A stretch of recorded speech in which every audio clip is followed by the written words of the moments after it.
Actual thing that happened to me today. Yesterday, I met up with 3 friends in my countryside school arbor. We talked a bit and shit, and when I had to go home at 10 p.m., while they stayed and were telling scary stories to each other. White van stories, UFO, and men in suits. Later on at 12 a.m., they went home. 2 of my friends at the same direction. The streetlights go off at 11 p.m. As they were going home through a small road going through our small village, a single one-lane road with houses on each side, they stumbled upon one of the few old wooden abandoned houses with a connection to big local fields. They saw odd candle-like lights coming from behind the house. They got spooked, of course, due to scary stories. No lights, and of course, the weird ritual-like lighting from behind the house. Next day, my parents let me stay for an hour longer, so we met up and just chit-chatted. At some point, near 10 p.m., where it was pretty dark, we hear a very creepy, surreal noise that sounded either like some monster, an old barn door closing, or someone crashing a car. We ignored it, and we just mind our own business. So later on, near 11 p.m., we head to the said house for the excitement and to see those lights again. This time, they were absent. However, we heard weird noises from inside that sounded like hitting a bag of concrete or beating the sheets. We get spooked, but I decided to take some pictures because why not? At some point, we hear something in the grass, so we ran off. We came back a few minutes ago, just to not hear anything at all this time. We were wondering what the hell was that after a minute of snooping around. We heard some door opening in this shack. We got so scared shitless that we just went back home. I got information from a friend's long-dead grandma that the house is haunted. I checked the photos, and one of them got a really creepy red hue to it. I swear to my life that I never edited those photos. I'd love to share the photos, but the sub doesn't allow external links.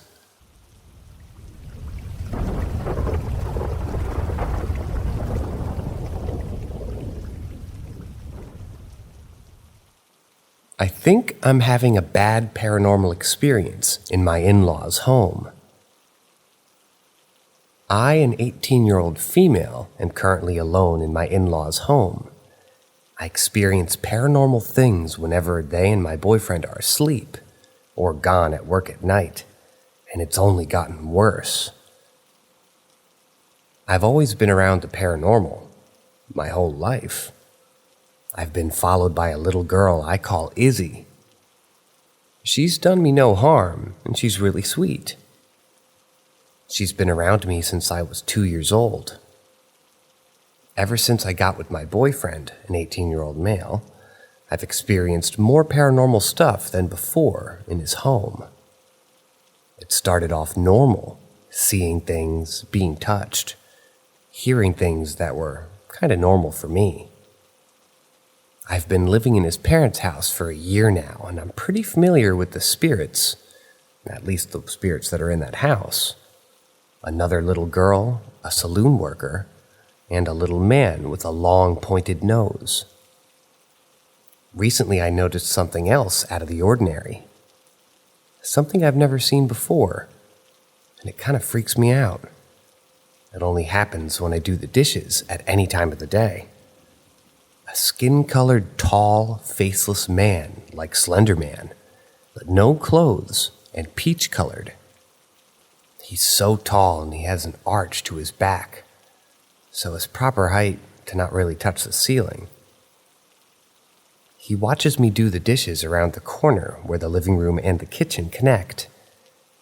It's creepy, and when I turn back to notice him, he backs away into the living room where I can't see him and disappears.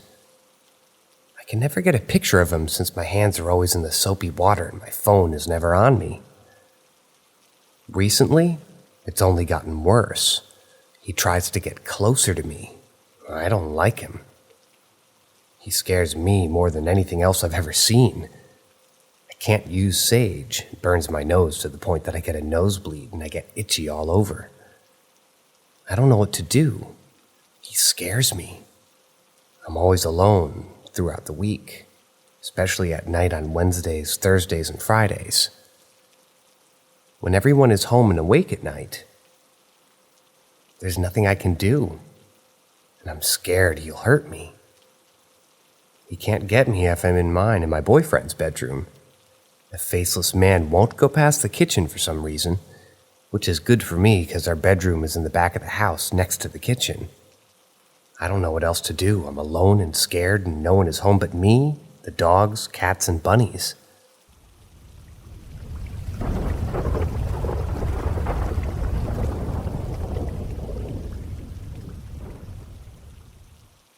My true story from 1 year ago, somewhere in Wales.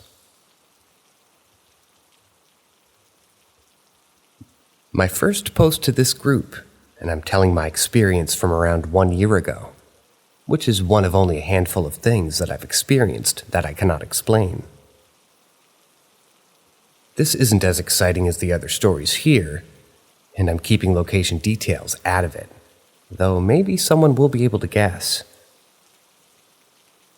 I was staying with family in an old renovated stone cottage that was hundreds of years old, built on the vast grounds of a monastery that was destroyed during the dissolution by Henry VIII. The cottage was nestled on the edge of these grounds, with a few more modern holiday homes, at the foot of a great hill where an old ruined castle stands guard overlooking the landscape. It was a beautiful scenic place with walking trails right up to the doorstep. The house had been in the family for 80 years, and we stayed there so I could help with the renovation during the visit. It's their second house, and is normally Airbnb'd, so this was our first and last stay here at this cottage. The spookiness began on the first night. I shared a room with my brother, as there is a lot of us staying there, and he went to bed early. I went to bed around midnight. Trying to fall asleep, I heard heavy boots. Boot footsteps up in the loft and attic. The boot steps would walk above my head to the far end of the house, stop for 10 minutes, then walk back above my head again to the other end. This pattern would repeat for, it seems like hours. This was a very distinct pattern. Far too heavy to be any animal walking around. The pacing was deliberate, the pause between each step long enough to suggest slow, wide strides. This occurred every night we were there, and my brother heard it too. I did try to record the sound, but it didn't come out very well. I would wake up in the middle of the night and it would still be there, walking back and forth. After 2 nights of this, I casually asked Granddad if this house had a loft. It did, inaccessible hatch over the stairs that would require a long ladder to reach. And his first response to that casual question was, "Why? Did you hear something?" I said yes, and explained what we had heard. He got a bit defensive and just said that it was animals and rats up there. No small rodent-type animal could make the noises that I was hearing. Final story from this trip that will be quick, as it may have an explanation. On the final night, there were footsteps crunching on the stones out in the front of the cottage, around 11 p.m. This was a bit odd, so I checked out the window with a limited view and saw no one and no torchlight either. The footsteps faded away in the distance. This could be explained as someone on a walking trail late at night and just took a wrong turn and ended up outside our cottage. In the dark, without a torch, a bit strange.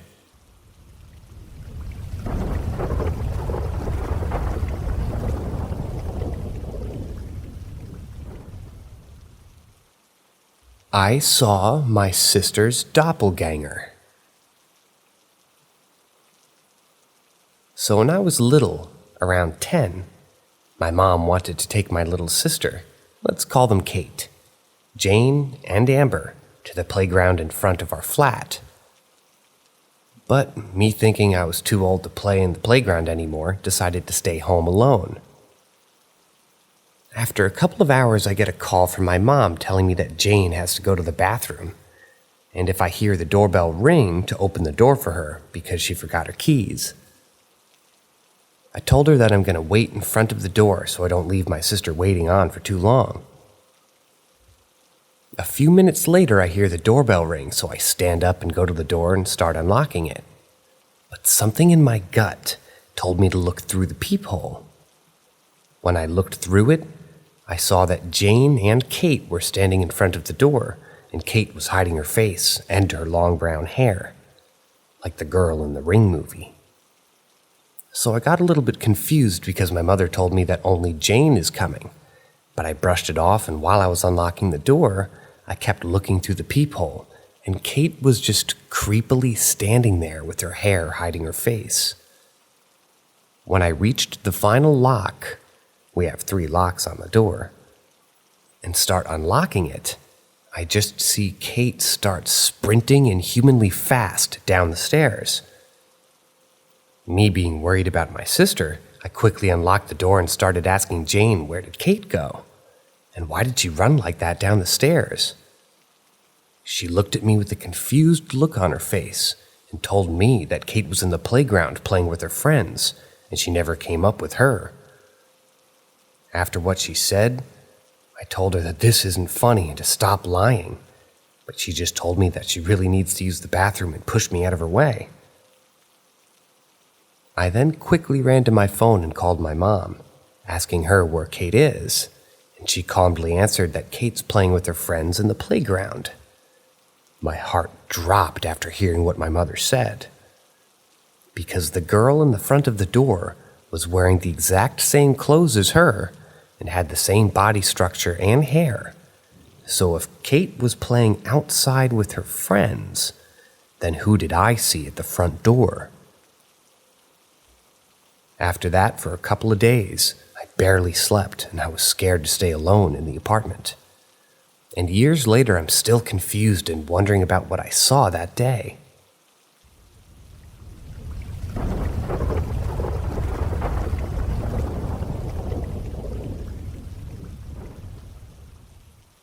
My blanket just folded itself. I'm currently typing this exact text 3 to 5 minutes after this just happened, and I'm really fucking confused. At the moment, I'm on a trip with my father to India, in which we're seeing his side of the family. My mom, unfortunately, couldn't come due to work reasons, and my brother is busy with college. After eating breakfast, I went back to the room that my father and I are staying in and sat on the bed for a minute or two. The blanket remained in the same spot it did when I got up 2 hours ago. I then got up to close the door, but I hesitated for some reason, and I decided to grab my toothbrush to brush my teeth with. But then I thought, fuck it, I'm too lazy for that shit. When I turned toward the bed, the blanket was neatly folded up on the edge of the bed. I thought, what the hell? It was spread out just a second ago. I then sat on the bed confused for a minute and kept glancing at the blanket. I then opened my phone, found this subreddit, and I'm currently typing this just after this experience happened. I'm sure it's nothing, and I might just be imagining things. But this is really terrifying. I've never had something like this happen to me before.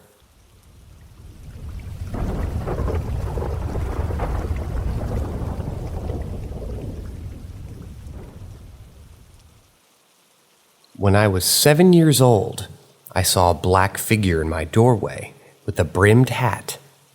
What did I encounter? It was a normal day. I was playing with my dog outside named Harley. She was an English bulldog that was as friendly could be. My aunt called me in for bed. I was sad because I was having fun with my dog playing tug of war. I went inside and laid down in my bed. My uncle came to my room. He gave me a hug and tucked me in. At least an hour later, I put the Goofy movie into my VHS player, and all of a sudden I had a really weird feeling. Not like I was being watched or like I was dreaming. It was a feeling of familiarity, like I was in the presence of someone I knew. I didn't feel scared at all. I looked up, and there he was, at least 6 feet, 4 to 6 feet 6, wearing a long trench coat that went all the way to the ground and a broad-brimmed hat. Whatever I was seeing was completely black, darker than the dark room that I was in, and completely featureless. When I saw it, I wasn't scared or paralyzed. I was more curious, and I honestly felt safe and like it was friendly. So I said, "Hello?" and snapped my fingers just to make sure I was awake. I looked at him for at least 10 minutes before I waved at him. As soon as I wave at him, he's gone just as fast as he appeared. I lay in bed, completely stunned by what was happening. I went back to watch the Goofy movie, and I had an entirely normal night after that. Nothing else was strange or out of the ordinary. The weirdest thing was that I wasn't scared by the shadow figure. Instead, I felt a strange sense of calmness and curiosity, as if I had encountered a long-lost friend. It was as if the presence of the shadow figure had somehow reassured me, rather than instilling fear. I really have no idea what this thing was. It was very similar to the description of the Hat Man, but I could tell I wasn't being threatened by his presence. The shadow figure seemed to be observing me from a distance, almost as if it were studying my every move. The encounter with the shadow figure left me with a lingering sense of curiosity. It's as if that brief interaction held a hidden meaning or purpose that I may never fully comprehend. Despite not seeing him again, the memory of that enigmatic presence continues to puzzle and fascinate me.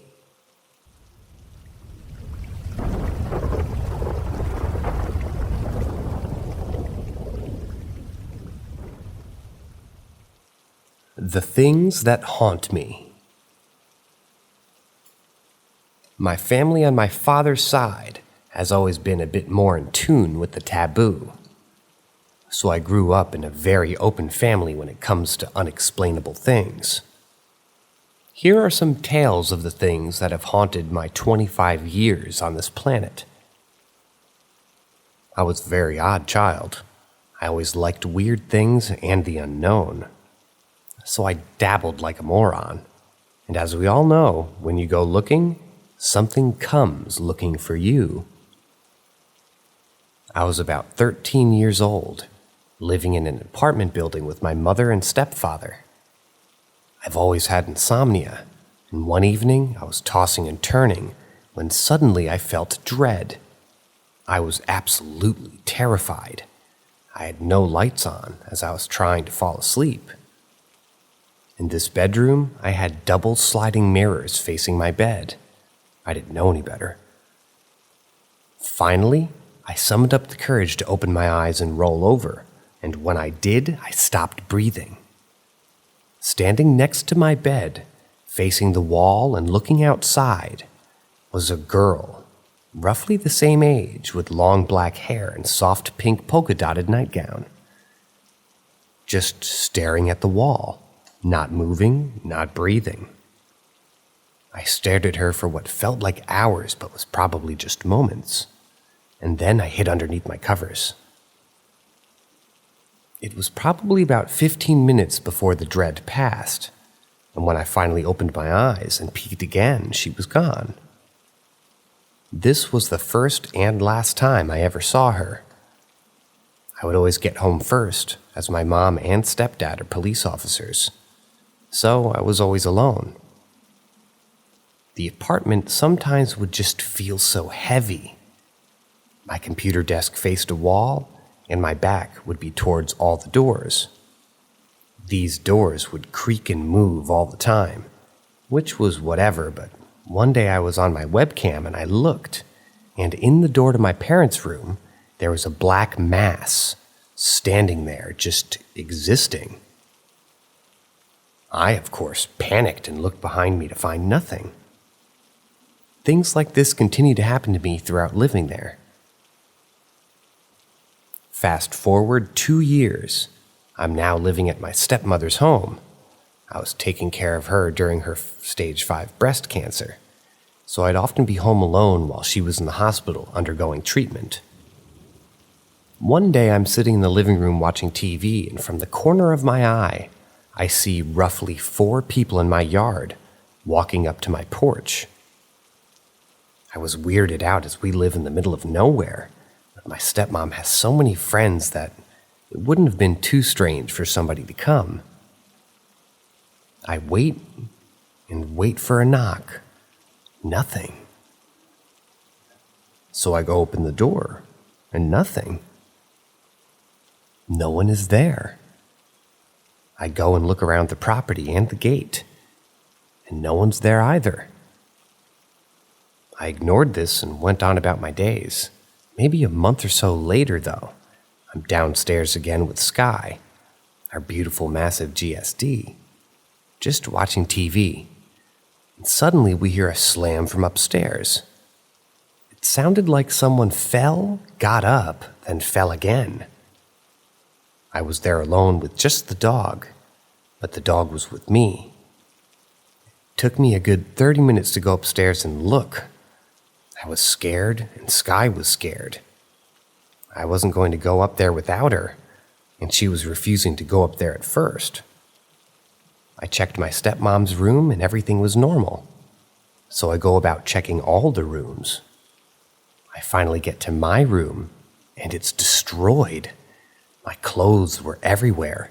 My bed was disheveled, and a dog kennel I had in there had the door ripped off, and it was sat neatly next to the kennel itself.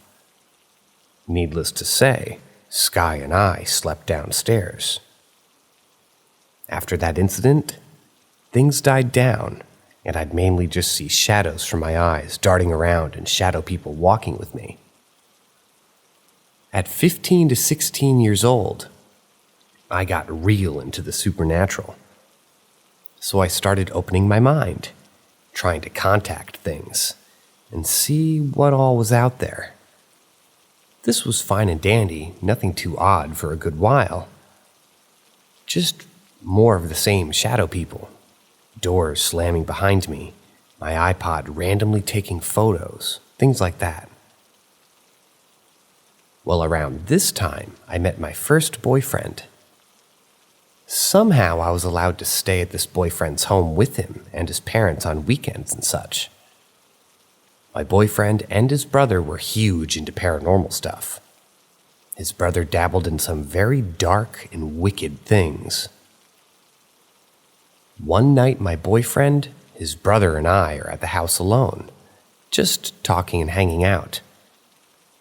And I'm looking outside, and all of a sudden, a broom just gets yeeted across the porch. I stop and say, "What the fuck was that?" Of course, they're giddy and excited, but I wasn't. I had an odd feeling. Later that night, we had gone over to a friend's house who lived up the street, and we drank and smoked and did all the teenager bullshit. As we were walking home, I see something in the distance. It's right out front of my boyfriend's house. This thing looked like Gollum from Lord of the Rings. I freak out and shout, "What in the fuck is that?" and point. This creature-like thing squat walked in front of my boyfriend's car and didn't come back out. I was petrified. I didn't want to walk past the car, but I also was afraid to let him go ahead and me become engulfed by the forest and darkness that we were walking in. We made it past the car, and nothing. At this point, I'm done. I'm scared and I want to go sleep. My boyfriend didn't want to sleep, so he and his brother went outside to smoke and be boys. After maybe 2 hours later, I hear my boyfriend say my name. Why are the lights out? I'm lost. Then a moment later, I heard him say, "Open the door, it's dark out here." I got up from bed, went to open the door, and froze. I froze my hand inches from the doorknob. Something told me, no, don't do it, do not open that door. So I did what anyone would do and hid underneath the blankets crying. Another hour passes and my boyfriend finally comes in. I asked him, why did he ask me to open the door? And was he high? Did he really get lost in his own home? He looked at me like I had 3 heads and told me, I've been outside since I first came in. That was the most significant thing that happened in that home. The energy was focused in the kitchen as I'd hear someone say, "Help," from the pantry. Every time I ignored it. More years passed, and I decided enough was enough, so I closed my mind off. This worked for a while until I moved to another state. I moved in with my sister, and everything was okay for a week or 2. But one morning, while I was getting ready for work, I heard a crash coming from my sister's room. I was alone again. I went into her room to see what it was, and she had a clock on the floor she was fixing. It was leaning up against the wall. No batteries, 1 hand missing. The remaining hand was violently spinning.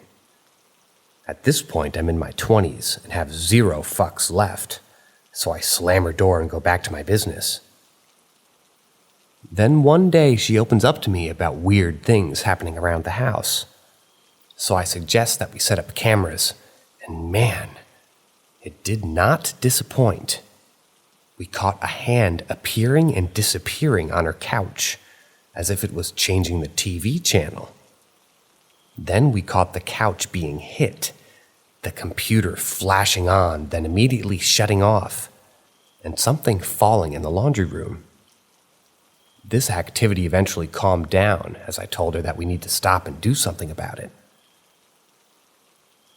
Another year passes, and woohoo, I got my first house. Everything seemed great, no bad vibes or anything. For the first few months of living there, anyway. Then one day I'm sitting in my living room and hear voices in my basement. I said no, I didn't check. So instead I got a security system and installed on all the doors and windows, with cameras watching the outside. While I was at work one day, I got an influx of alerts. Garage door open, garage door shut, master bedroom window open, pool door open. I got home so damn fast, I didn't call the police. I didn't want them in my home without me there since I have guard dogs. I cleared the house, everything was fine, and no one was there. I'm shaken, but eventually I forget about it.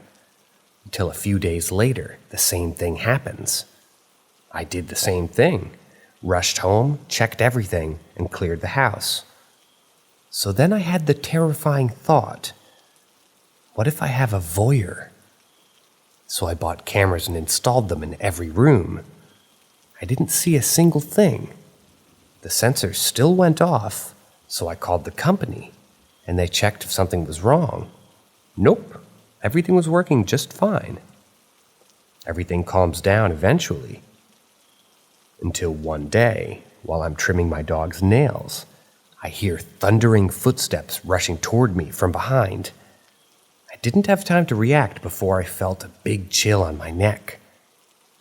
I looked scared as if I'm about to be murdered, but then there was nothing there. So I got up, told whatever it was to fuck off, and slammed my door. A few nights later, I'm watching TV in the living room, and in my kitchen I see a black mass peeking from around the peeking around a good foot above my cabinets. When I fully look, there's nothing there. So we did a song and dance for this, and for a good while, and it had gotten to the point where I just got used to it. I didn't have bad vibes, so I just ignored it. Then I had to leave my home for about 2 weeks. When I came back, all of my pictures had been knocked off the walls, even in the dining room. If I hadn't had unlocked my doors, I would have thought it was just maybe a break-in. So I just simply apologized to whatever was here, and that I was sorry I left, but I had to. But I'm home now.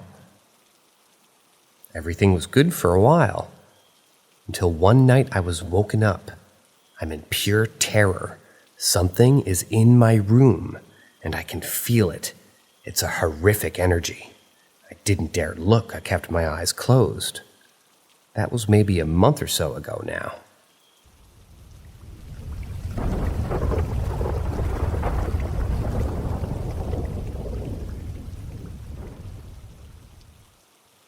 Ask Reddit. I attended a boarding school in Nigeria, and during my years, and even up until now, the school was haunted. There's several creepy experiences I've encountered, not only me, but like almost all the students in the school. I'll only share a recurring experience among several other experiences. My school is somewhat in the woods in a small village, and I normally read at night, midnight hours of 1 a.m. to 3 a.m. In the hostel, there are times when I was the only one who wakes up to read. Not always, but a majority of the time. So one day I woke up and I was exhausted from reading and wanted to take a break. I decided to take a little walk around the hostel. Everywhere was dark, no lights, but I had a torch. I decided to go out of the hostel. The hostel gate wasn't locked. And just by the gate, I saw someone in boxers walk through the gate on the outside. I hurriedly went out to see if I'll see anyone, of course with my torch, but I did not. I thought I was hallucinating, so I went back to reading. On a different occasion, this time, the same thing happened, and still I couldn't find the person. I was fully convinced it was a ghost. We experience ghosts occasionally in the school, and now I realized I wasn't hallucinating. The third time I wasn't the only one awake, so they could read, and we were too. So I took a break and the same thing happened. I tried to see if I could see that person, but no, I didn't see anyone. Now I was scared. I closed the gate and ran into the hostel. I told the other guy who was awake and we closed the door. We both slept out of fear. This thing happened around 2 a.m. at midnight. Until this day, I don't know who or what that person is. I couldn't figure out before leaving the school. I left in 2018, so it's very recent.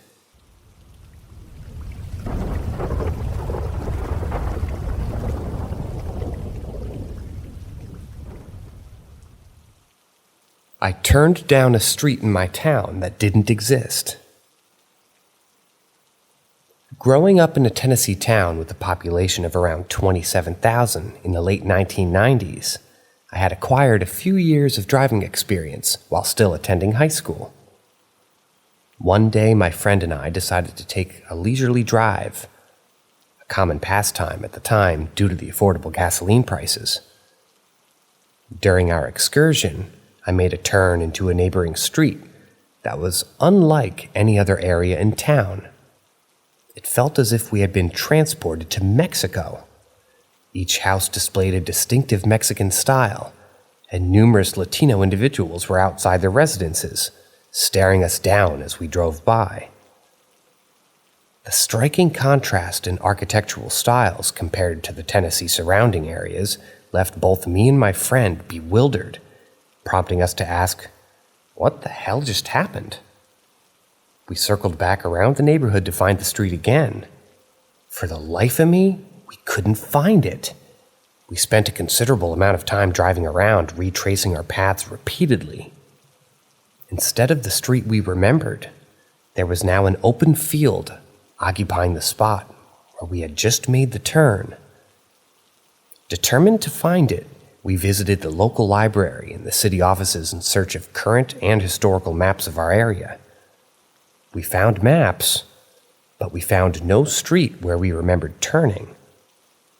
I'll always remember the eerie feeling of being stared at like we didn't belong, and how that feeling was amplified when the street seemingly vanished.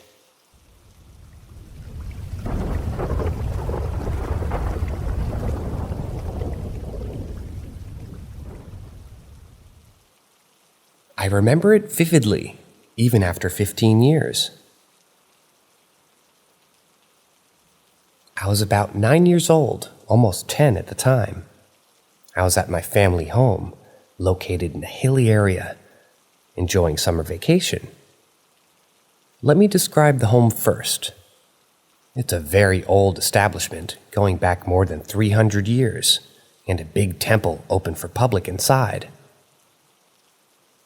Now, almost every room and the temple is at the top part of the hill, and only 3 things at the bottom, which is about 100 or 120 steps down. My grandfather's room, who's a monk, his guru, his teacher's burial site, and a duplex. It tends to get very, very hot in that region, and only one room in that duplex had an air conditioner, which no one in my family, a big joint family, used. I told my dad that I would sleep there, as it was very hot and I wanted to sleep in an AC room. My dad agreed, and I went there to sleep. Now, this duplex and my grandfather's room is separated by a porch covered with smooth pebbles. And the duplex rested between my grandfather's room and the burial site.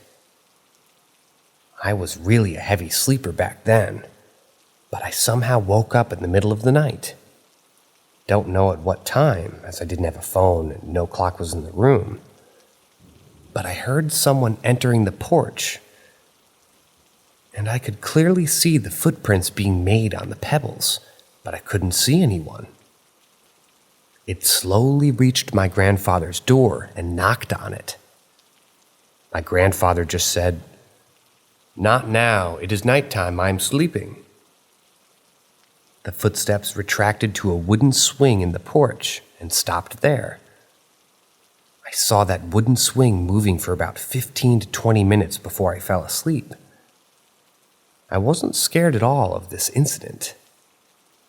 But in the morning, I just told my dad that I won't be sleeping there. He understood and didn't pry. I think this was kind of an open secret in our family, but no one talked about it openly.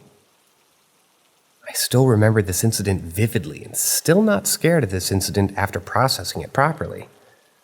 I pretty much know what it was, but I would still love to hear your opinions.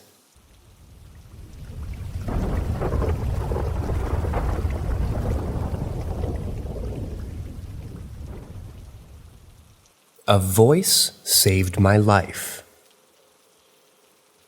I was with my mother hiking waterfalls, and being a bit younger, while she was walking the trail, I was enjoying climbing the rocks and sliding down to meet up with her.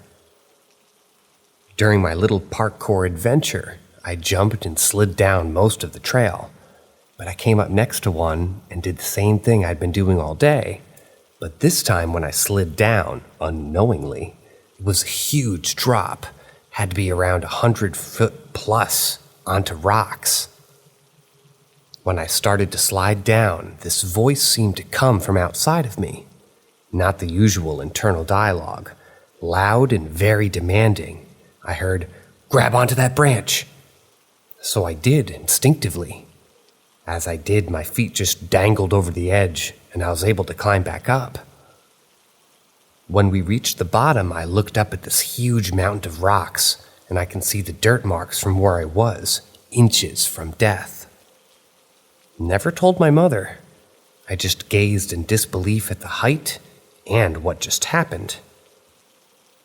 Still, almost a decade later, it puzzles me at how lucky I was that the voice was there and the branch being there, as well as it's not just snapping when I grabbed it. Only thing I can think of is a guardian angel, cliche as it sounds. It amazes me, the will of instinct.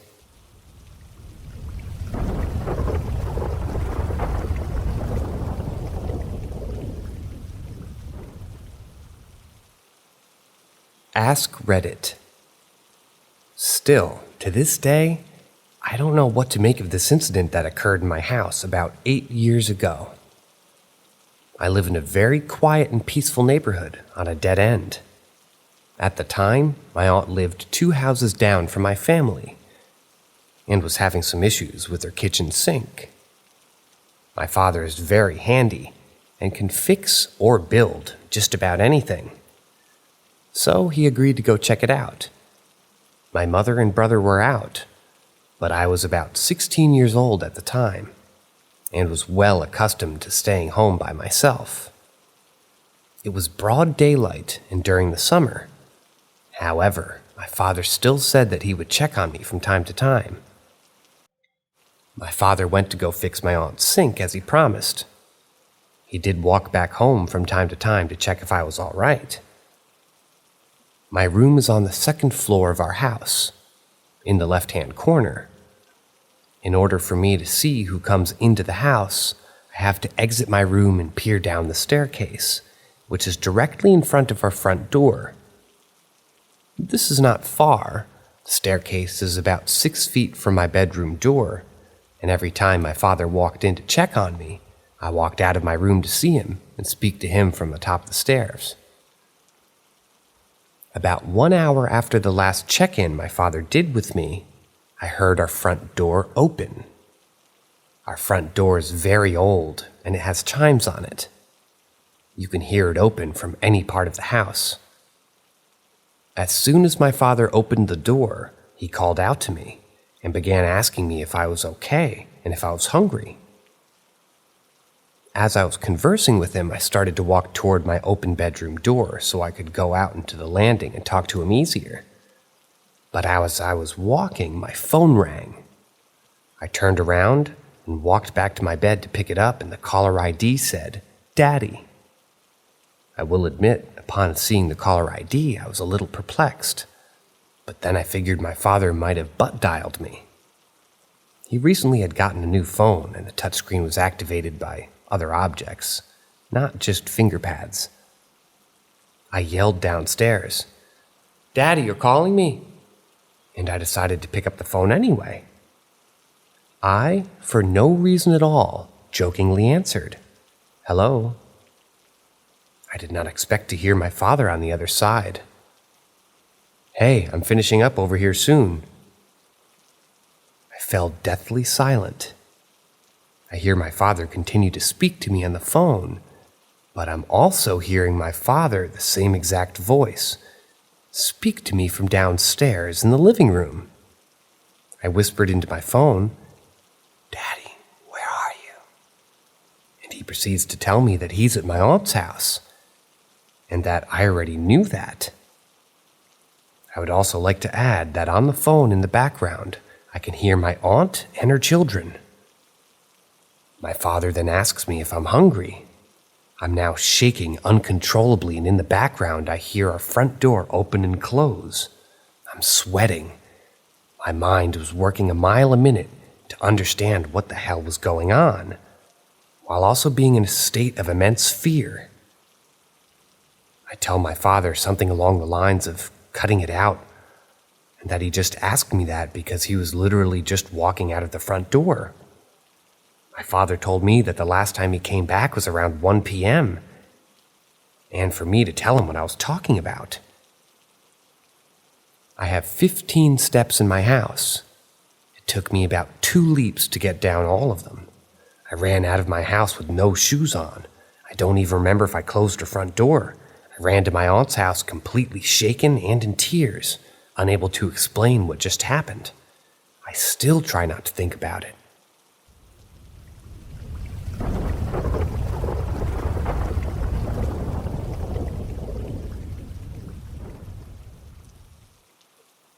About 10 years ago, I had a baseball-sized lump on my neck, and after 2 small biopsies, they were still unable to diagnose, and I was sent in for a 3rd biopsy. The procedure is called a VATS, and they made an incision between my ribs to feed in a robot arm that would root around in my chest with a camera and take samples of various lymph nodes. To give the arm more space, they collapsed my right lung and put in a chest tube. I didn't have any idea how painful that part of the procedure was going to be. The chest tube is basically just a plastic tube stuck into the incision, also between ribs, directly into the lung to keep it collapsed. Every breath with one of those inside you is enormously painful. It was only an overnight stay after the procedure, and knowing that it would be painful, they gave me an IV drip of Dilaudid. I was still in white-knuckle pain all night, so I couldn't even imagine without the medicine. It was a 2-bedroom, and I had it to myself for a few hours after I awoke from the anesthesia. And I was to get no further sleep that night. As the day fell into evening, and the room was shaded in the violet of an impending winter's evening, the door opened, and a man was escorted into the room by a nurse and a police officer. With no introductions made, or even a glance in my direction, they left us alone. The man appeared to be at least in his 50s, with long gray matted hair and wearing a tattered Vietnam-era military field jacket and dirty stone-washed jeans. The searing white-hot pain tearing through my right side had made me hyper-aware and had stolen my breath and had rendered me unable to speak. The man paced for hours, mumbling to himself angrily. No one had even bothered to pull the curtain between us. Every hour or so, an alarm on my IV machine would go off and would blare until a nurse came in to punch in a key sequence.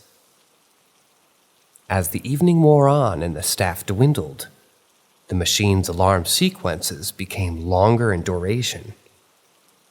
It became maddening to both myself and my fellow wanderer, let's call him. His pacing became more frantic as his ranting became angrier and he dug his fingers through his hair. My machine's been beeping for the better part of an hour, and I had been spamming the nurse call button for its entirety. Even the smallest movement of my thumb hitting the button caused burning electrical fire down the entire side of my body. Every muscle from my head to my toe was stiff and tensed for the entirety of the evening, and the muscle cramping seemed at the time to be the only pain that the IV was keeping at bay. I was unable to move or speak. As his pacing continued to intensify and my alarm continued to unrepentantly blare, he began to cast glances my direction between muffled curses. I added sheer panic to the list of the plethora of post-op symptoms. Knowing that it made no difference, I pressed the nurse call button over and over with increasing ferocity to no avail. He edged closer with his hands on top of his head, pulling his mats back tightly along with his eyelids and lips. He stood at the foot of my bed, analyzing my situation. His head tilted as he saw the chest tube, whether through recognition or curiosity. His eyes tracked down my arm to the IV, and up the tubes to the screeching machine. He lunged at the locked box which had held my pain medicine, and frantically pushing buttons as he shook it and sputtered. He growled, his eyes wide, and spittle clung to his chin. His gray matted hair was wild. He grabbed my hand, and I twisted it, so the IV was pinned against the bed. I gasped for breath as my heart thudded against my sternum.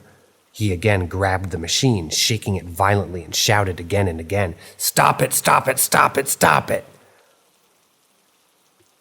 spraying the interface with saliva. He grabbed the power cable and tugged, but it remained locked to the wall. He then got on the floor, tracing the power cable underneath the bed into the wall where it was clamped. In a pure fight-or-flight burst of adrenaline, it took every fiber of my being to sit upright and shout in my loudest breathy gasp I could summon from my depths. I shouted, "No!" From beneath my bed, the man twisted and banged his head against the support structure, cursing for the alarm to stop. The door opened, flooding the room with light, and a large middle-aged nurse appeared in the doorway. Our panicked eyes locked, and she vanished in an instant. The man was now grunting from beneath me, the wall thudding as he yanked on the power cable with every tremendous beat of my heart. A police officer rushed into the room, grabbed his ankle, and dragged him out, his skin squeaking across the slick linoleum as he screeched profanities. He grabbed the man by the scruff, stood him up, then took him from the room and from my nightmare. The nurse then re-entered and punched in the key sequence to shut down the machine's alarm, and left without a word or a glance. I didn't sleep that night, and my alarm went off several more times, bringing a grin to my face through the still searing pain that every breath or muscle spasm brought. That morning, they said, "This will hurt a little," and popped out the chest tube, slapped on a bandage, and sent me on my way. As I was leaving, I asked the morning nurse staff about the man's situation.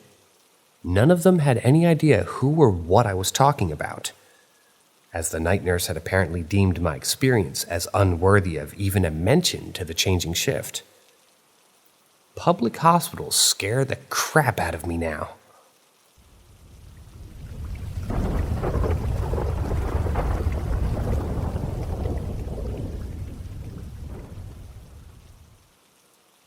Living in 2 haunted houses in my teens, Part 1. These experiences are from my teen years growing up in a decent suburb at the time in Northern California. I was never a believer or disbeliever in ghosts. I was a kid, but experiencing what I did definitely made me a believer. I've never told my experiences to my friends or family, but I wanted to share it with you guys here. We moved into our new home in 2003. I was about 12 at the time. For the first few years, everything seemed completely normal. I had friends on my street, and everything was pretty fair. Everybody just was growing up. 4 years later, my little brother was born in 2007. This was probably my first experience with any type of paranormal or such. My mom had a baby monitor upstairs in her room next to his crib, and she had left it on one Saturday morning as we all went down for breakfast. We were all at the table eating when suddenly we hear a baby crying from the monitor speaker in the kitchen. But it sounded exactly like my brother's cry. But he was at the table with us. So we go up to the room and check. Nothing. We unplugged the monitor, and all were shocked at how the cry was so similar. None of our neighbors had any babies, and our windows weren't open, so we never figured out what caused that to happen. As time went by, my mom would wake up and hear spoons clinging on plates, as if someone was eating cereal or something. And she'd call downstairs for anyone, but we'd all be asleep. My sister would wake up and feel weight on the foot of her bed, as if someone sat on her bed. We all started to see and hear things closer to 2008 and 2009. We all knew, but honestly, we weren't as afraid as one would think. One night, as my mom woke to feed my brother, she saw an entity in the corner of her room. But as she looked up, she said it had dashed super fast into the closet. And she woke up my dad to go check and didn't find anyone there. She explained it as a topless male. She couldn't make out a face. She thought it was me, but definitely wasn't me. But she said it was super fast. She could only make up a male figure with no shirt on. One night, my sister woke up terrified to a dream she had, where she explained a man with a white face was following her, and she awoke. She had a window in her room that overlooked our cross street, because we lived in a corner house, and she said when she awoke, she looked out the window and saw the same man in her dream walking across the street, away from our home, looking up at her. She said it was like he was leaving from our house. She was beyond terrified and hysterical. But now looking back, my parents didn't question her, just tried to comfort her. In 2008, due to the market crash, we lost the house and moved next door. Literally. The neighbor next to us rented us their home. And there's where things got more freaky for me personally.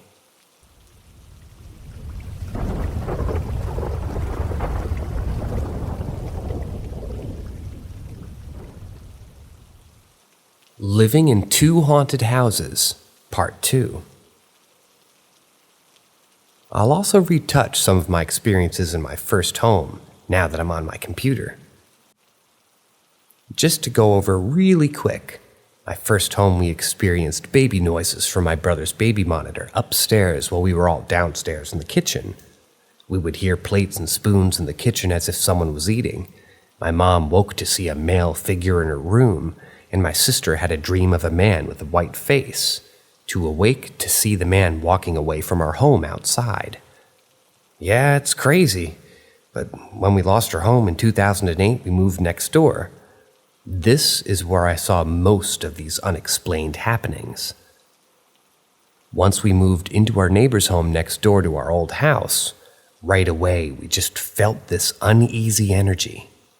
The home just felt dark, even with all the curtains open. Here, I felt as if I was being watched. Here, I'd be up at night playing Xbox when I would hear my door creak, and I would look at my door and see the knob turn and my door slowly open. No one there. I brushed it off and was not too spooked or thought too much of it. There would be times I would go downstairs and eat and come up to my TV and Xbox completely off when I had left it on. My dad would be up at night watching TV and would say he'd hear someone upstairs bouncing. What he said sounded like a ball against the walls, very loud. It was strange. By this time, my sister had moved out, so it was just my brother and parents. My brother's room was right next to mine. He was about 1 at the time. There would be nights I would be up and hear him tossing and turning in his crib pretty loud. And I would check on him, and he would be asleep, not moving. And the next morning, he would have thin scratches on his behind. Red, long, thin scratches. He would often say, "Cookie Monster," and would sound terrified to be in his room. On a Saturday morning, I walked out of my room and turned to look into his room. He had a rocking horse in the room, and it was rocking on its own, pretty strong. This was my first up-and-close personal experience. I stood and watched it continue to rock, not seeming to slow down. I kicked it and it stopped. I told my mom about it, and she said no one had been in his room. She was making breakfast downstairs. I was shocked and confused, but not scared, if that makes sense. The house had hardwood floor, and I would continue to hear footsteps outside my room. Stuff moved around, strong, eerie feelings. I just felt always watched, like I was not alone when I would be home alone sometimes. We moved out of the house in 2012, and when we were moving late at night, it would be super uncomfortable and scary late at night. I would go with my mom around 9 or 10 to grab some stuff, and we would both be scared as if someone was there with us. We both felt that energy.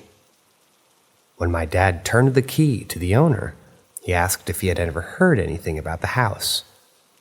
And the neighbor looked at my dad and said, "Yep, my daughter is terrified of her room," which was my brother's room, the same room he was terrified. And now it made sense. That house carried an energy. I'm not sure if it's the land, as our first house next door also had some unexplained occurrences, but I was shocked. We moved to another area of town, and that was it. No more paranormal experiences. I still cannot explain how or what caused what we saw and heard. That's why I truly believe in some sort of afterlife, or at least ghosts or entities. I get goosebumps every time I talk about these stories.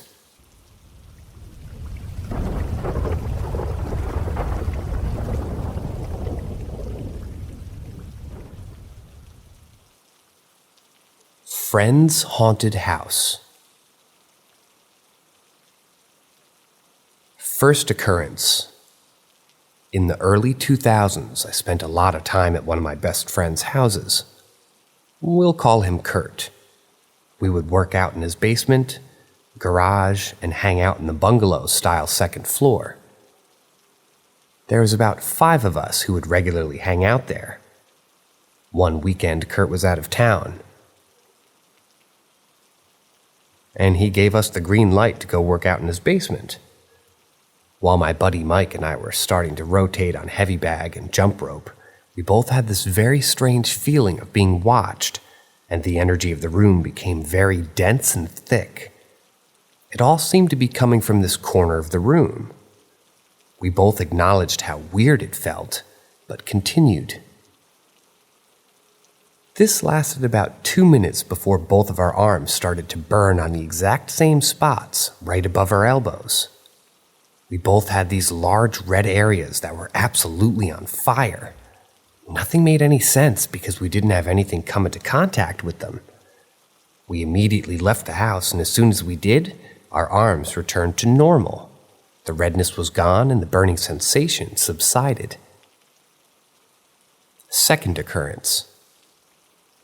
Back at Kurt's house with a couple of us hanging out with him and his 4-year-old daughter. Kurt had to run and pick up his wife, and we were babysitting while he took off. We all were on the second floor hanging out and playing games with this kid. She randomly got up and walked downstairs without saying anything. My buddy Mike and I didn't really think anything of it until we heard her talking to someone, and it sounded like she was answering questions. I got up to go look over the railing, and she was above the stairs, and I was seeing if I could spot her. It sounded like she was still at the bottom of the stairs. That's when I saw a very distinct softball-sized white orb floating up the stairs. And as I was watching this thing, totally shocked, it ascended rapidly, made a 90-degree turn, and went right through my leg. As this happened, I reactively tried to jump out of the way but couldn't avoid it. I immediately turned to my buddy Mike and asked, "Did you see that?" He looked hilariously confused, and the expression, "You look how I feel," came out. We couldn't believe what the hell just happened. My leg felt strange and warm, but not painful at all. We came downstairs and waited for Kurt to get back. As soon as he did, we told the story, and also talked about the burning arms incident. He was dumbfounded and told us he never experienced anything like that in the house. Wondering if it never presented itself to him, or was Kurt just blind to it all? After that, we were never there without Kurt again and never experienced anything else.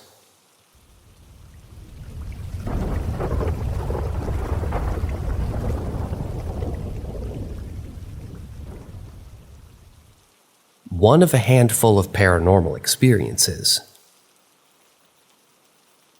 This instance occurred in northern Michigan at an old hunting cabin that my dad and uncles leased for about 5 years.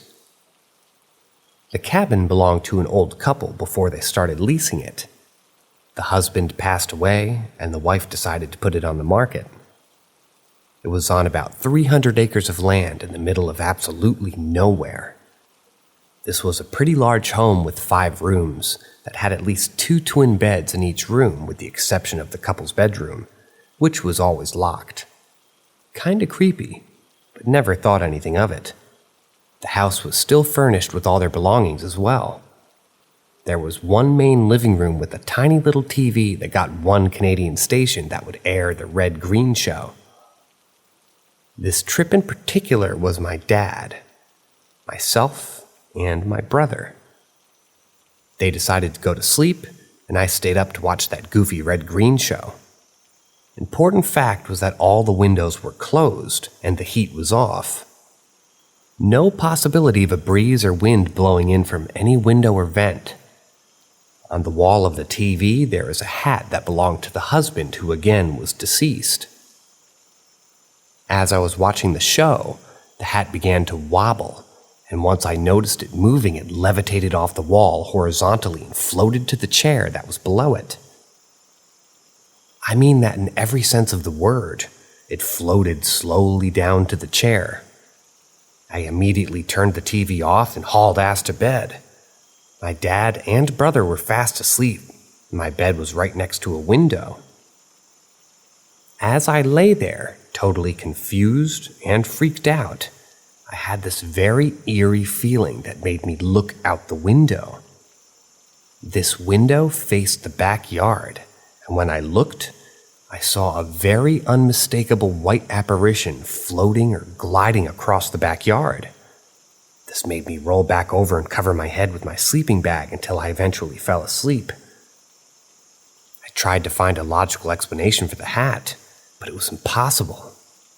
If you can imagine a cowboy-style hat remove itself from a wall fixture and float and wobble down to a chair in a very slow and deliberate manner, that's exactly what happened.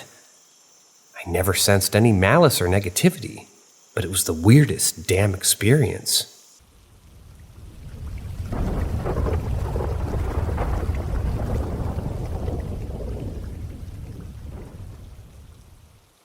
My parents moved to a house built in the late 1800s.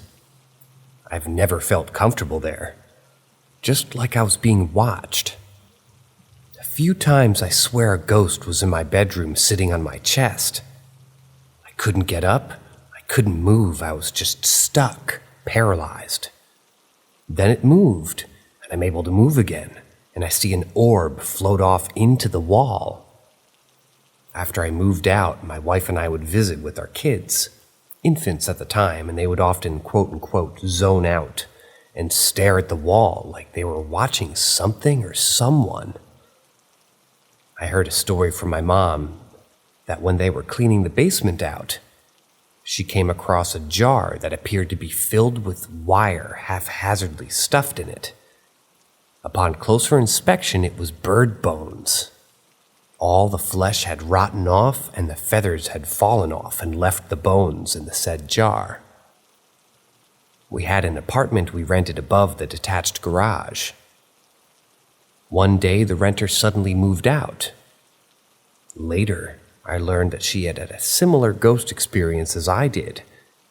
She was sleeping on the couch and was woken up but unable to move, but could hear something screaming at her. At a whisper volume, "Get out of here, get out! I'm gonna kill you if you don't leave, get out!" Needless to say, she was out. My parents ended up divorcing, and my mom stayed in the house. She ended up with lung cancer. Fuck cancer, she died at 55, and everyone agrees that she was still beautiful.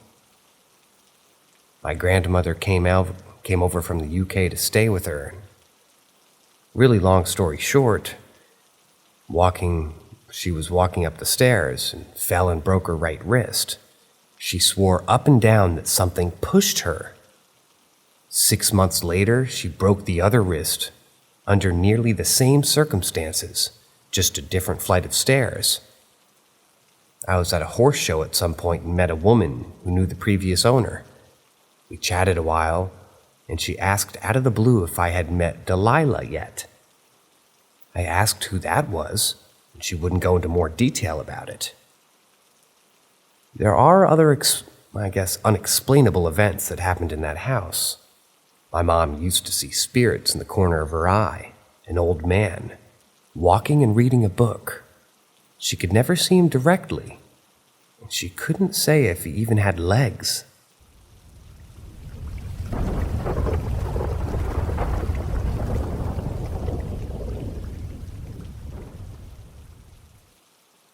Ask Reddit.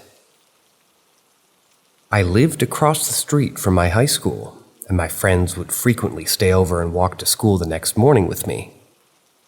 Our basement was somewhat unfinished, and somewhat finished, and I had my bedroom, a living room area, and a bathroom. One night while sleeping, I heard my name whispered while I was dreaming. I didn't wake up immediately, but it got my attention.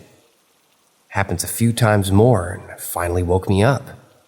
It sounded like my dad, so I thought he was trying to wake me up, and I let out a groggy, "What?" Nothing but silence. I didn't look around the room because I had this intense fear wash over me. All the hair on my neck was standing up, and I really felt like someone was in the room. I just stared at the wall that my bed was against and waited for morning to come. I didn't mention it to anyone and brushed it off as just a strange dream. Sometime later, maybe a month, my friend was visiting and had fallen asleep on my bed. And he fell asleep watching TV. I let him have it, and I slept on the couch in the upstairs living room. The next day, he tells me about a voice that woke him up whispering my name. He claims to have seen some luminous figure in the corner of my room. To this day, we both get freaked out if I imitate the voice. I sound a lot like my dad. I don't know what it actually was. Coincidental shared imagination seems highly unlikely. It wasn't my dad.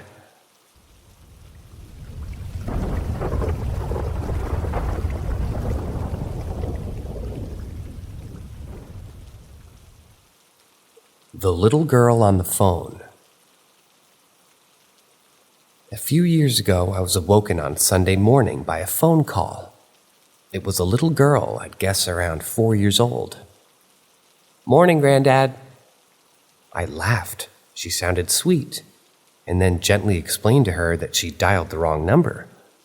"Oh," she said before hanging up. A few minutes later, the phone rings again. "Morning, Granddad." I laughed again and apologetically told her that she dialed the wrong number again. "Are you coming, Granddad? What time are you coming? Hurry up, we're about to get started." She was absolutely bursting with joy, and whoever her granddad was obviously a very lucky guy.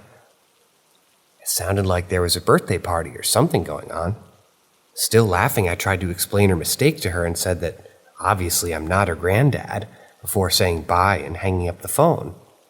I lay in bed laughing. A minute later, the phone rings.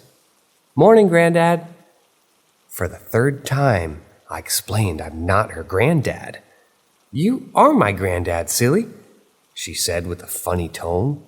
She thought I was her granddad playing a trick on her, and she thought it was funny. Again, I explained that I'm not her granddad, at which point she drops the phone and runs off into the background. I could hear her in the background saying, "Dad, Granddad's playing tricks and won't talk to me." I could hear that she was getting slightly upset at this point. Then a man picks up the phone. "Dad, is everything okay?" the man says. So I, still finding this whole thing funny, explained to the man that his daughter had simply dialed the wrong number a few times and it's all a big misunderstanding. Then he says in a concerned tone, "Okay, Dad, are you at home? Stay where you are, we're coming our way over." Now he thinks I'm his dad. So again, not laughing anymore, I explained that I'm not who he thinks I am, and that it's just the wrong number. What he said next scared the shit out of me. He said my name. "I'm really worried. We'll be over in 15 minutes. Don't move." At that point, I just hung up the phone and lay in bed wondering what the was happening. They never called back, and I assumed I'd just been pranked by a friend or something. Over the next few days, I asked everybody I knew to own up to the prank. Everybody swore blind that it wasn't them. Not only was this girl convinced that I was her granddad, but the man also thought I was his dad, and also said my actual first name. Obvious coincidences happen, but this was just weird. So a few days later, still puzzled, I thought I'd just ring the number back and see who answered. The number wasn't in use. I just got a dead tone. Weird, huh? I think I was called by a grandkid in a parallel universe or something. And judging by the sound of her voice, the parallel me was one lucky guy.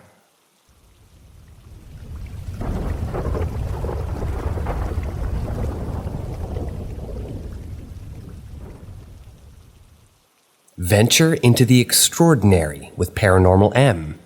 Our channel is a sanctuary for those intrigued by the unexplained. Subscribe and enable notifications to stay up to date with our latest videos and immerse yourself in a world of the paranormal. Weird stuff happening in my son's room. So since yesterday, I've seen some weird things happening in my son's bedroom. Most prominent was when my husband was putting him to sleep last night. I was laying in my living room browsing the phone, and I heard a knock on his bedroom door. And when I looked up, I saw the doorknob turning. Thinking my husband is asking me to come to the room, I opened the door and saw my husband rocking him to sleep on the bed. Nowhere close to the door. I asked him if he had knocked on the door, and he said that he thought I knocked on the door from the outside, as he heard the knock too. We thought, okay, whatever, let's not think too much about it. Once he came out, he told me it's a little bit weird because the cupboard doors keep opening themselves. I've seen it too in the past, but never paid much attention. Later at night, around 12-ish, we saw on camera that our son was restless. So my husband came in to settle him and then called me. The room had a burnt smell. Not burnt like ashes, sort of, and it was a little hazy, like smokish. I opened the door to the balcony to check if someone was burning some waste outside, but that was all clear. No smell outside. We moved him to a different room. In the past, there's also been instances of me seeing shadows on camera, but ignoring it as light. The baby just woke up screaming and then crying inconsolably. We're both non-believers, so I'm sure that there is a logical explanation to all these instances. Would love to hear them to put my mind at ease, but would also like to hear things so I can sort of make the vibes better at home.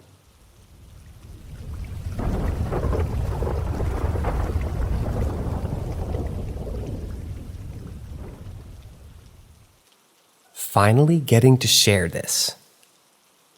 This happened in the summer of 2007. It was told by me that the two girls who experienced it, who were friends of mine at the time, and also a couple. This is important for later. It all happened in central Italy, in Lazio, the region where Rome is. And I need to give some context about this. The area around Rome is full of hills. Most of that region is. And underneath many of these hills sit ancient Roman/pre-Christian catacombs. So many, in fact, that they're not even that big of a deal for the locals. And some of these catacombs even got converted into wine cellars or basements over the centuries. Some haven't. Again, this is important for later. Now, these two girls, we'll call them E and C, were in their early 20s, had been together for a year or so back then, and given how ludicrously expensive rents in Rome are, decided to try their luck finding a flat in one of the small towns around that area. On those hills I've mentioned. Mind you, those hills aren't ominous at all. If you've ever seen pictures of Tuscany, that's what they look like, which is rather lovely. And they did find a small apartment for rent in one of those towns. A renovated flat on the second floor of a much older house, which isn't surprising at all in that region, as many houses are centuries old and just get renovated from time to time. On the ground floor of that apartment, there were some neighbors, but they never got to see too much of them. A couple of apartments with old people living in them. There was also a very old, sturdy wooden door, which was always closed and locked by a padlock. And when they asked the landlord where it led to, he told them that it was a door to some old cellar nobody really used anymore, and supposedly was connected to one of the catacombs I've mentioned earlier. Again, it's an ancient country, and such things don't come across as particularly weird to us. Neither it did to E or C, who just shrugged it off like, okay, makes sense. So E and C spent a few months in that town, not really bonding with anyone, mainly commuting from there to Rome and back to work. C and E both study. However, being a homosexual couple in an old town full of old and bigoted people, they quickly started noticing how unwelcome they really were there. They'd go to the local store to buy food, and the clerk would ignore them on purpose. They'd find their mailbox emptied of all of their mail scattered over the floor outside their apartment. They'd even bump into people riding scooters around town, passing them and yelling, "Goddamn lesbians." In short, they didn't have the best time there, but they knew it was only a temporary solution, so they decided to just endure it while all the waiting to move again. And yes, FYI, Italy is still majorly conservative on the topic of LGBTQ, even more so now than 16 years ago. Then one morning, as she was stepping outside to go to the car to drive to Rome, E found something on the ground floor right in front of the flat's door. A mussel shell had been placed there, with a doused red candle in it. And judging by the mess it made and how short the candle was by now, it had been burning for the whole night. Not knowing what to do with it, she picked up the shell of the candle and threw it in the garbage, together with all the wax that she could scoop up from the floor. Another thing she noticed when she finally set out to leave was that the door, the sturdy wooden door downstairs that had always been closed up to that point, wasn't locked anymore. The padlock was gone, and it was opened just by a crack, but she didn't really pay too much attention to it right then. But then things started happening. At first, it was an uneasy feeling E and C would be when they were in their living room sitting on the couch, reading, chatting, watching a movie, and suddenly they'd have this feeling like someone was watching them. Later on, it became more than that. They'd hear noises around the house, like someone knocking on the walls in another room, or a toilet flushing on its own, water taps turning on by themselves in the kitchen. Quickly, it became less than bearable. One night, as they were sleeping, they both woke up in the middle of the night hearing footsteps of bare feet in the living room. They started listening. It felt like the footsteps were simply pacing around. There was nothing else, no voices, no items being moved, just the sound of bare feet in their living room. After a while, C, feeling understandably scared, whispered, "What's that?" to E, and as she did, the footsteps stopped, as if noticing her voice in the silence of the apartment. They stopped, and a split second later, they started sprinting toward their bedroom. E grabbed C and turned her face away from the door, doing so herself, just moments before the footsteps came through their bedroom's door and stopped to the side of the bed. "Don't look, whatever happens now, don't look," E told C, and held her in her arms for the rest of the night, neither of them sleeping, just listening in for those footsteps to finally leave, or whoever it was to do something, anything at all. But nothing happened. They spent the next 3 hours wide awake in silence until dawn came, and with that bit of sunlight finally shining through, E found the courage to turn around, and nothing was there. Another night, E, who was in university at the time, was up late studying in their living room as C was sleeping. Like I said before, it was summer, and the window in the living room was open. She wasn't facing it. The window was to her left as she was sitting at the table taking notes. Suddenly, she felt the hair on the back of her head stand and had that familiar feeling of being watched. So, she instinctively turned to the window. She described what she saw as a completely pitch-black human-like figure perched on the windowsill, with no features on its face, save for the two very large orange glowing eyes, who just stood there, motionless and staring at me. She couldn't tell me for how long she stared at it. She told me she felt completely paralyzed and helpless, and had the feeling that she had tried to move or do anything that thing would have lunged at her. Eventually, she couldn't hold it anymore, turned around and closed her eyes, took a long, deep breath, and looked again, and it was gone. After that, they contacted their landlord and decided to leave for good. They did so within a week since that event. The last thing E noticed as they were finishing packing their things up and leaving was that big wooden door, the one who had been left open ever since all those events had begun, was now once again closed and locked shut with a padlock. I hope you enjoyed. It's been 14 years since I was told all this. And ever since then, I've never sort of shared any of these conversations, but with a few trusted friends. I've been meaning to write it down eventually, but never got around to it. And no, sadly, I don't know the name of the town where this all happened. I'm not in touch with E or C anymore, so I couldn't find out more even if I wanted to. But knowing myself and what a massive dumbass I can be, I don't much mind not knowing, because I know I'd be tempted to go and take a look for myself, and that doesn't sound like it would lead anywhere constructive.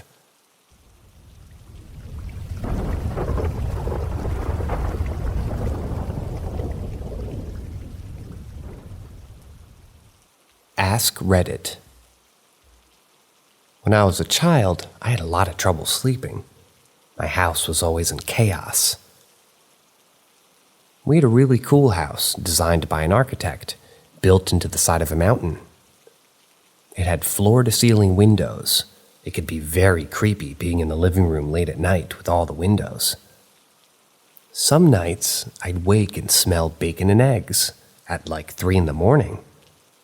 I would hear noises in the kitchen. So, I would go to the kitchen.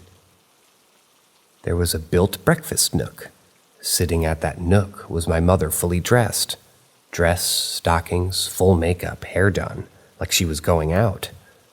There was a full breakfast: eggs, bacon, hash browns, and grapefruit. 2 plates were set opposite each other. There sat my mom engaged in full conversation. There was just one problem. There was no one sitting on the opposite side of my mother. She talked and laughed with the imaginary person and smoked cigarettes. This went on for hours. I spent the night at my friend's house, and being awake, I went to look in the kitchen. No mom talking to her imaginary friend. When I got home, I asked my dad about it, and he told me that it had started after the death of my brother. I lost an older sister to pneumonia and my younger brother of SIDS. I guess my mom was already struggling with mental health issues, and she just cracked right down the center. It was a scary childhood. Mental health is a terrible scourge. I sometimes think that it can be worse than cancer. My mother had both the physical and the mental issues, but the mental issues were worse. She's at peace now with my brother and my sister.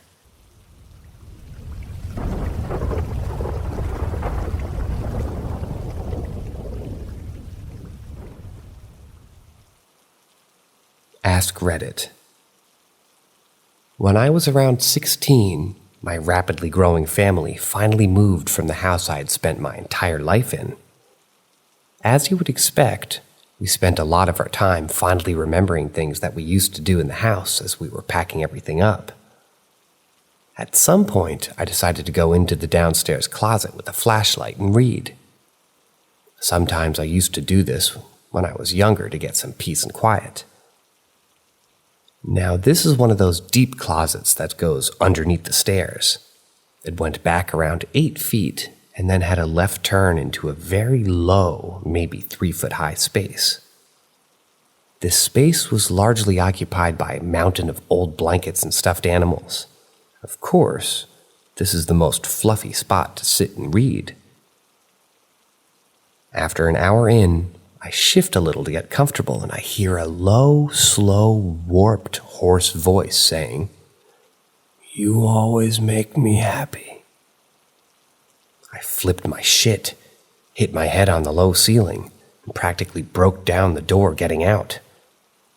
After hyperventilating and explaining to my family why there was no color left in my face, I went back to see what it was. It was my stuffed little bear from when I was 3 or 4 years old that happened to lean on it just right to press his belly. When I pressed his stomach again, nothing. This poor bear I hadn't played with since I was a toddler used the last of its power, used its dying breath to tell me I made it happy. You make me happy too, little bear. When you're not making me piss myself.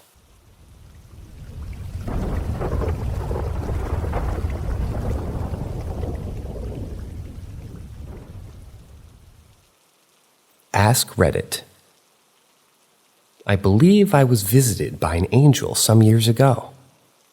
I was out with my college class, collecting water samples in the local river for viewing. Within 2 minutes of getting the water, I fell and got soaked in temperatures of 25 degrees. The water was slightly icy. I brushed it off, then fell again, and then a third time. I gave up, walking back to the group to mix some chemicals or whatever.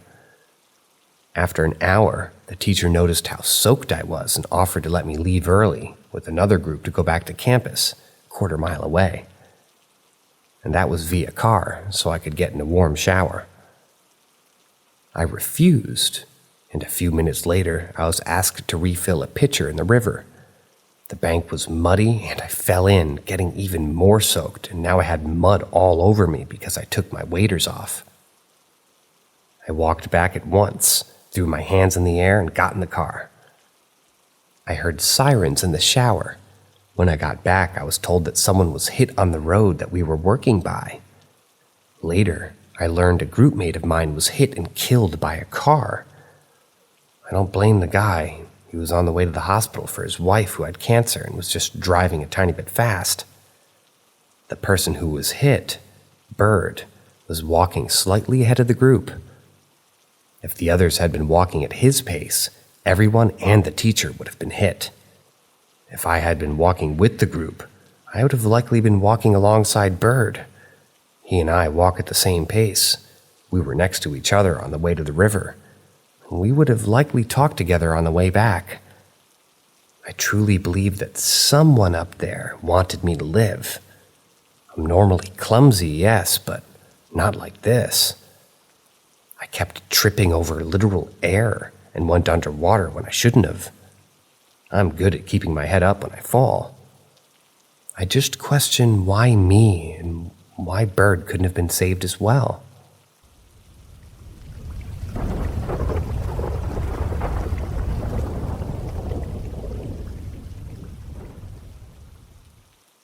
Ask Reddit. Last year, I once woke up thinking, he's here. Convinced there was someone standing next to my bed. I was so scared and didn't dare to open my eyes for what seemed like an hour. When I was around 13, there was a moment I saw an elderly couple outside my window while I was undressing. I gave them the finger thinking that they were pervs, but the next moment, they were gone. It was also not the right height for people to stand at. They must have been 2.5 meters tall for them to be at that place. My friend and I tried making animals with light and shadow hands, and suddenly there was this tiny man. I told my friend, "Wow, you're amazing. How are you doing that?" When she answered, "Oh my God, I didn't. I thought that was you." The thing started running towards us. We both hid underneath the blankets. My dad opened the door, so no idea what that would have happened. And last but not least, we had a terrible car accident once where my dad crushed in another car and we couldn't have fallen down a ravine, but luckily we didn't. Also, from 2 families, there were only some light injuries, although both cars were totally wrecked. Years later, my dad told me that he believes he has a guardian angel because on that day, the police and himself found something like a handprint trying to keep the car from falling down there.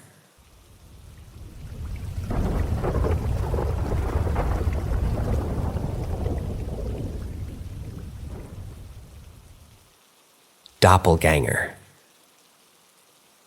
I had my first encounter with a doppelganger 2 weeks ago. I convinced myself that it was just in my head. Must have been a waking dream of sorts. Me and my boyfriend went out. I myself had only 2 beers over 5.5 hours that we were out, so I'm not even buzzed. I was in my kitchen waiting for my dog to finish his business so I can lock up and go to bed when I see movement to my right. To put this in context, my kitchen is a rectangle with my family room on my left, and my living room would be behind me, and my master bedroom off to that to the right. And to the right of my kitchen is a laundry room, open floor plan. Okay, back to the moment on my right. I turned, confused because I thought my boyfriend had went into the bedroom to start getting things ready for bed, when I see him in the doorway to the laundry room smiling at me. Then he did a 180 very dramatically, took a step forward and proceeded to comically walk behind the wall in the laundry room. Monty Python's Flying Circus Ministry of Silly Walks bit is the closest thing that I can have to describe how he walked away. Me, confused, followed asking him what he was smoking. There was no one there. There's no way out of the laundry room. One way in, one way out. Then it came back this morning, and this time my dog reacted. It showed up again in my bedroom doorway, smiling, and gestured for me to follow. I was 100% sure my boyfriend was outside getting our vehicle started for work. My dog freaked out and got between it and myself, and he was pissed. And when I looked down at him and tried to grab him because, shit, I don't know what the hell it is, but I don't want my dog to get hurt, it was gone. I looked in my bedroom, my closet, and my attached bathroom. Nothing. There's no other way out that it could have walked through. It'd have to go through me to get through, just to get away at all.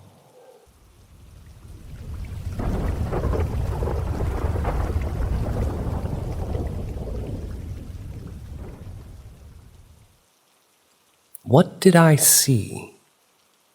Someone help me figure this out. Situation number 1. I was at my grandma's house in the upstairs bedroom. It's a 4-bedroom old house on the country, and I'm laying in bed watching Netflix on my phone on the nightstand. There's a door to my grandma's bedroom that's catty-corner to the open door in the room that I'm sleeping in. So I'm laying there watching Forensic Files, and so my view is kind of distorted from the light on the screen, but I see a black figure walk up and grab the doorknob of the door to the other bedroom. And it just stands there. I'm thinking it's my grandma who's downstairs. She's kind of hard of hearing, so I say "Grandma" a few times, louder and louder until the hair stands up on the back of my neck and I lean up in bed and say "Grandma" really loud. At this point, whatever it is knows I'm looking at it and replies to me, "Oh, you can see me?" and turns around and walks away, bro.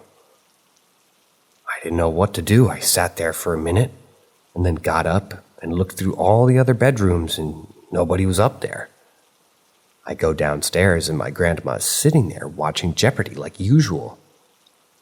I asked her if she went upstairs. She said no, has no idea what I'm talking about. I'm not schizophrenic that I know of, and I was completely sober. Freaked the out of me. Situation number 2. Fast forward 6 months and it's New Year's. Long story short, I'm laying in the other bedroom. That was catty-corner to the one that I was in the first time in that story. And out of sleep and crazy hungover. I hear a woman mumbling down the hallway by the bathroom. Hallway and the bathroom in the same big bedroom. I don't think anything of it. Maybe somebody stopped over and I was hearing them downstairs. There is a balcony in the bedroom that I'm at and a patio out front on the bottom level. I laid there for a little while listening to it, but I couldn't make any words out. So I go downstairs and ask my mom and my grandma, who are both sitting downstairs on each other end of the house in the living room watching TV, if there's anybody there. My mom said no. I told her I heard some lady upstairs mumbling. She just said no one was there. So I went back upstairs and tried to get some sleep. As soon as I'm barely asleep, I'm laying on my right side and I hear a scream from a girl less than 3 inches from my left ear. I was so scared I jumped up and ran into the door, then opened it and ran out. Fast forward again to later that night, and my mom's spending the night at my apartment. She doesn't live in town, she was visiting. My mom said that she hears the lady too some mornings mumbling down the hallway, but she can never make out what it's saying. She just didn't want to say anything in front of my grandmother to freak her out. My grandma doesn't believe in ghosts. What the fuck, bro? I refuse to sleep over there anymore. Hell no. Any ideas on what I heard or saw? The house was built by my grandfather and his first wife who lived there. They had a young daughter who died of some blood disease. I'm not sure what happened, or if it's curable. But I get some super weird, anxious vibes from that house. I bought an audio recorder and set it up there 3 days. I went through all the audio recordings on my girlfriend's laptop, but I can't hear anything except for some interference every now and then. But it might just be the audio recorder.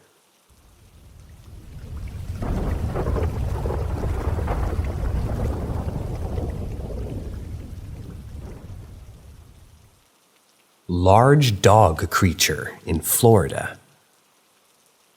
Let me say first and foremost, I'm a man of logic and explanation. I never believed in ghosts or other cryptic beings really in my life, but something happened the other night that really made me feel weird. So I live somewhere in between country and town here in Florida, and I see an abundance of wildlife, foxes, coyotes, raccoons, all very normal to see. Since there's a pretty large fox population around here and most people having chickens, everyone has large dogs, including me. I have a 70-pound boy and a 60-pound girl pit bull. They're fearless. They know this is their property and they protect it as such, alerting me if they hear something. And if they do, I open the door and they run out to chase whatever it is. The other night, I woke up randomly, and it was disturbingly quiet outside, like not a single cricket, and my dogs were not on the bed like they usually are. All of a sudden, a howl like I've never heard went off like a siren that sent a chill running down my spine, like a deep yell almost, but definitely from an animal. I turned the lights on in my house to see my pit bulls at the back of their crate shaking. I've never seen that look on my dog's face like that before. Purely terrified. So I turned all the lights back off, grabbed a flashlight, and looked out my back window. What I saw about 200 yards off by the tree line near the back of my property was a dog thing.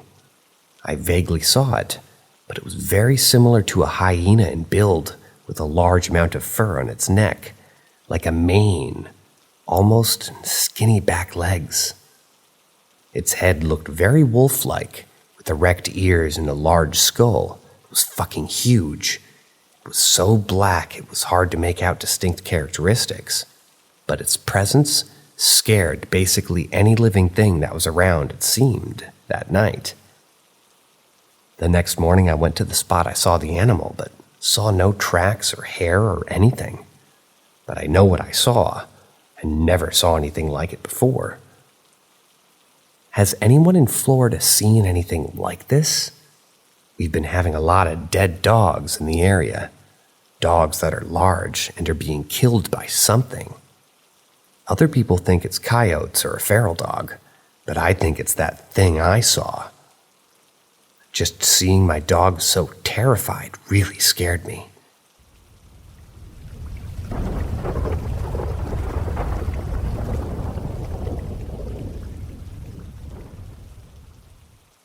Ask Reddit.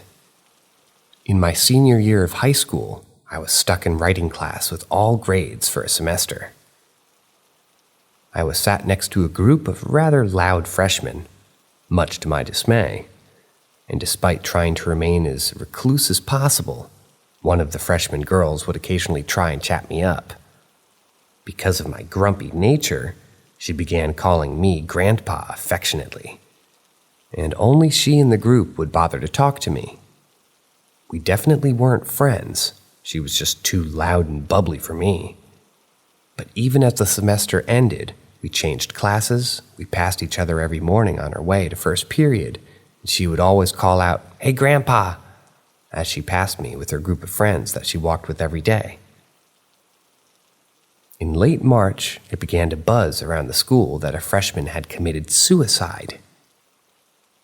It was said to the upperclassmen, but we never dwelled on it, because beyond hearing about the suicide prevention assembly freshmen were required to attend, it never affected us. In mid-April, I was running late to my first period, and this particular day stuck out to me, because I had actually done my first period homework, which I never did. And if you showed up late, any work turned in wasn't credited. As I was running down the hall, I saw the freshman girl alone and leaning against the wall.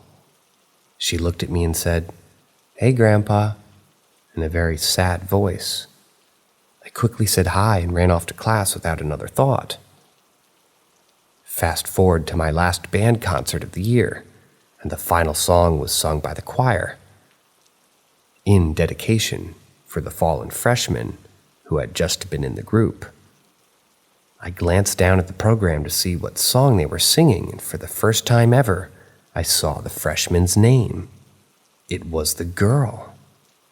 I was immediately frozen stiff, much to my bandmates' confusion, and asked if it was a misprint. Nope, it was her name. I looked up her death date in the obituary, and it was March. But I'd seen her in April, alone, and so sad looking. I cried on my walk home after the concert, and still to this day, I have no homework that I did. This says, I have 2 homework I did that was never credited in April, because I ran late.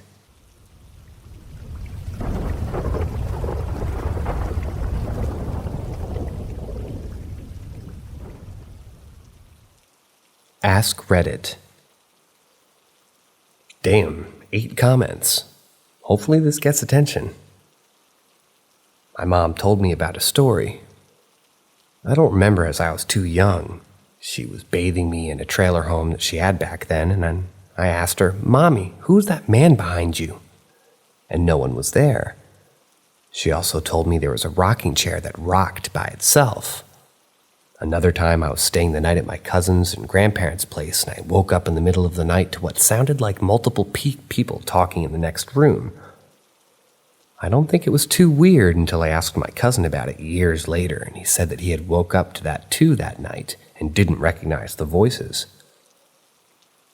I heard a man talking one night about his regrets and stuff like that, when my mom and my dad were both asleep next to me.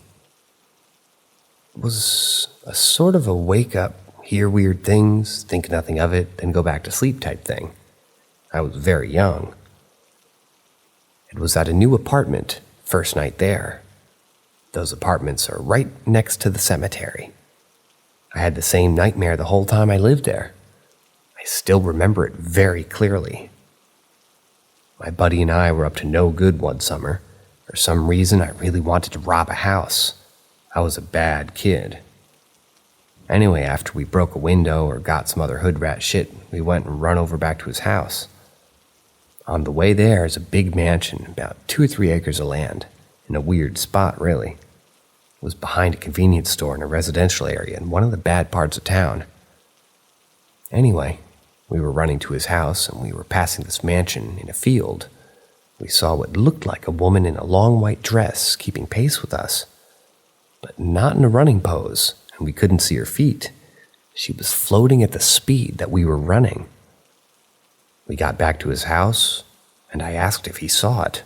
He said yes, and that was that. Never saw it again.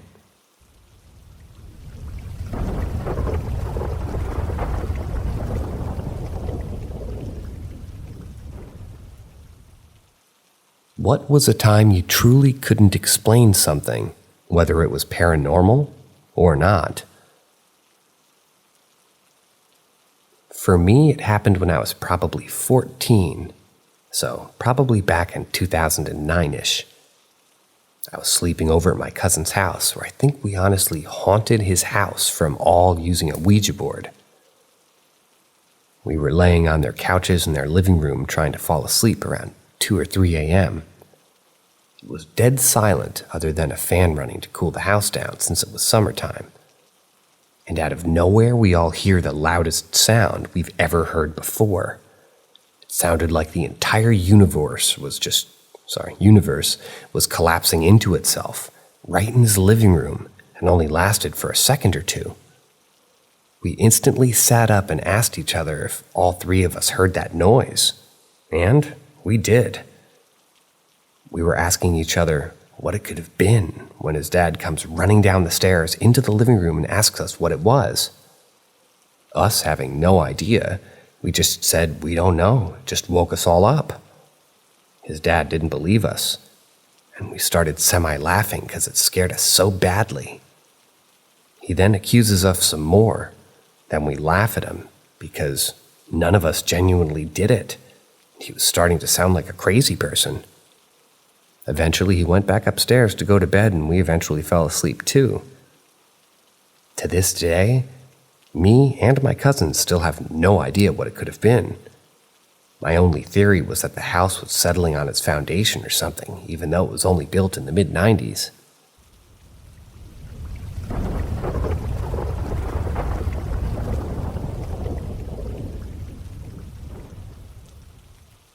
Ouija board I buried over 16 years ago. When I was a young teen, I stole a Ouija board from Spencer's and played around with it a couple times with a couple of friends. I ended up putting it in the bottom drawer of my dresser to hide it from my parents.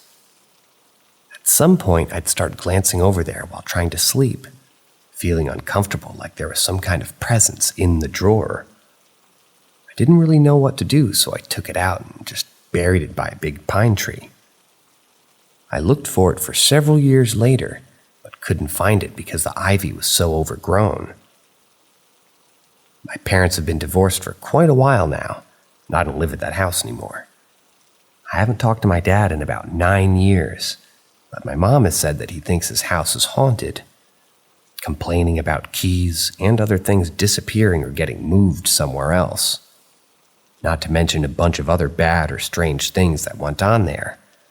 But that would really take a long time to talk about. Neither of my parents knew about the Ouija board, and they're both religious. I have an occasional strange dream about the pool back there always being absolutely filthy and scary creatures living in it. I suffer from depression and anxiety too. I wish I could go and find it and deal with it somehow, but the situation's complicated.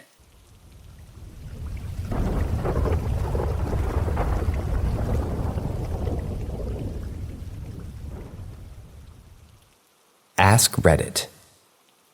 When I was 16, my sister spent her last few days in the hospital.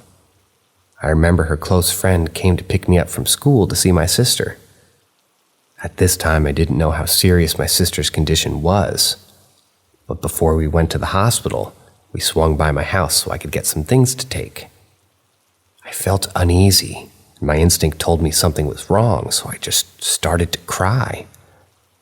Of course, I knew my eyes would dry out since I wore contact lenses, so I took my eye drops with me. A few days passed. It happened. My family stayed at the hospital to take care of everything, and another family friend took me home. In this time, the last person to be at my home was me.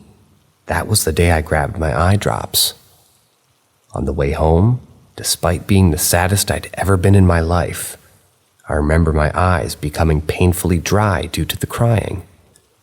Then I remembered I left my eye drops on her bedside table. I remember very specifically. When I got home, the same bottle of eye drops, and I only had one bottle, was on my desk in my bedroom.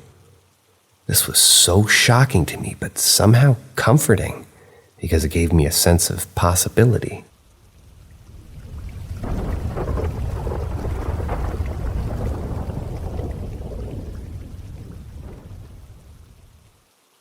Why do purification rituals and smudging often make paranormal activity worse? I've never had any first-hand experience with something I can blatantly account to being paranormal, but like everyone else, I've had weird experiences that certainly gave me the chills. I've been watching a lot of paranormal activity videos on YouTube for years now, and used to read a lot of stories, and on other forums about people's experiences with hauntings. I've noticed that usually whenever people try to get rid of a ghost or try to treat, quote-unquote, their haunting, they'll perform some sort of purification ritual with incense or burning some herbs. Maybe they'll use holy water or something, or often they attempt a smudging or burning of sage, and they instead seem to end up provoking the entities and ultimately make their hauntings even worse or become violent. Why do you believe this is? Could it be that they're performing rituals incorrectly? I don't know the right, quote-unquote, way to smudge a house, but I've heard that there is a correct way to do it. Personally, I think it's probably because they're focusing all their attention on the entities that are causing the haunting, and they're feeding off of the energy and the fear. I've always heard that the best thing to do when paranormal activity begins is to ignore it and pay it no mind, or rather, that one of the worst things you can do is start asking it to do things, talk to it, try to contact it, or show fear and vulnerability.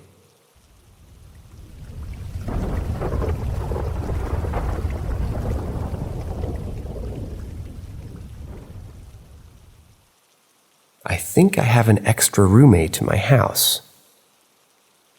I think my house has some sort of entity or energy co-inhabiting with my roommate and I. I recently moved into a 2-story, 3-bed duplex, 4 units in the whole building. The building is old, quiet, and unnerving. I moved in 1 month to the day and have sensed, seen, and felt some things that I can't explain. The first week of living alone, I had 2 jobs, and I was working from 10:30 a.m. until about midnight every night. But thankfully, I got out of my night job. It was after I had more time in the house that I began experiencing these things. On a Tuesday morning, I was doing my telehealth therapy on my PC when all of a sudden I heard a loud thud from my kitchen. I turned my head and my therapist acknowledged what I heard. She heard it too.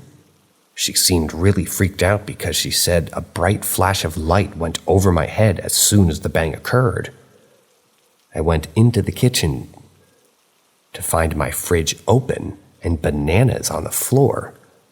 I was pretty freaked out but tried to rationalize it to the best of my abilities, but I'm still failing to do so. I woke up the next day hoping everything was just a coincidence. But before I took a shower, I noticed 2 scratch marks and 2 fainter ones next to each scratch. I know the picture quality is bad, but I was late to work and I had to capture some evidence. There have been frequent scatters of footsteps in the creepy basement at late hours, and knocks of three, three in succession, on doors. I watched too many horror movies about this, and now it's finally my turn.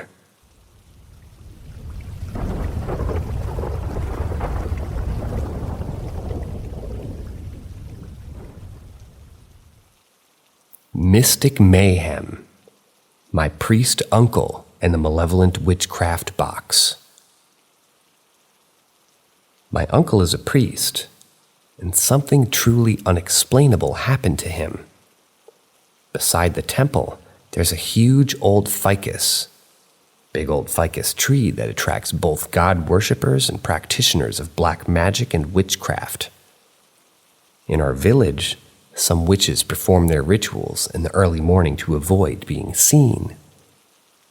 One day, as my uncle was cleaning and purifying the temple surroundings with holy water, he accidentally picked an empty box of incense sticks, mistaking it for a full one.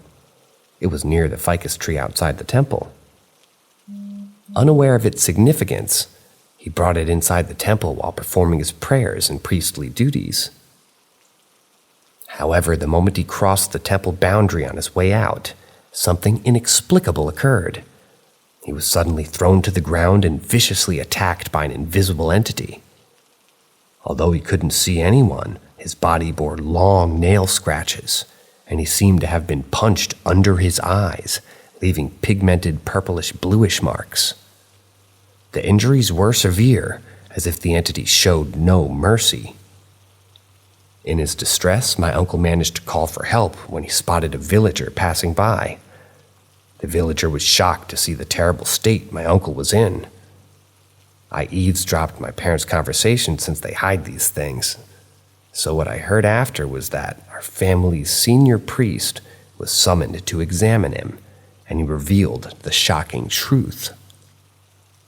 It turned out that my uncle had unknowingly touched a piece of an object used in witchcraft, possessing powerful black evil energies. When he brought that box inside the temple, the evil entity within the object was in distress and became enraged. As soon as my uncle left the temple, the malevolent force attacked him with full force. This incident has left us all shaken, as it serves as a stark reminder of the unseen and powerful forces that can be present around us. My uncle is now recovering, but the experience has left us all deeply perplexed and cautious about the mysterious world beyond our comprehension.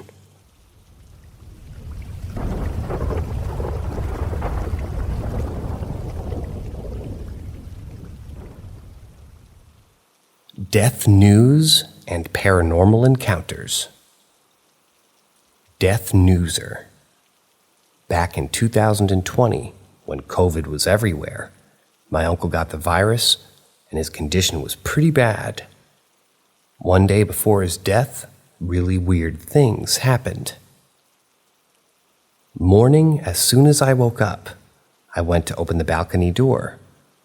There's a black butterfly, and it entered, and the small creature died in front of me. That small, petite creature stopped flying and fell down. That was really odd. I felt bad. Then I blew her outside. After a while, a black bird came from our kitchen window, took a round of the kitchen, and went outside. Now it got really weird. Black butterfly, black bird. Whole day went as usual. Around 3 a.m., I slightly woke up. I don't remember the exact time, but I hear a mixed voice of many people in unison, men and women's voices together, saying to me something like, "Take care of your brother is in danger." At that moment, I was paralyzed. I don't have sleep paralysis, and I'm aware of what it is. And I couldn't open my eyes nor move. I was screaming, "Mom, Mom," but nothing came out. I was screaming inside. I could hear my scream inside my chest. It came out, "Mom," finally the third time, she came running to my room and asked what happened, and I proceeded to tell her. But I was worried about my brother. I kept checking on him if he was all right. Then the next morning, we got the news of my uncle passing away. The unknown voice from the unknown source just warned me. Am I a psychic? What was that? After a few days, his soul visited us. I was smelling like something burning and felt something in front of me, but I can't see. The next morning, my mom confirmed and told me that she felt as someone was watching her, but she told me not to worry. It must be his soul. Night Visitor. We just shifted to our new house, 2019. We had things to arrange and beds to make. We decided for now that we'll sleep on the floor, and that day, all of us woke up around 3 a.m. to drink water. My neighbor was watching a movie at a loud volume so I could hear it, and I was seriously annoyed. I wasn't able to drift back to sleep after flipping side by side for a while. I felt something strange, like someone staring at me. Someone sitting right beside me, like right now, present tense to imagine. My eyes are closed, but I could feel the strong gaze of two pairs on me. And after a while, I don't know how to explain it, but it felt like they have long hair. My eyes are closed, but I feel it. It's too close to my face. Now I'm sweating horribly. I'm fighting for my life. I opened my eyes, saw nothing but darkness. I again gulp a glass of water and try to sleep, but I can't close my eyes and drift to dreamland. Now my body's getting colder and colder, cold as ice, cold sweat running down, and my body's trembling so bad I can't stop it. I was shaking so bad, I was anxious. I had very weird feelings in my chest. I was on the verge to cry. Taking deep breaths, but I can't no more. I woke my parents up and they were mad. Yeah, I asked my mom to come over to my side and sleep beside me. She scolded me, but she eventually came. I hugged her. She flinched. She held my hand and said, "Oh my God, you're cold as ice." She rubbed my hands and feet. Now my father was wide awake too. He turned the lights on and tried to calm me down. After a few minutes, as I was going to sleep, I noticed that the front door was open. We were sleeping in the living room. It was freaking open. I remember before sleeping that my dad had locked it. Now I'm in full fear, terrified. I told my dad, pointing my finger toward the door. My dad looked and lied, excuse, that he went outside to walk a bit. Then he put me back to sleep. But I was awake. How could I sleep? Then my father speaks to my mother, assuming I'm asleep, stating that he'd heard someone knocking on the door. But when he checked, no one was outside. He said that he thought it was a soul, so he locked the door. I don't know how it was open. We need to see if the lock still works, or to get a new one from the priest. That's chilling. I know how to spend that night. It seemed too long, and I was just hoping to open my eyes in the morning. By the way, the locket from the priest was for my protection. And yeah, it was a bit broken. When I was 5 or something, our family priest strictly told my parents to not let me take it off. I was maybe affected by negative energy. Whenever I asked my parents, they never told me anything. But now I'm safe from whatever it was. The false call. My mom called in for dinner. I was in my study room. As I turned the lights off, I heard mixed voices in unison saying my name, reciting my name once. But I didn't look back and had a small run to the kitchen. Did you ever experience something like that, ever?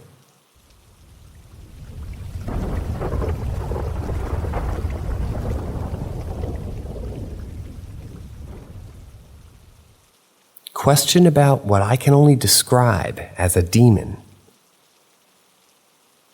So years ago, me and my girlfriend at the time took a picture while laying in bed, with my niece between us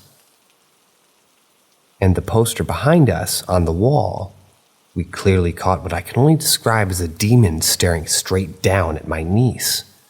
It was clear as day, no mistaking it. It was looking through the light reflecting off the poster, like it was a window or something. Thinking we got a weird angle, clearly in denial, we recorded a video of us probably 15 to 20 seconds long to see if we still saw it. Mind you, my niece was asleep between us having nightmares for the last hour or so we kept waking her up. Anyways, in the video, right when it starts, you can see it still staring down at her, eyes bulging, looking down. About 5 seconds in, a white orb flies from behind my right shoulder toward the opposite corner of the room. As soon as it gets halfway across the bed, the thing in the poster looks up as its eyes follow the orb of light. Then the video ends. We immediately grabbed my niece, ran into the living room, and turned on all the lights, starting to read a Bible till the sun came up. This all happened at a family friend's house, so as soon as we were able to get a ride to get out of there, we did, and we never went back. I still have the phone, but it's broken. I don't know how to get any of the videos off of it without being able to turn on USB mode. The thing in the poster I looked at that night looked like the king from the Game of Thrones, except with scales all over its face, and instead of a blue color, it was like a dark blood, so dark it was almost pitch black or burnt like dark red tint to the scales, and the creepiest eyes I've ever seen. The girlfriend who was with me at the time is now my wife. We often have to ask one another what really happened because who wants to believe something like that even exists? So now, to the question. Does anyone have any ideas of what it was that we encountered, based on its description and the facts, that it was causing my niece nightmares, and looking through the light bouncing off the poster? What did we see?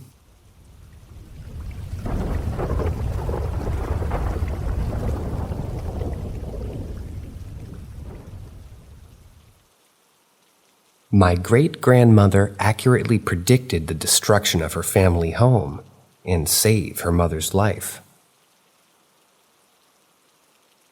My grandmother told me this story about her mother. She is not at all spiritual and doesn't have any other stories like this, so it's always stood out to me. It's a little long, so please bear with me. When my great-grandmother was a child, she had frequent prophetic dreams. Usually it would be something small like receiving a letter in the mail or having a specific conversation with a friend. And this friend would be in her dream, and within a few days the event would actually occur. At the time she lived with her mother, who used a wheelchair, and her grandmother. I believe that she also had siblings, but they aren't relevant to the story. Her grandmother, my great-great-great-grandmother, was supposedly a psychic medium herself. Admittingly, I have some doubts about this claim. I have to assume that her grandma didn't work as a medium professionally due to the time period, but I don't doubt that she had psychic abilities. Anyway, her grandma was very interested in these dreams and always took them seriously. One night she had a dream that was different than the rest. She dreamed that there was a terrible house fire and that they were unable to get her mother out of the home in time, due to difficulties with her wheelchair. She woke up in the middle of the night crying inconsolably. She told her grandmother about the dream, and she immediately started waking up the rest of the family, telling them to grab as much stuff as they could take with them. They hopped in the car and went to stay with a family friend for the night. The next day, they come back to check on the house, and it's just ashes, completely burned to the ground. I can't remember if they ever found the cause of the fire. As far as I know, this is the only big incident that she ever predicted. But I wonder what else went on in that family. Unfortunately, my great-grandmother passed away when I was young, so I never got the chance to ask her about this story. I've also had a few dreams like this myself. Nothing as extreme as a house fire, but still interesting. And I wish I could talk to her about them.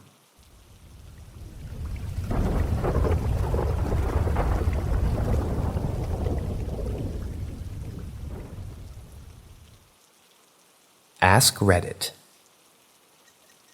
When I was young, my family moved into, quote-unquote, the most haunted house on an Indian reservation in 2001.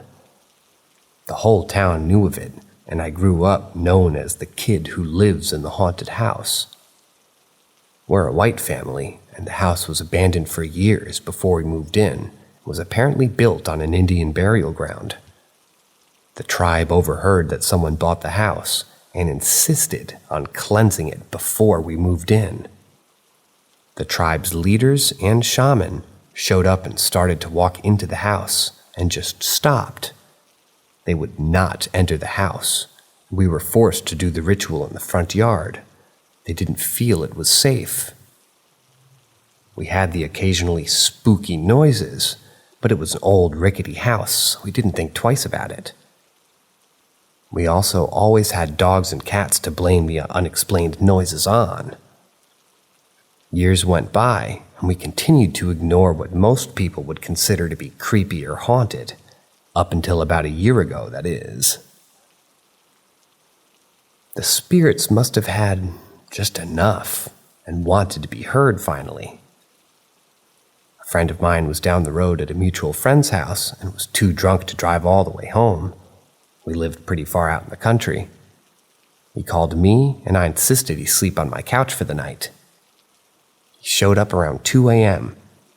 The whole house was asleep except for me and him. I got him some water and blankets, set him up for a nice sleeping spot on the couch, and we both went to bed. We woke up early the next morning, and he was getting ready to leave and grabbed his 400 pair of Jordan high-top retros. He started to put them on and quickly stopped, realizing there was something inside of his left shoe. He reached in and pulled out a small chunk of dog shit and a crumpled up tissue. Everyone was still asleep. No one woke up throughout the night. There were only 3 suspects: my mom, my dad, or my brother, none of which would be rude enough to do such a thing. My dogs never had a problem going to the bathroom in the house, let alone aiming perfectly into a shoe. To this day, we still don't know how it got there.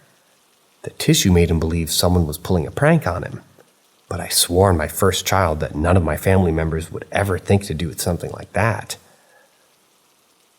We had no choice but to blame the spirits. 17 years I lived in that house, and that was the most unexplained thing that's ever happened. My friend is still convinced the house is haunted and refuses to spend the night anymore. I try to joke about it every now and then, and he gets very uneasy at the thought of it. It still bugs me that we'll never know how it happened. But at least I know my ghosts have a good sense of humor.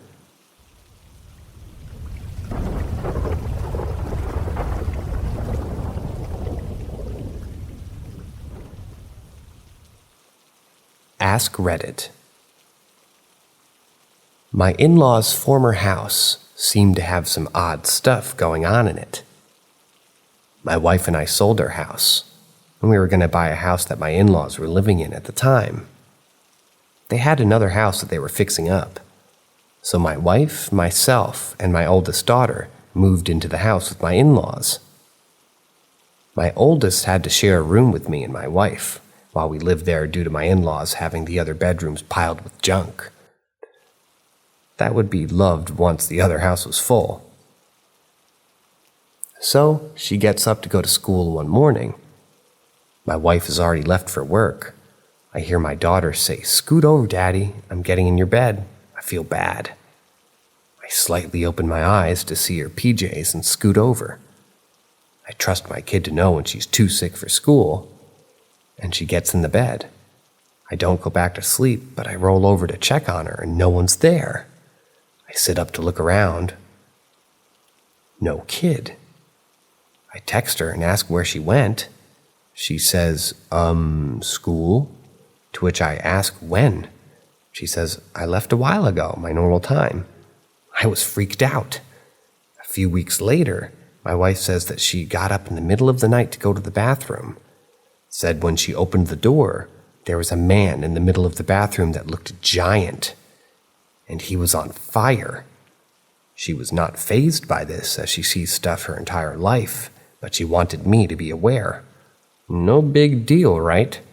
Well, it wasn't until my daughter is in the office room with me a few days later and look into the hall toward the same bathroom and says, "Do you see the big red man over there?" I didn't see it, but that freaked me out.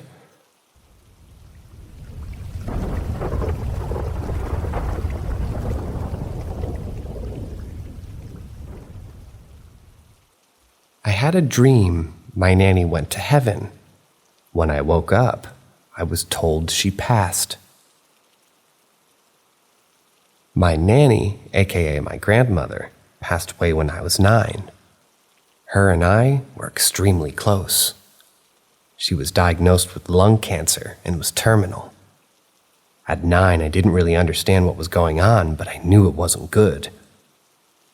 Now my aunt, my nanny's daughter, passed away when she was 18.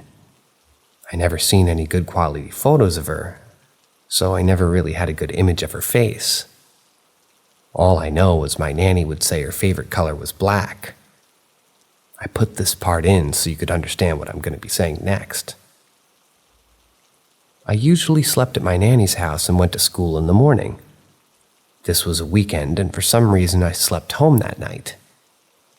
When I woke up that morning, I remember having this vivid dream. I dreamt that my nanny was floating on a cloud going up to heaven. She was so happy and excited. I then remember looking up in the dream and seeing this woman on a cloud with her arms raised, and she was wearing black. I wasn't creeped out during the dream because my nanny looked so happy. The woman's face was blurred out, and I remember trying so hard to see her face. I woke up with tears coming down mine, but I just brushed it off and headed downstairs. When I was coming down the stairs, my whole family was in the living room. My mom was crying. I asked her why she was so upset, and she unfortunately told me that my nanny passed away. I was frozen in place. I was devastated. I just lost my best friend. But I felt a sense of peace because I knew she was with her daughter again. I waited a few days before I told anybody about the dream, in fear that I would upset them. I still remember this vivid dream and the peace that comes with it. I grew up Catholic and was currently enrolled in a Catholic school, so I did believe in God and all that stuff. The only terrifying thought is that, yeah, I believe in heaven, but if there is a heaven, there must be a hell.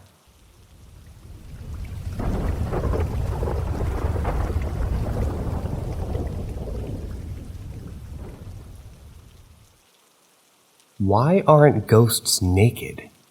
If objects don't have quote-unquote souls or whatever, why do ghosts, when visible, wear clothing?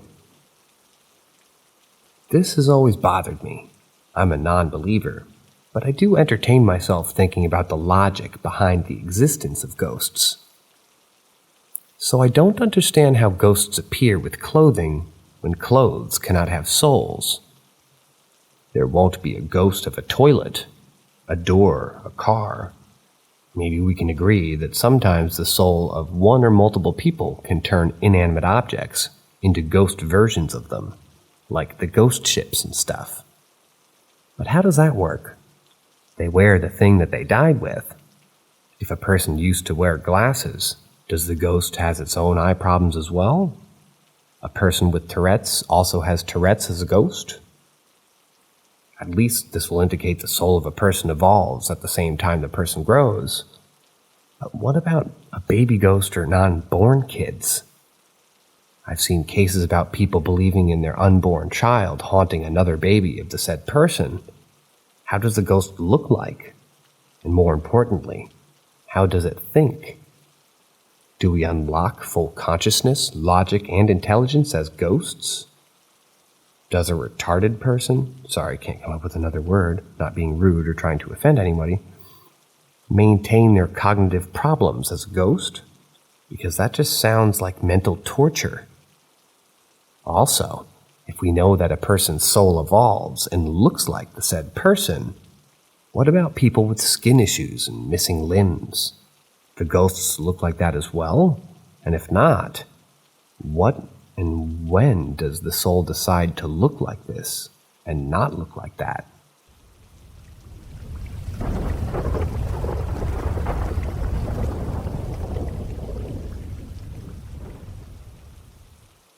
Welcome to the crossroads of reality and the unexplained. Paranormal M invites you to join us on this quest for truth. Subscribe now and hit the notification bell to ensure you never miss a moment of our mind-boggling investigations and encounters with the supernatural. Story number 1, Hat Man.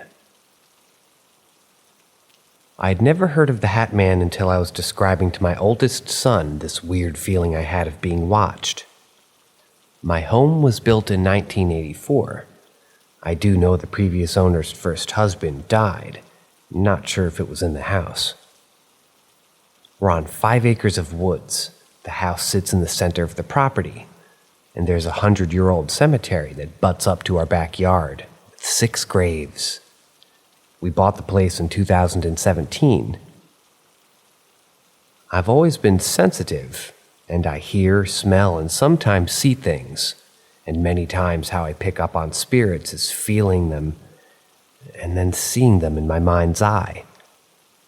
A while back, I kept feeling that I was being watched, and what I saw in my mind's eye was a tall man wearing an old-fashioned hat. Think a hat worn by plague doctors.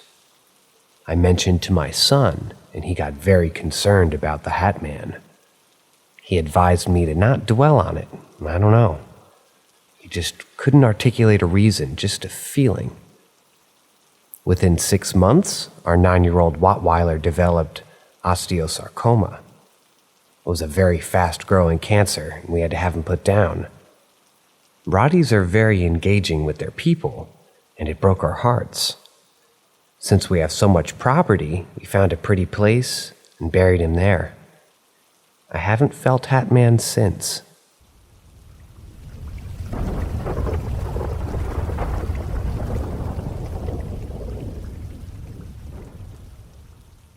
Spirit world ramping up.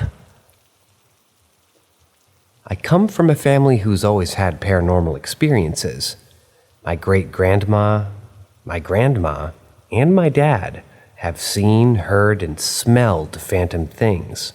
And to us, it was a part of life. All but me, of course, have passed on. I have lots of stories and experiences that are strange or otherworldly, and I'm going to post them. This is the most recent. It happened over the weekend and last night and early this morning. I currently live in the South on 5 acres, and my backyard ends where a 100-year-old abandoned cemetery is. We also have a cleared area, surrounded by beautiful loblolly pines, live oak, and hog plums, where we've buried one of our dogs, and have planted a cedar tree, where we put my late mother-in-law's ashes. Husband and I also wanted to be cremated when we die, and a tree planted over our ashes as well. I don't know if the proximity is what sort of makes my experiences ramp up. Last weekend I was at the beach. I had started reading a book when I felt the distinct presence of someone standing directly behind me. Way in my personal space. I looked around and nothing. Went back to reading, and it happened again. I could almost see the shadow in my mind's eye because no shadow was cast. It kind of rattled me because it was so in my space, and I actually called my husband to make sure that he was okay. I gave up on reading and went for a swim. It didn't happen again after that. Last night I was sitting in a chair reading the news on my phone, and a gray mist passed in front of me. I was startled because, while I occasionally don't feel alone, I've never seen anything. It disappeared as soon as we passed in front of me. This morning I woke up and I was laying in bed and I heard someone say hello. It was a woman's voice and came from the direction of the bedroom door. This happened at about 7 a.m.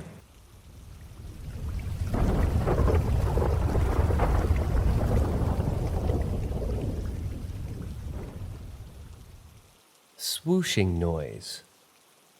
I'm quite experienced with hypnagogia, but I couldn't tell if it was this or was it something else. The fact it happened on Halloween is even weirder, and I wasn't experiencing any of the other hypnagogia stuff. Last night between 3 and 4 a.m. I was lying on my back and I decided to lay on my side. After a few minutes of this, I heard a series of what I can only explain as irregular downdrafts of air. You know how an airplane makes a deep roaring noise as it goes overhead due to the action of wings forcing air down? It was like that, but like a slowly rotating helicopter blade or someone waving a sword above my bed. And all I was thinking was, what the hell is that? Please stop it. It stopped after a few times, and I looked around, but I couldn't find anything. I decided to lay on my back instead. Now I'm wondering what on earth this was. It seemed too real for hypnagogia. I can only think it was something with my ears.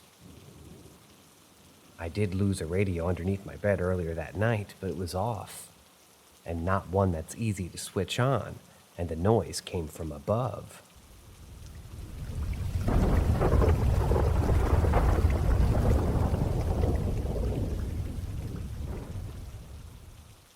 Strange and annoying low-frequency, rough rumbling noise in the middle of the night. Last night around 3 a.m., I noticed a very low background rumbling noise. It sounded like it was coming from the floor or the wall and wasn't uniform like a typical hum. It was very rough, like something vibrating or an engine rough idling. I can compare it to a classic car, a motor with a bad bearing or aircraft noise. It exhibited random pops and was almost like something moving. I was able to block the sound out by covering my ears. This noise actually caused me to lose 2 to 3 hours of sleep. I asked my parents, and they said they didn't hear anything. I can confirm that it wasn't a heating pump. That's way too uniform. The noise sounded lower than the typical 50 hertz hum, like 25 to 40 hertz. Around 5 or 6 a.m., it suddenly buzzed loudly and stopped. I do suffer from hypnagogia, but I could confirm that there and then that this noise was real, completely random and seemed to be from nowhere. At one point, it seemed to also make a hiss. This is really freaking me out because for the last few weeks I've been hearing strange noises near that wall like tapping. I've always assumed it was wind, and the flash of light I saw a few weeks ago, and a few days ago I was playing with a toy gun, and found if I held it a certain way, it would start bobbing up and down on its own. I will appreciate any attempt at explanation. I don't have one.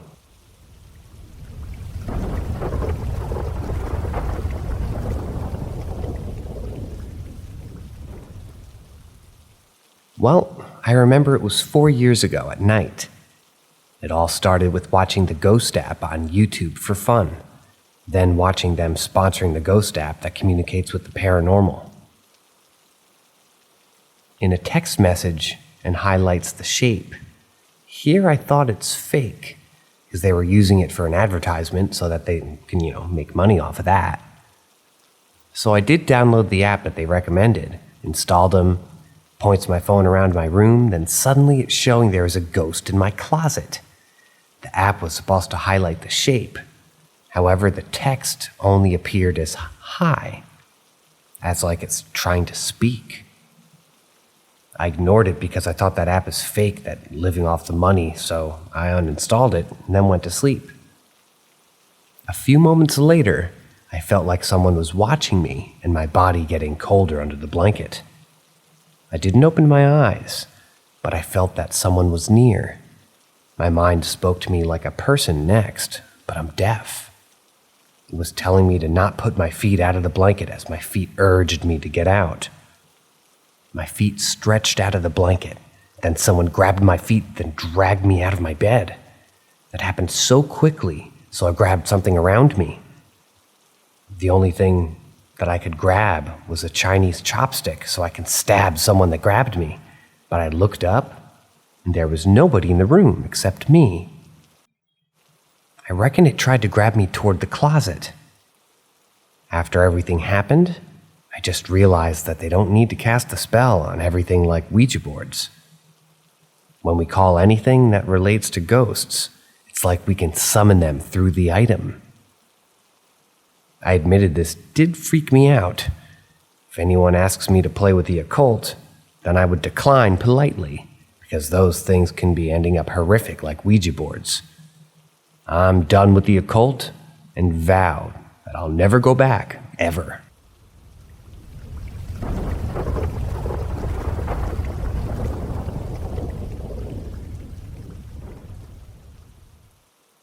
Okay, I'm not a cop, but I had to share this experience that turned me into a believer. A couple of months later, a friend was dining out explaining my story when a stranger at the next table turned around and stated that something similar had happened to him at the exact same place. This place, the Lyman School for Boys, Westboro, Massachusetts Mental Hospital, whatever you want to call it, is known to be severely haunted. But I didn't believe that crap, no way. So I go there to have a couple drinks with a friend. We get into an argument. He leaves. Buzzed me, decided to light a fire about a quarter mile from the crematorium, alone, at 2 a.m. I grab some sticks and leaves and start walking down a small access road with a pump house. It's at a reservoir. This is where it begins. All of a sudden, I notice this strange white outline. First indistinguishable, right under a light. I assumed it was Flint, and moved back and forth across the road trying to see. As I get closer, it looks like a woman in white with white hair flipped forward over her face. My heart skips a beat, but as I move closer, it vanishes into thin air as I'm staring at it. Not blinking at all. I try to ignore it, but I'm shaken. About 15 feet after the boathouse, there's a narrow path that leads to the clearing. As I hit this, the temperature drops noticeably. I had recalled a friend bringing this up at the same point a year earlier during daytime, and moved on. But even more so on edge, hairs on my neck standing up, mind screaming. As I get 2/3 down, I hear this piercing shriek, and a squirrel bolts directly, less than a foot in front of me, and I jump back in terror. This was so generic scary movie pre-scare that I'd actually tried to use it as a so fake there's no way there's a real spirit here, in quotes. But at this point, I was terrified but wouldn't turn around, as it would require me admitting that there were spirits. I get to the water and stand there, feeling a presence. I look to the path I walked in on, and it completely fogged up in a matter of less than 30 seconds. At this point, I'm ready to get out of here, but standing in disbelief looking at the water for a moment. At which point, I hear this dry, piercing whisper coming from all around me. All it said was, "Out." I took that to mean, "Get out." Immediately dropped my fire-making supplies and sped walk out. Then all of a sudden, I heard footsteps following me. I stopped. They stopped. I continued. They continued. I ran. Haven't been back to that place since, And anytime my friends ask me to go there, I tell them, "Whoop, no." After this had happened, a friend recalled a time that they were skinny dipping at the same clearing, and a girl that we were with went completely limp in the water, eyes rolled back. I dragged her to shore. Her and I were the last ones out there, and she was deepest. I checked her pulse. She was fine.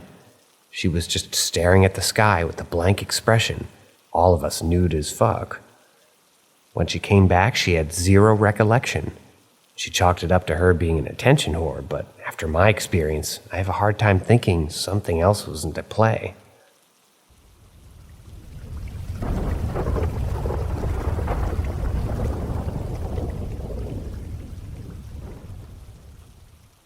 When I first bought my old house, I had to have extremely annoying housemates to help pay the bills. One night, me and a housemate number 1 were sitting on opposite sides of the lounge room watching the TV when I heard the unmistakable sound of knuckles on glass. Knock, knock, knock, in short succession. The sound seemed to come from the window behind the TV. Housemate number 1 and I looked at each other. "Someone is knocking on the window," he said, looking at the window behind the TV. "Must be number 2 housemate," I said. We continued watching the TV. Next commercial break, I got a torch to investigate. I tried to walk down the side of the house, but it was a solid mesh of spider webs because nobody ever went there. Like solid. You couldn't even chuck a tennis ball through without hitting one. I got a stick and cleared my way through the window. Then I shone the torch down the opposite end. It too was a solid mesh of spider webs.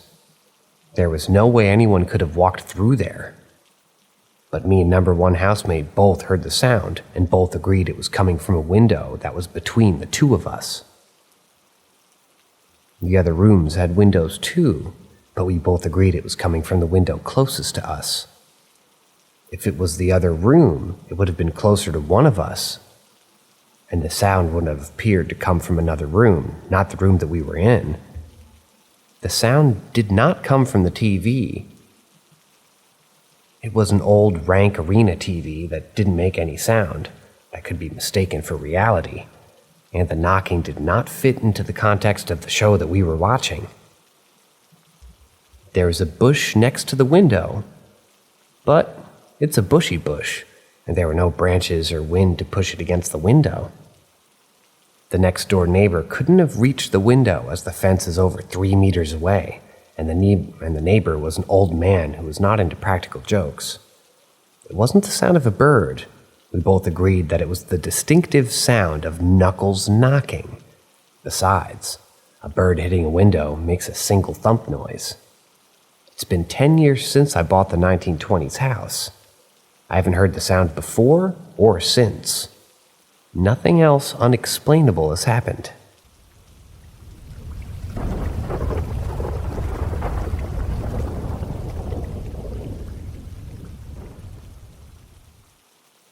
Mine's potentially lame compared to other stories, but it applies.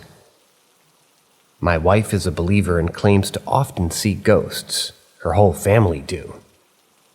There's been the occasional thing happen that I couldn't explain away. I eventually asked her to stop telling me if she saw things because it freaked me out a little bit.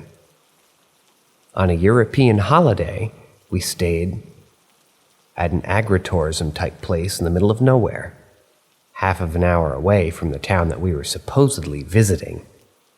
Something about the place was very uncomfortable, even though it was comfortable. Bed was fine, room a decent size. It just didn't feel right.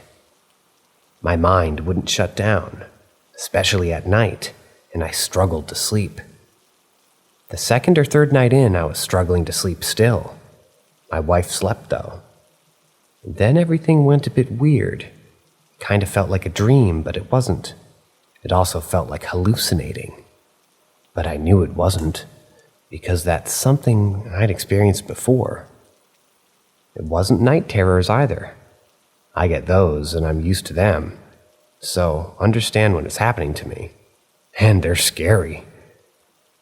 but the room slowly filled with cats. They were gathering around my bed. And then people started appearing, standing around my bed, trying to talk to me. I say trying because they were saying stuff in English that I understood, but had no context to which I could comment or reply. They didn't get annoyed or agitated, they just acknowledged each other and tried to talk to me, individually came and went a few times. It only happened for a short amount of time, confused me rather than scared me, and the next thing I knew, I woke up and it was morning. I was happy to put it down to sleep problems, I guess, until I said to my wife that I thought I saw weird things in the night and wasn't sure if it was a dream. She asked if it was a cat. I told her that it was more than one cat. She was shocked and asked me if there were people too. I said, yeah, lots. And they were trying to talk to me. She was almost excited to explain that she'd been freaked out by how many ghosts she sensed being there, but didn't say anything because I asked her not to. She doesn't claim to be able to communicate with spirits, but she says that they're often aware of the fact that she is aware of them. But this time she felt as though she couldn't see her, or they couldn't see her. Even though they were interested in something in our room, she concluded that those spirits wanted something from me. The event made me reevaluate a few things. For example, when I get tired, like really, really tired to the point of, fighting to stay awake, I see things, shadows in the corner of my vision. I've often interpreted these visions as a cat, always the same one. My wife believes there's a cat spirit with me, and has thought that long before this event. Maybe when I get tired enough, I see it. I now can't outright deny the possibility.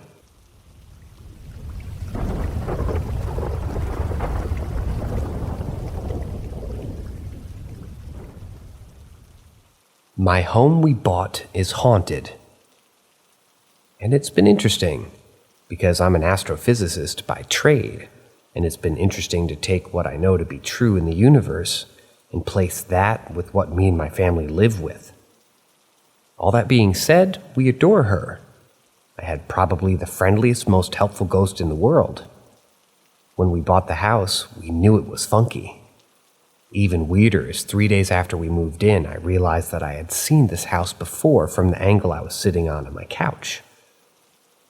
And it was in my dreams over various years.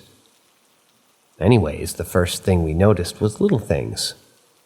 If we left lights on, they would switch off. You would hear the click of the switch. I heard walking around in my son's room one day. Didn't think anything of it for a full 20 minutes, and then realized, fuck, I'm home alone. Like I heard this door open and walking around. Okay, spooky but harmless. If we lose something, and we audibly say it's missing within around half a day, it'll be found in plain sight on a table or a couch. We always say, thank you. Our cats will arch up and purr like someone's petting them. My daughter's been tucked in before. She thought it was me. Nope. We love her. The only thing we have issues with is no laundry machines past 9 p.m. We have front locking loaders. Once they're started, it's a bitch to get them open. If someone starts late, you'll come down to the door open and the machine off. Only past 9. So now we just respect it. I don't know who she is, but this is her home too. We love her and we say thank you and talk to her. All of us do. Guests have told us her house is haunted without us telling them. My all-time favorite story is I have a friend who doesn't believe in ghosts, and she spent the whole day talking mad shit. She retires to one of the guest rooms, and within 20 minutes she comes down sobbing, and her ear is bright red. She was half asleep and she heard soft movements, and the whack, someone flicked her ear. She doesn't talk shit anymore, or stay over. That's the only time our lady's been aggressive, but I'm glad she's here. she and our family now is kind of creepy and weird and dumb as that sounds. She's our family.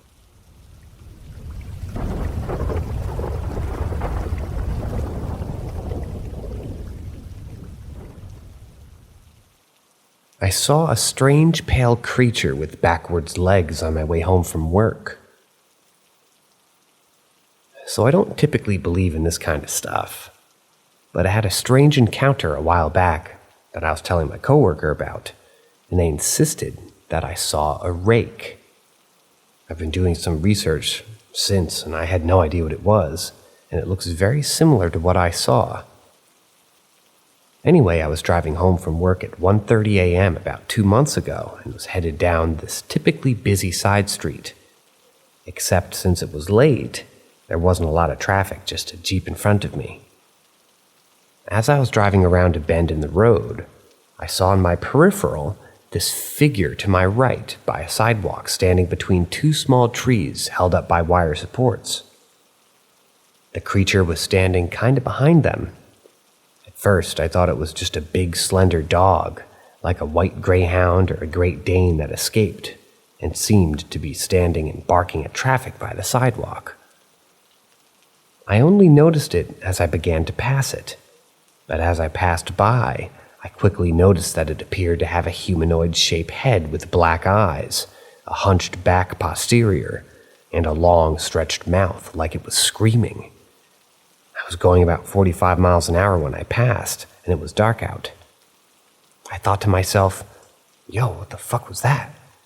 So I slowed down quickly to look back, and in my mirror I saw the creature turn around and run toward the wood fence. But as it ran, I saw how tall and slender the creature was. It seemed pale with a kind of anorexic appearance. It moved strangely, and its leg joints were inverted and bent in opposite directions. At that point, I was seriously creeped out. The Jeep in front of me also slowed down, so I could only assume that they saw it too. We both kept driving as it was late and couldn't stop in the middle of the road. But that situation really made my skin crawl. I kept checking my mirrors for the rest of the drive home and debated if I should have called a non-emergency line to have an officer check it out, but I told myself that they would think I was an idiot.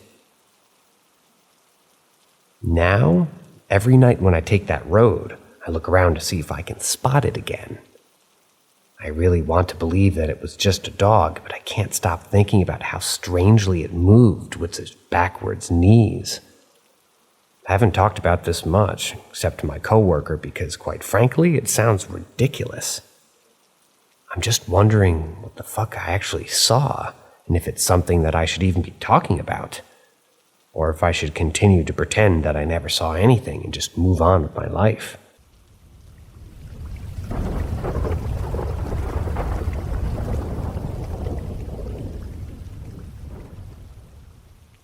Please be kind. About 3 years ago, we had started working from home due to COVID. It was around June. I took my lunch at the usual time around noon. I would go outside to get some sun and watch my son play out. Unlike most days, this time outside was quiet. No kids were out. The sun was shining, but there was zero wind. A lady was sitting by the benches, where you sit to eat. I noticed her because she was the only one out there. She was facing my direction with her to the table. My son wanted me to record him, which I was. And at some point, I hear something, and my eyes, being stuck to my screen, noticed my son looking toward the benches. He had stopped doing his ninja moves and looked confused. I stopped recording, and in a moment, a black lady was walking towards us. She walked behind, around my son, stood there. Now I will describe her.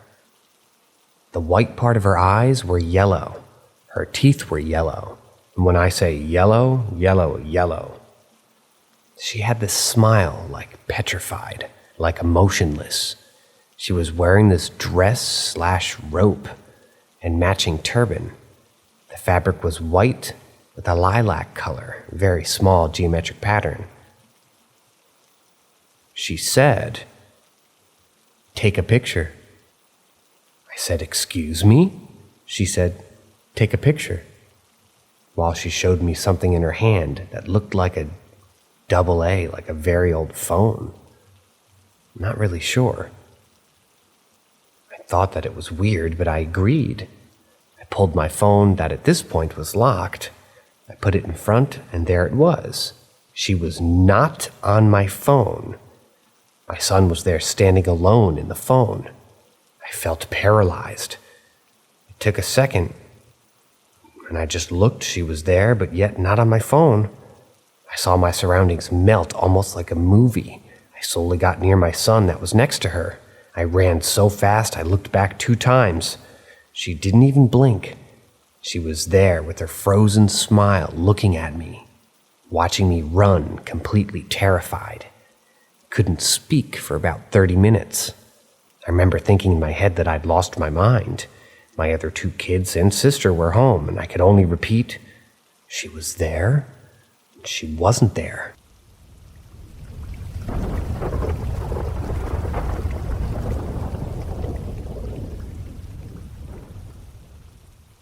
Had my first paranormal experience. So I'm a Scottish nurse. I qualified in October last year. I've worked in all kinds of places before, mental health, acute illness, even palliative care. And I have never had an experience like this. I have over 6 years experience in care and a year experience as a registered nurse. I started my job in mental health setting for older adults. Most of my patients have dementia. We don't have a lot of patients, and at this time we had 7. As a result of this, you really get to know your patients. You grow unusually close to them, as they're there for a long time and you spend a lot of time with them. Not the usual in and out that happens in most places. I happened to complete my final nursing placement in this clinical area and then took a job. There was a patient. Let's call her Rosie. Rosie was a 70-year-old woman who didn't have a diagnosis of dementia. In fact, she was the only patient who didn't. Rosie was diagnosed with bipolar disorder and emotionally unstable. They also queried Wernicke's disease, as she had a previous history of alcoholism. Rosie had ongoing issues with her family. She was a lonely woman, and her story really breaks my heart. She could be very demanding of nurse staff's time and attention, and could also be emotionally abusive towards them. Regardless of this, we cared for her day in and day out, as you do when you're a nurse. Rosie was hard work, I won't lie. But she had been in this ward a long time, and we all grew to really love her. We were kind of the only people that she had to talk to. And call it inappropriate if you like, but we grew more like family and friends than patient and nurse. Of course, her nursing care was our priority, and we took care of her to a high standard, but we all just kind of viewed her as our communal crazy aunt. She had a very distinct high-pitched voice that I'll probably never forget, and she would constantly shout for a nurse in her bed, or from wherever she was, "Nurse, nurse, nurse!" over and over and over. Or sometimes she would call out our individual names, if she had a preference for who she wanted to see. Anyway, enough background. Rosie sadly and suddenly took very unwell last week.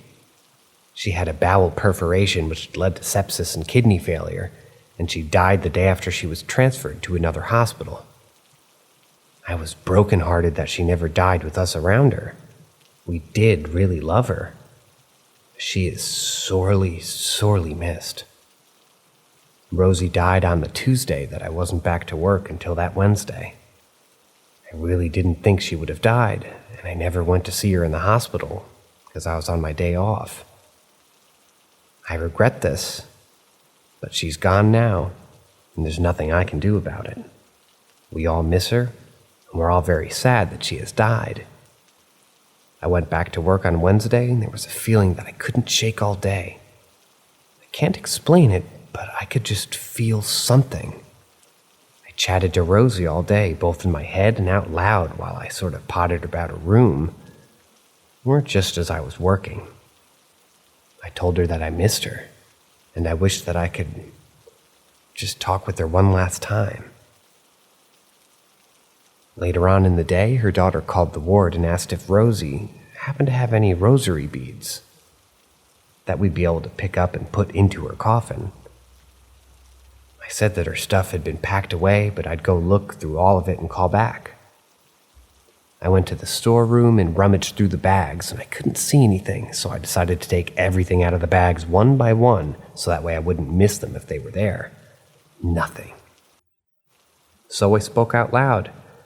Rosie, it's a shame that you had so many sets of rosary beads, and you can't give these girls a set to put in your coffin. Come on, show me where they are. I looked around, and still nothing, so I went back to the phone and called her daughter. I told them I was really sorry, but I couldn't find any rosary beads.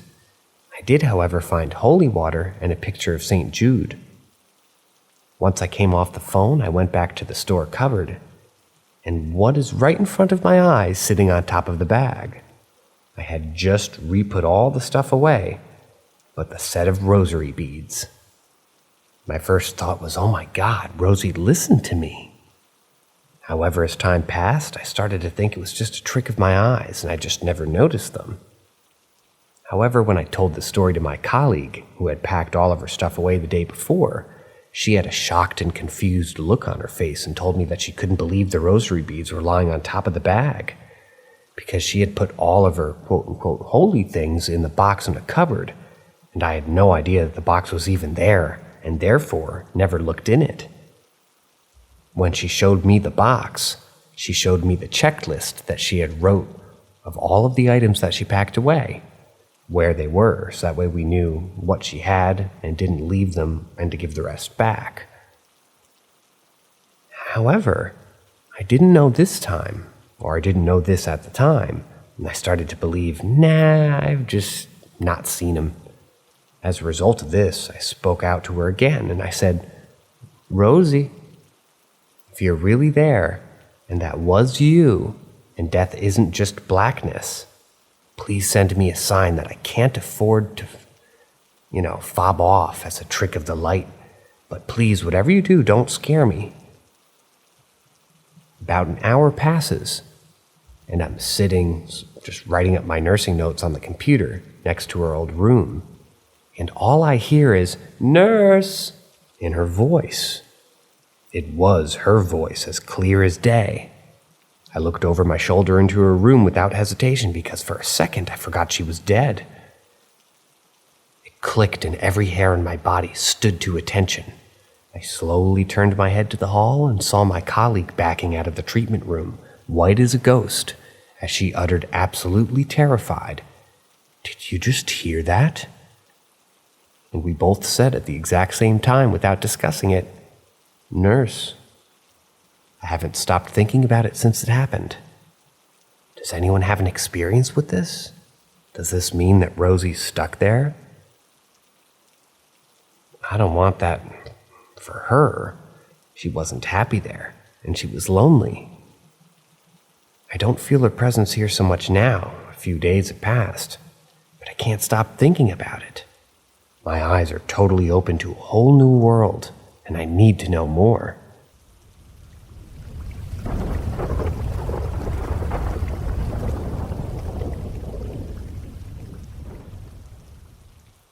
I've experienced seeing a doppelganger of my sister's twice. My uncle visiting us during the holidays more than once asked if we were standing near the cage of my mom's birds, and my sisters and I say no, because we're all watching TV, usually during late afternoon hours. What really shocked me to the core was seeing a doppelganger of my sister, and I chased it. I don't quite remember why I was being loud and making a ruckus in the house as a spoiled third grader, but I do remember it as something to do with my sister and her bracelet. It was time to eat lunch. My sisters were nowhere to be found, and I was pissed. I went outside and started calling my sister's name. I hear someone answer in the kitchen, but my sister suddenly ran away from me and went straight to the bird cages and behind the house. I was very angry at this, and started running after her. But what was strange was no matter how long I ran, it seemed like I was stuck in the same position I was standing before I ran. It was like the cement I stood on stretched and stretched while my sister, quote unquote, ran with her back facing me without moving from her position as well. I was confused by this and soon ran out of breath. When I stopped suddenly, I snapped out of it and my sister finally started moving from her place and disappeared behind her house.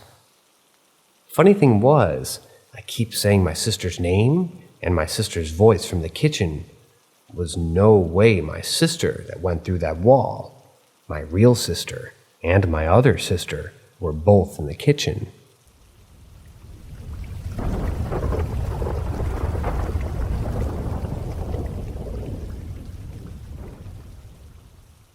My mom got to caretake a really old castle keep, 14th century.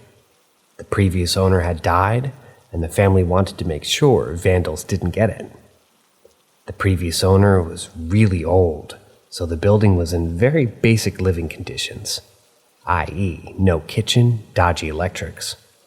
Obviously, it was the build, so it had so much history. It was officially logged with 3 ghosts.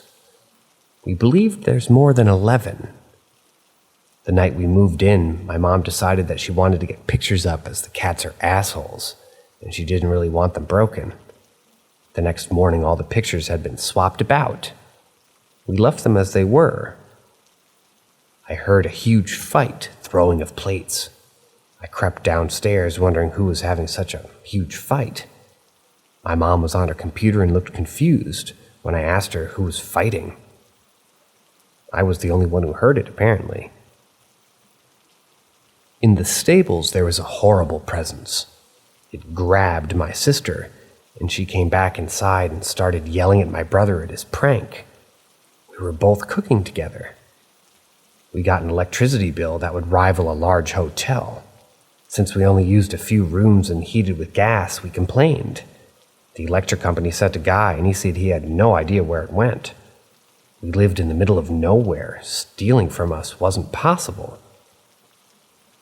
Interesting thing is, when we moved out, the family renovated the building. After that, no more paranormal experiences were had.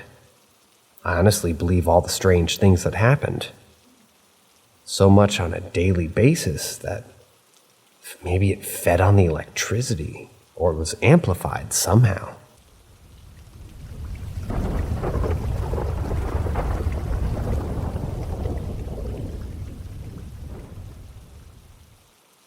Ask Reddit. Several occasions I used to see things and experience stuff, but as I got older and more in control, I learned to block, so I experienced it less and less.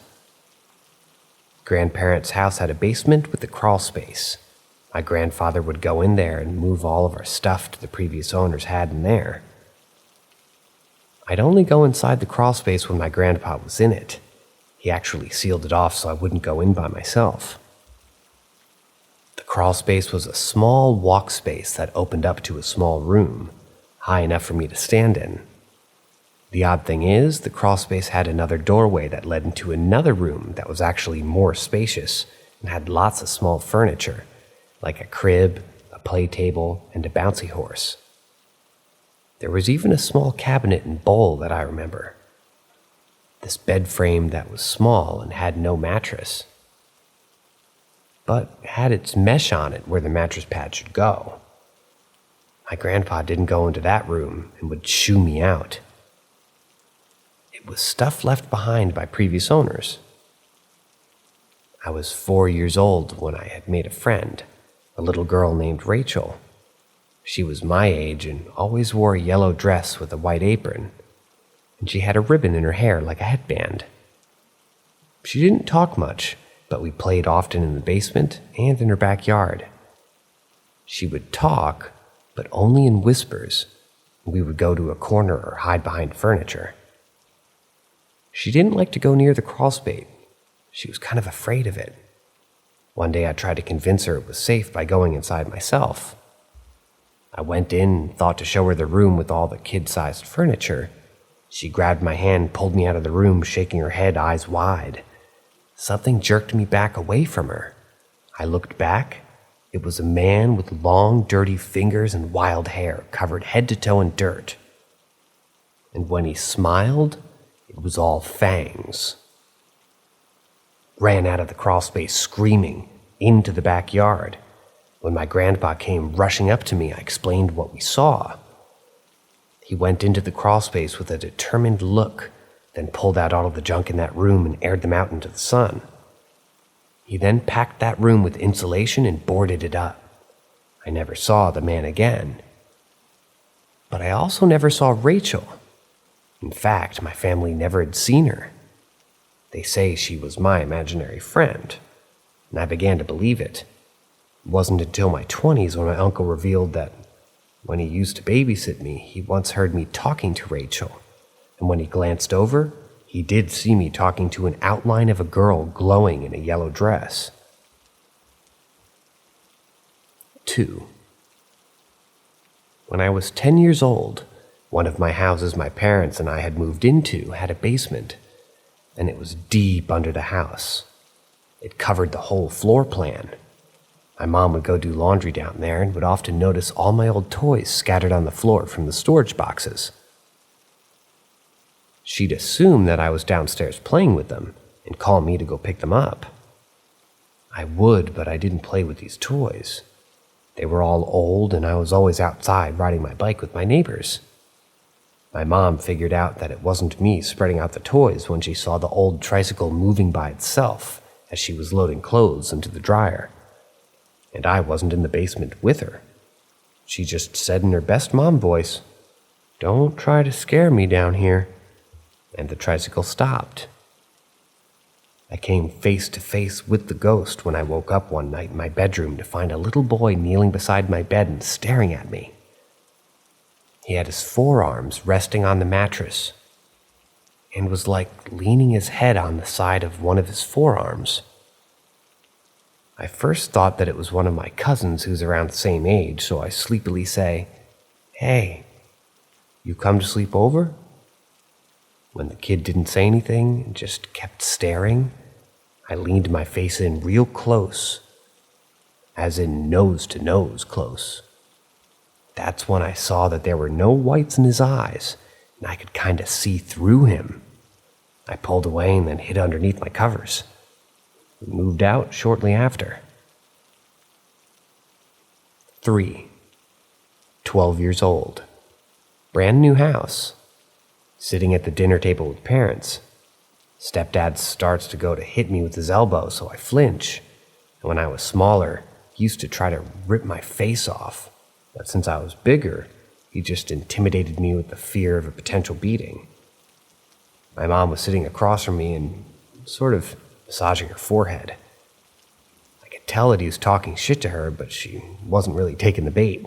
It angered me. His voice, her silence, our whole situation.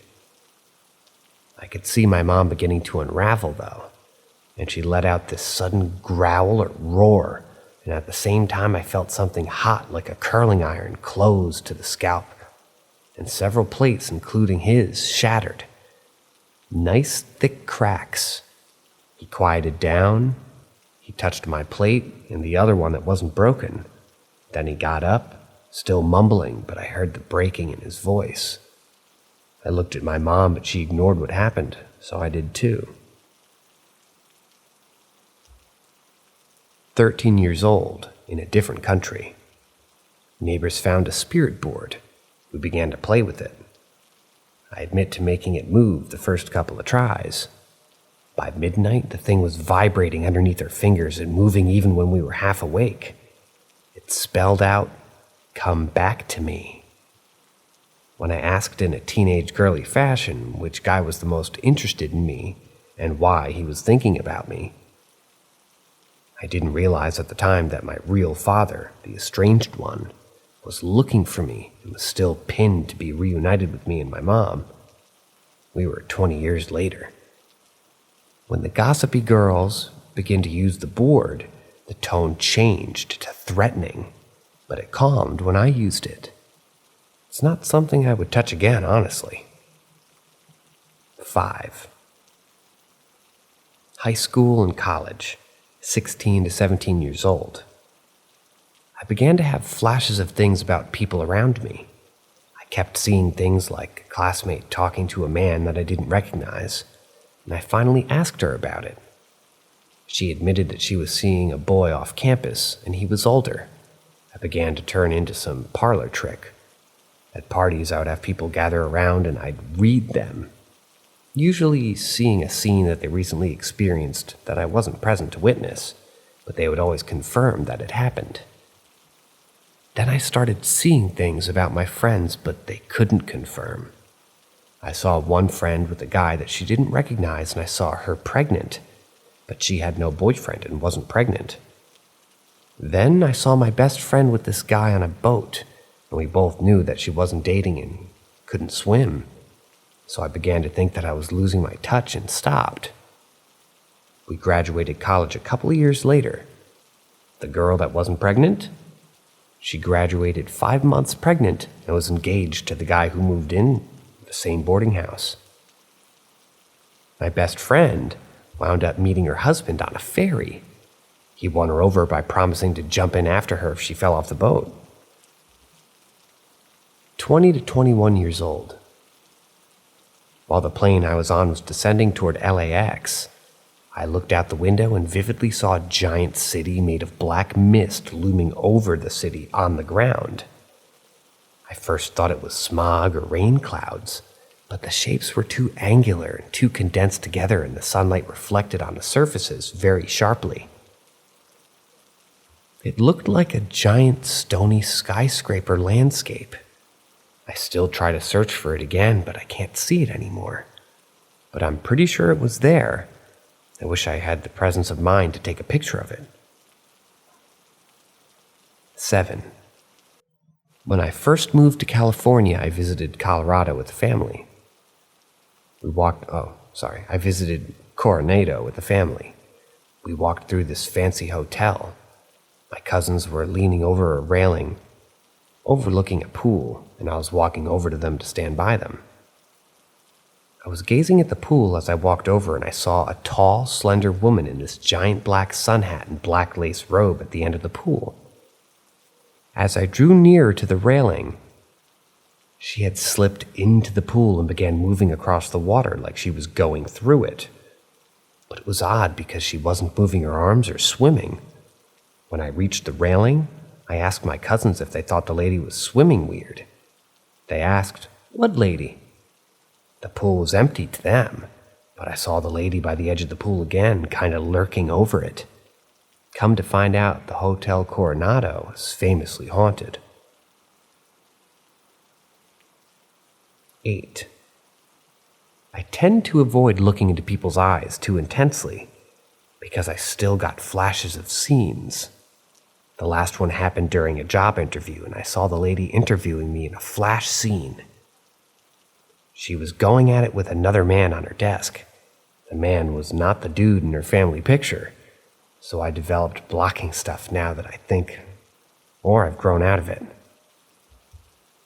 I used to read tarot cards, and the flashes come out that way, I think. I've seen pregnancies, grieving death, divorce, increased income, major life changes.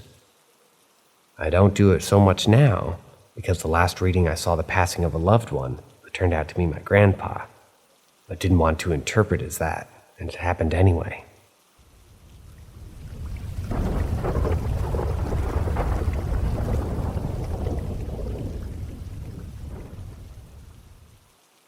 Ask Reddit.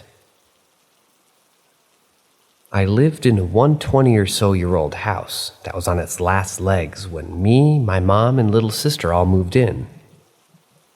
We never learned a lot about its history, but now I wish we had looked into it more before we left.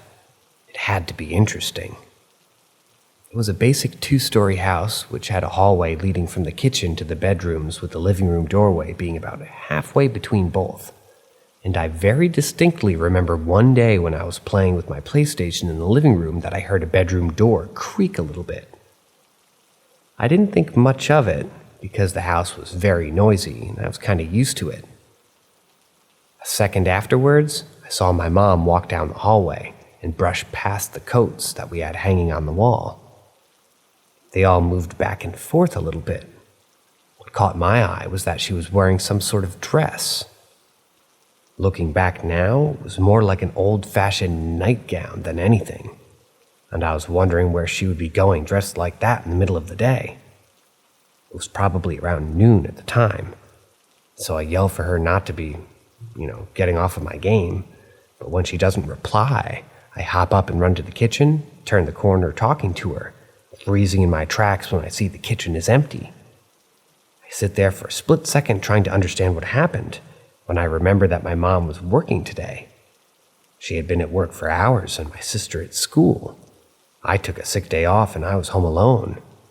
It made my blood run cold standing there even though it was a bright sunny day. I wasn't a very gullible person when I was younger. I was very skeptical in nature and would often argue with my mom when she claimed the paranormal as reasons for noises and such. And I was not so young to misinterpret the memory. I was about a freshman in high school when this happened. And this was not a lone event. I had a friend from school who was over one day and experienced something similar. We were there watching my little sister. He didn't get specific with what he saw or heard, but whatever it was caused him to walk out of the house and walk home, which was probably a 45-minute walk. He refused to come back for weeks after I told him my story, too.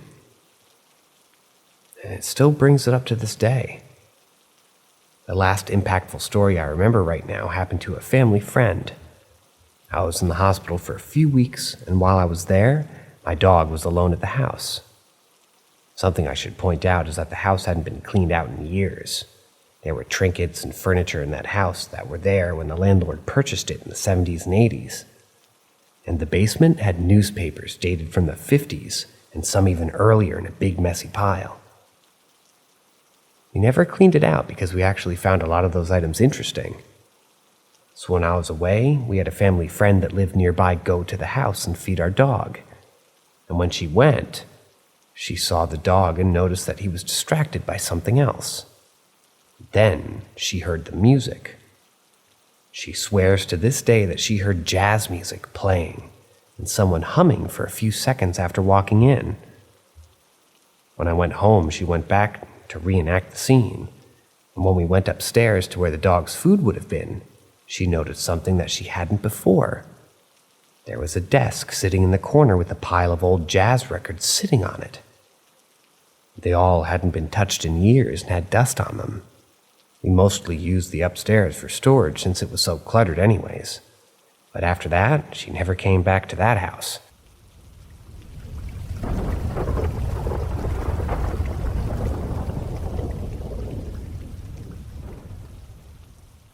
So wasn't a house, but worked in a haunted movie theater back when I was in college.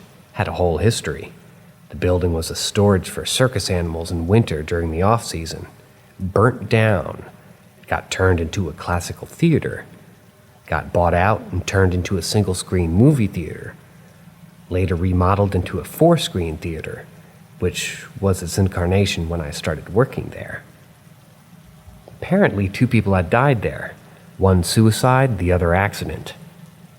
You had the run-of-the-mill stories. Well, so-and-so was closing and all of a sudden the bathroom stall doors started opening and closing all on their own violently.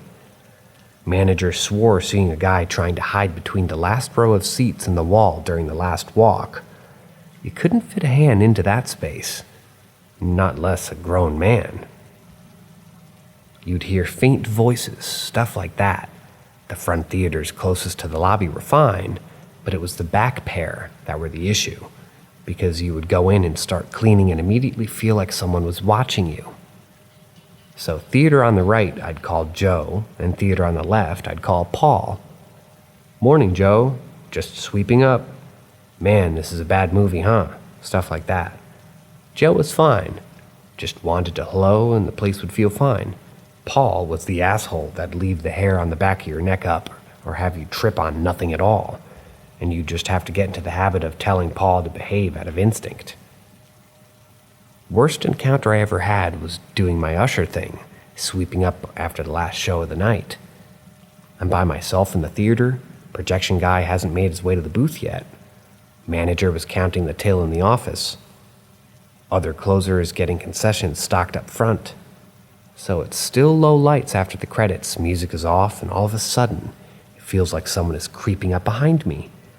Don't hear anything, still sweeping, and bam, I get a jolt like when someone grabs you from behind and digs their fingers hard into your ribs, like that gotcha kind of thing. I whip up the middle row by myself, pretty much go fuck this, drop the broom and bin, and just sprinted out of the theater up the hall to the lobby. I was too freaked out to check for marks, but I remember it felt like fingers digging into my sides. I guess my telling him to behave was taken as a, okay, smartass, let me give you a reason as to why you need to tell me to behave kind of thing. I refused to clean that theater solo. I'd only do it if the projection guy was in the booth or the other closer was with me.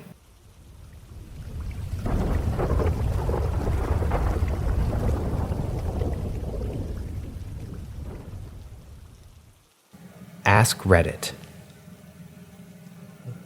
Living in one right now. We moved in around 20 years ago. I moved out for about 5 years and nothing happened to me then. I moved back and more shit's been happening since we started to renovate. But we're so used to things happening that we treat them like a child misbehaving for the most part. I'll start with the things that happened when I was younger. I was in the basement on my PC, chatting it up in the days of AIM and ICQ. Something grabbed my ponytail and violently jerked it so that my head snapped backwards. I thought it was my dad, as he was the sort to sneak up on you if you were engrossed or something like that. I jumped out of my chair and tried to yell at him, but nobody was there. I looked at the time and realized I was home alone, as my sister was out, my mom was at bingo, and my dad was still working in the oil fields up north. I snapped at the ghost to not do that again, but still made sure I turned on a few more lights. We have no air conditioning, so even though my bedroom is on the main floor, in the summers my sister and I would sleep in the basement because it was cooler. One night I'm on the couch and my sister's on the guest bed. I'm struggling to fall asleep, tossing and turning, so around 2 a.m. I roll over, annoyed, and I see a white, misty human shape near the foot of the stairs. I wear glasses, so I thought maybe it was just blurry eye gunk or something got in my eye. I try to rub them and clear them, and when I open them, the misty form is about 6 feet closer than it was before. I thought, fuck that. Rolled over to face the wall and shut my eyes, didn't move until I fell asleep. There's a path that leads from the front around the side to the back of the house. There's also a gate that makes a distinct noise when the metal latch sort of catches. If we hear it, we know someone's here, so we can look out the windows to see who it is.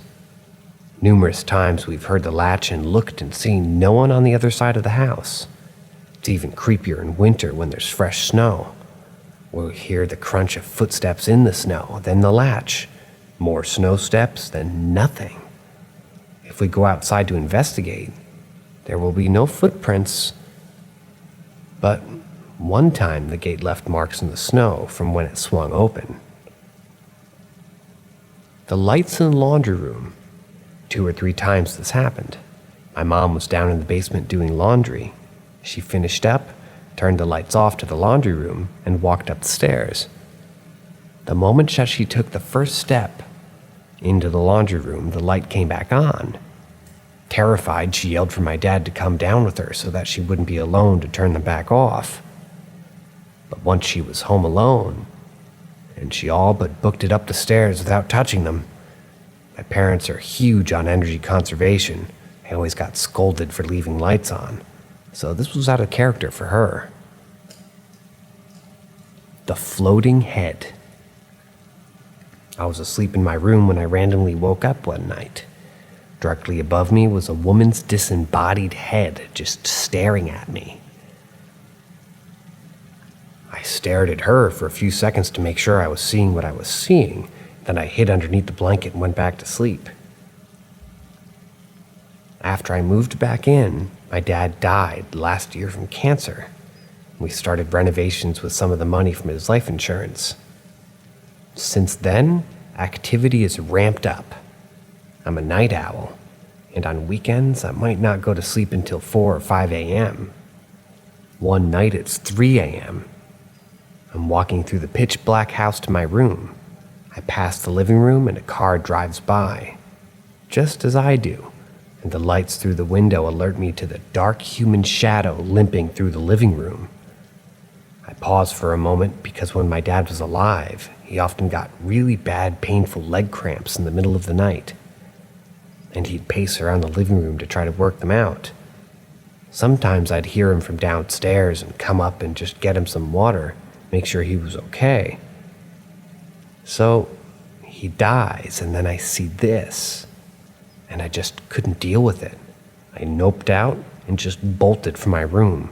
I slept with the light on. I got a puppy at the beginning of September. He's a little ball of fluff, and I love him. Last week, he was sleeping beside my bed.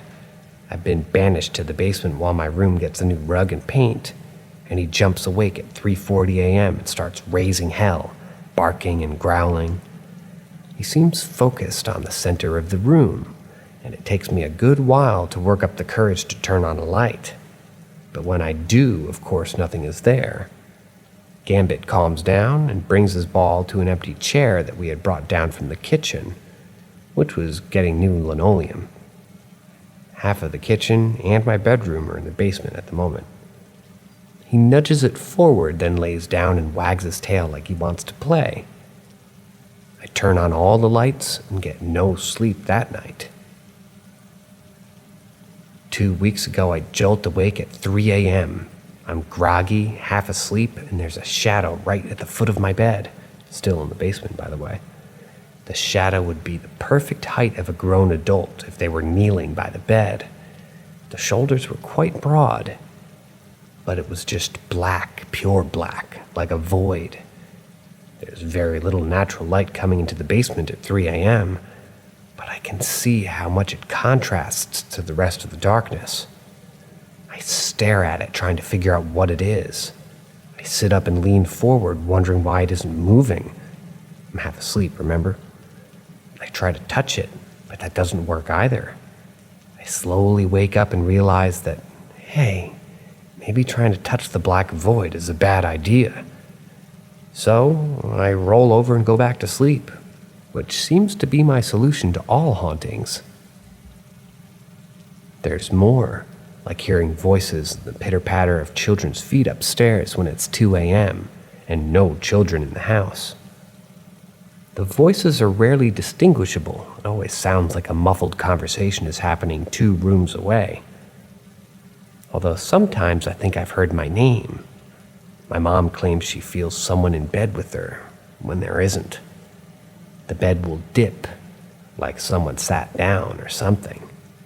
She's also seen shadows at the foot of her bed, but she says that she can't move when she does, where I can.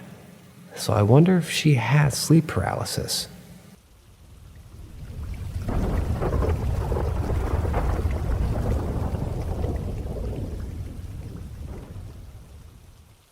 Curiosity leads us down the path less traveled. Paranormal M is where you'll find a community of fellow truth seekers, sharing and exploring real supernatural stories. Don't miss out on the adventure. Subscribe and turn on notifications today.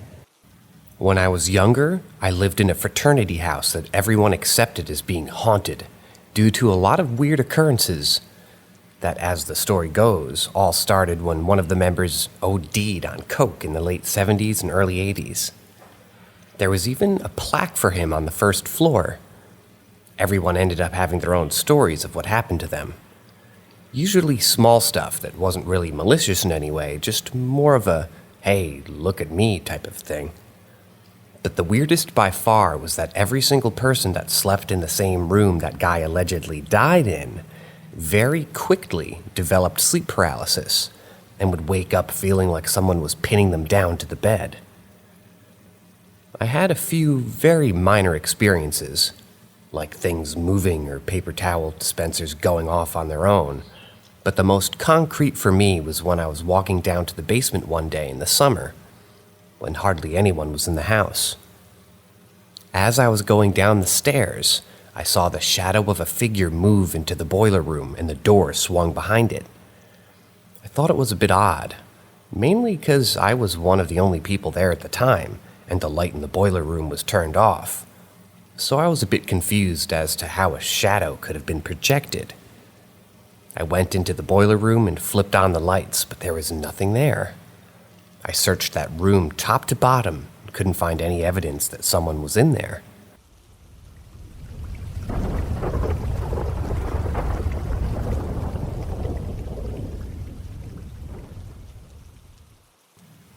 I never used to believe in ghosts.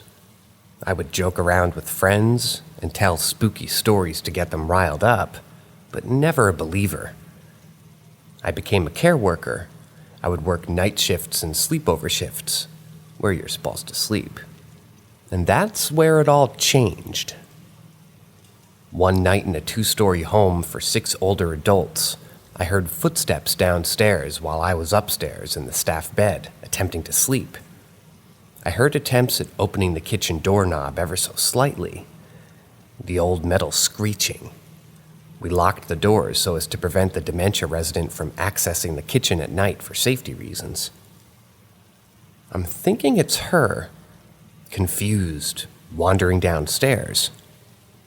I get out of bed, head to the stairwell, and look down toward the kitchen door. I don't see anyone. I think possibly she's trying to get back to her room. So I head down and go towards the back of the house. Nothing. No one. I peek into each resident's room. All sound asleep. The residents didn't move very fast due to age, so it would be difficult for them to make it to their room before I would see them. I head back to my room upstairs, confused about the situation. Placed it down to being an older house making noises. I get back upstairs, laid into bed, and rested my head on the pillow. All of a sudden, I hear thunderous sprinting up and down the hallway. It sounded heavy and angry. It ran up the hallway and back down. Then silence. I was so terrified I laid silent in bed and cried. I was not the only staff who experienced incidents in that house. Same job, different house. I worked with kids, night shift. I'm at the kitchen table killing some time when I hear a toy go off in the playroom. I think nothing of it. It'll turn off eventually. It keeps going and going. The house is silent, but for this toy. I walk towards the playroom. Right as I reach the door handle, the noise stops, cuts off abruptly. Silence. Weird coincidence, I think nothing more, and I go back to the kitchen. My butts touch the chair for less than a second, and the toy begins again. I again think it will shut off itself, but it persists. I go to the door, it stops. It's just a fluke, I tell myself. This stupid toy duck with its stupid quacks wouldn't scare me. I'm an adult. I confidently walk back into the kitchen amidst the silence and go to sit. The quacking resumes. Okay, enough of this. In a confident anger at the toy, I embraced the playroom with no fear, rummaging for the duck toy that was causing so much annoyance. Alas, I found him. Turned him to see where his on and off switch was located. As I rotate the duck, I notice underneath the battery compartment. There are no batteries in this duck. He shouldn't even be working. Commence freakout. Tossed duck into the corner, pulled door closed and locked it. Vowed to not go in the rest of the night. There were no more duck sounds. That house also had other stories.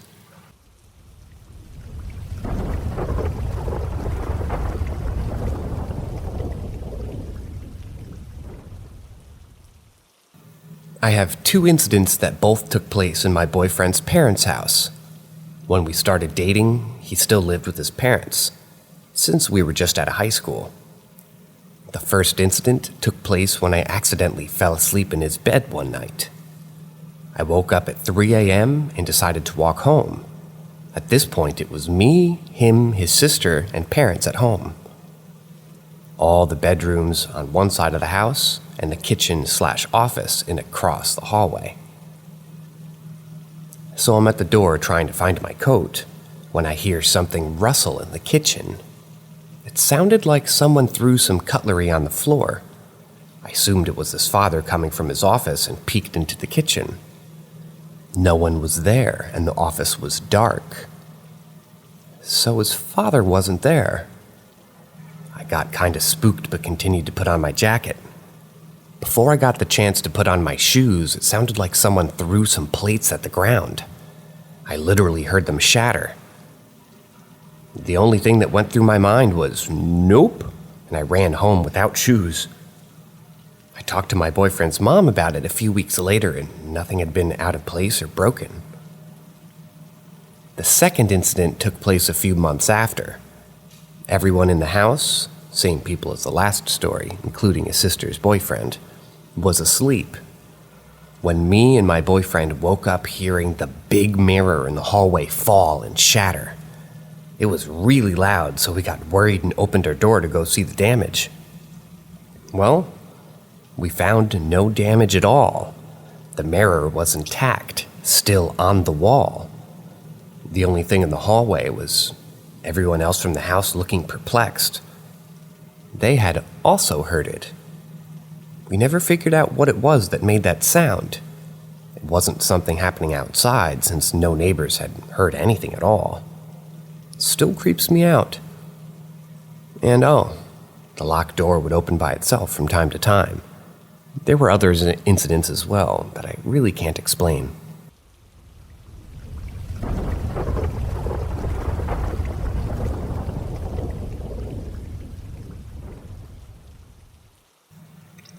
We would very frequently have a sense of anxiety and foreboding in the house, which on its own isn't paranormal, but certainly made it a very uneasy stay being there.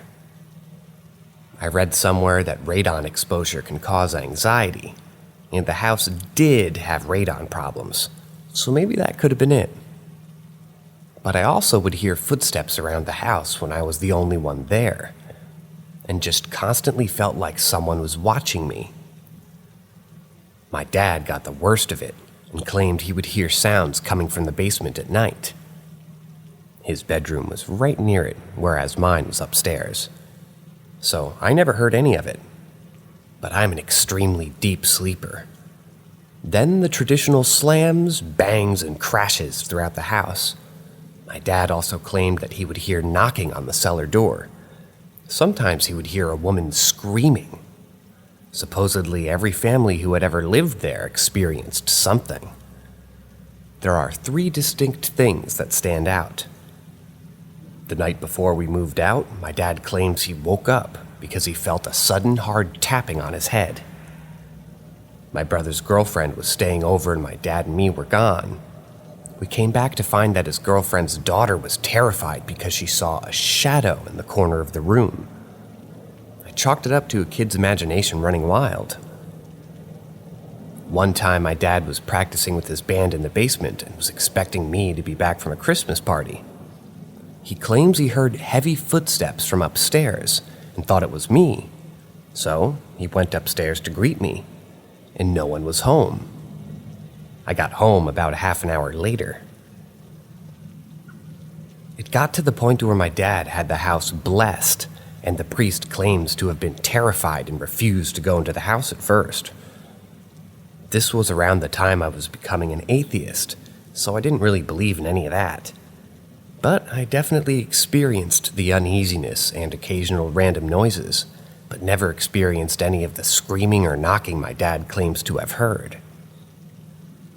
At one point, we had some people from TAPS, associated with, but not on the Ghost Hunters show, visit us and do a sweep of the house.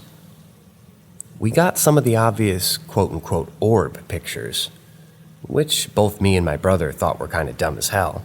But at one point, being a bit of an edgelord, thinking I had psychic powers, told them to take pictures in one specific spot. The results was an image of what appeared to be a ghost, of a person with a demented face. We tried to explain it as a reflection from the washing machine, but it looked too much like a person.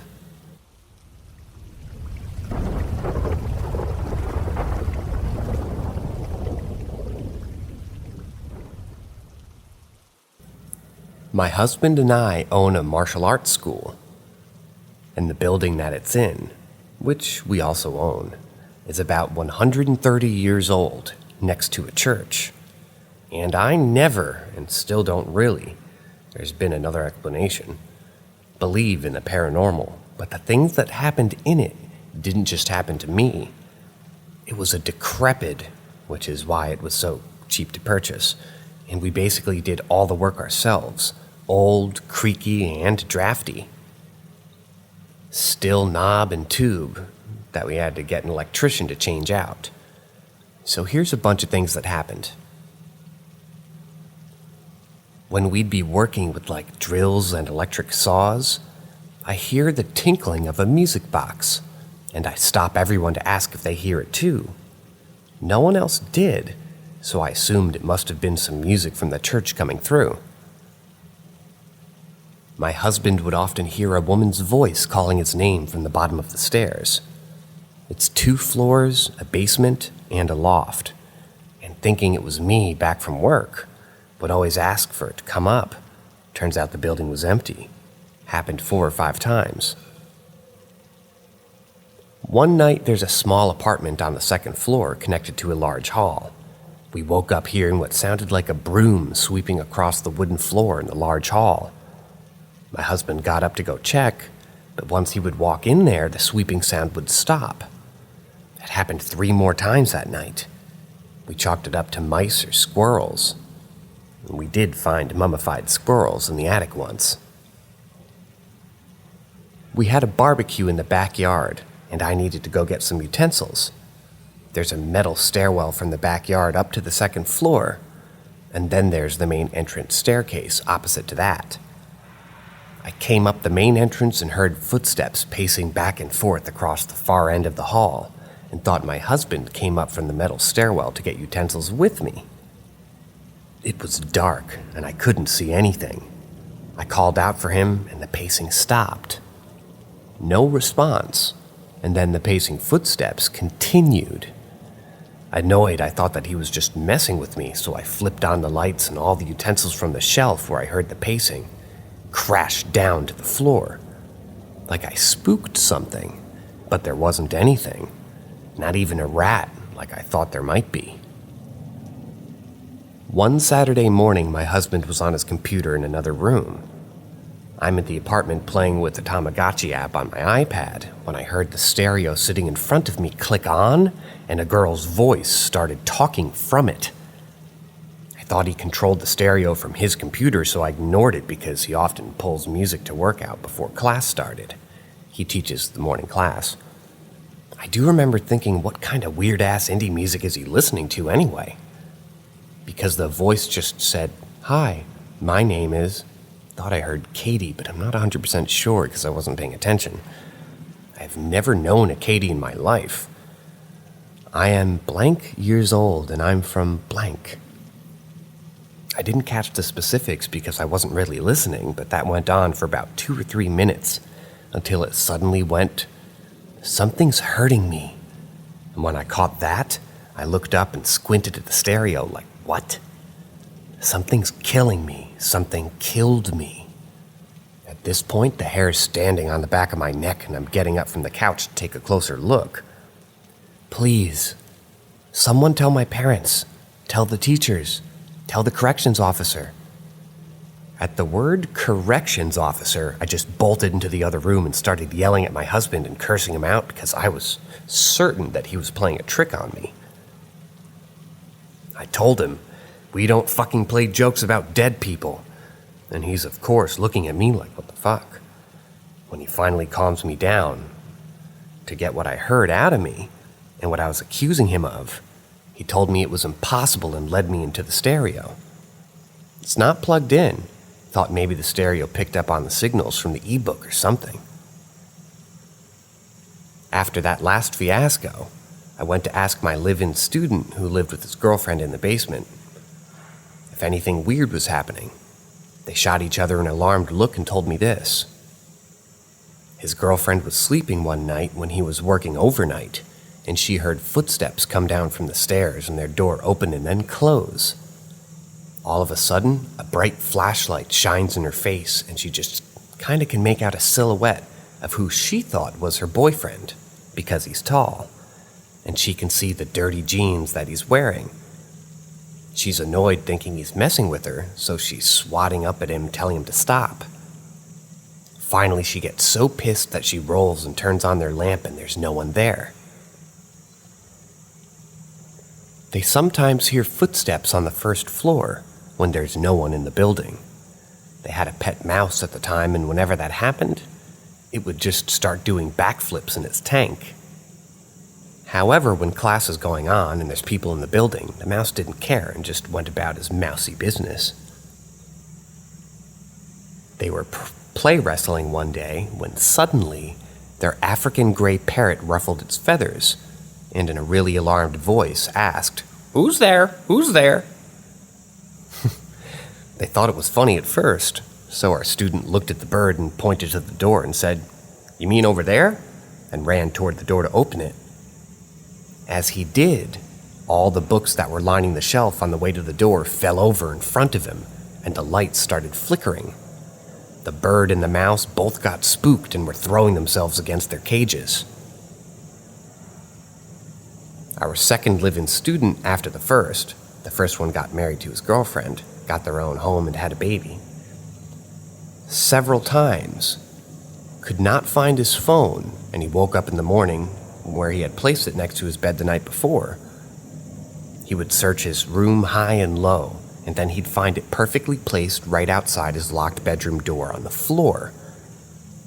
I thought he might have sleepwalked, but his girlfriend says that she realized that if he did, he was a really light sleeper, so don't know about that. Nothing notable has happened since then, but we've also had just anyone stay there overnight in years. Cicadas are outside. Be right back.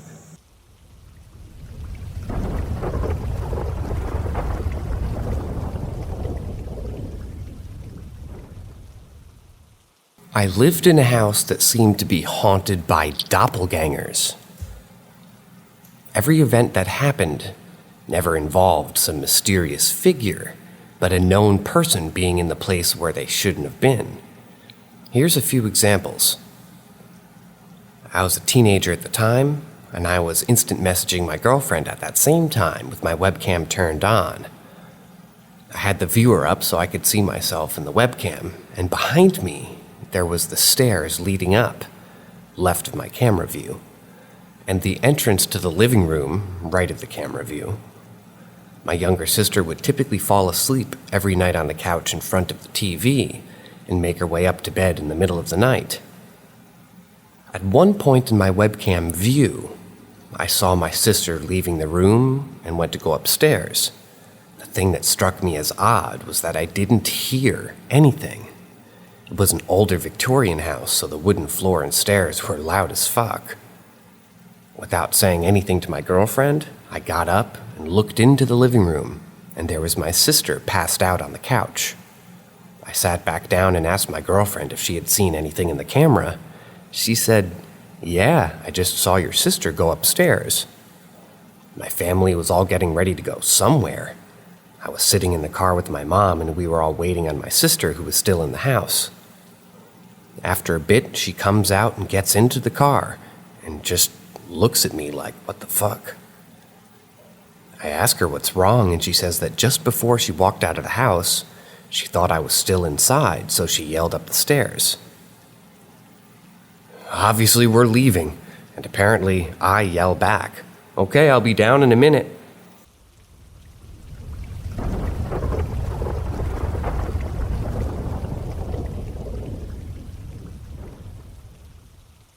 Is it possible a ghost lives in my house?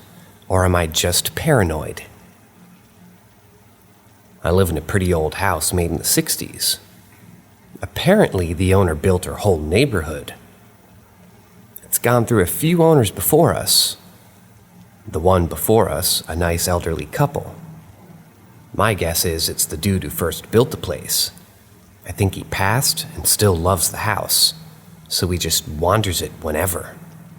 I'm fine with the dude. I'm guessing he's just trying to kind of get a kick out of me crying and running off to my mom when I hear him messing around in the kitchen or the living room. Things will fall.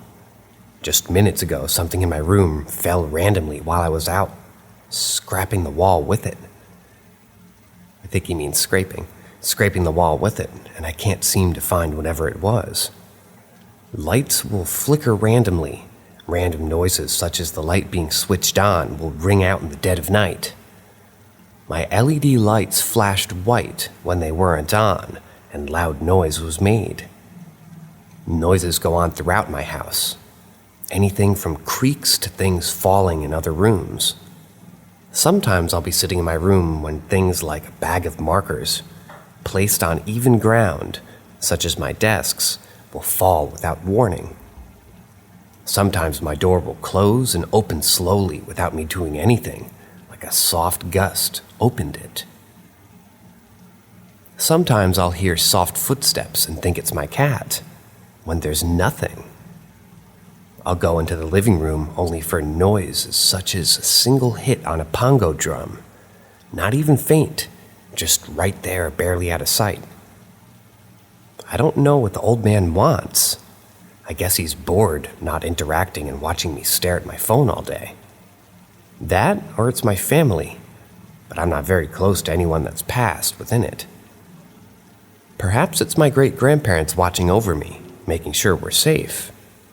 Or I'm hella paranoid and none of this means anything and can be explained in simple terms. I'd like feedback to prove me wrong and tell me it's just my anxiety so I can stop overthinking this stuff. I'm not a big ghost believer, but this just seems like too much of a coincidence. Especially my stuff being moved around when I know for a fact I haven't touched any of it.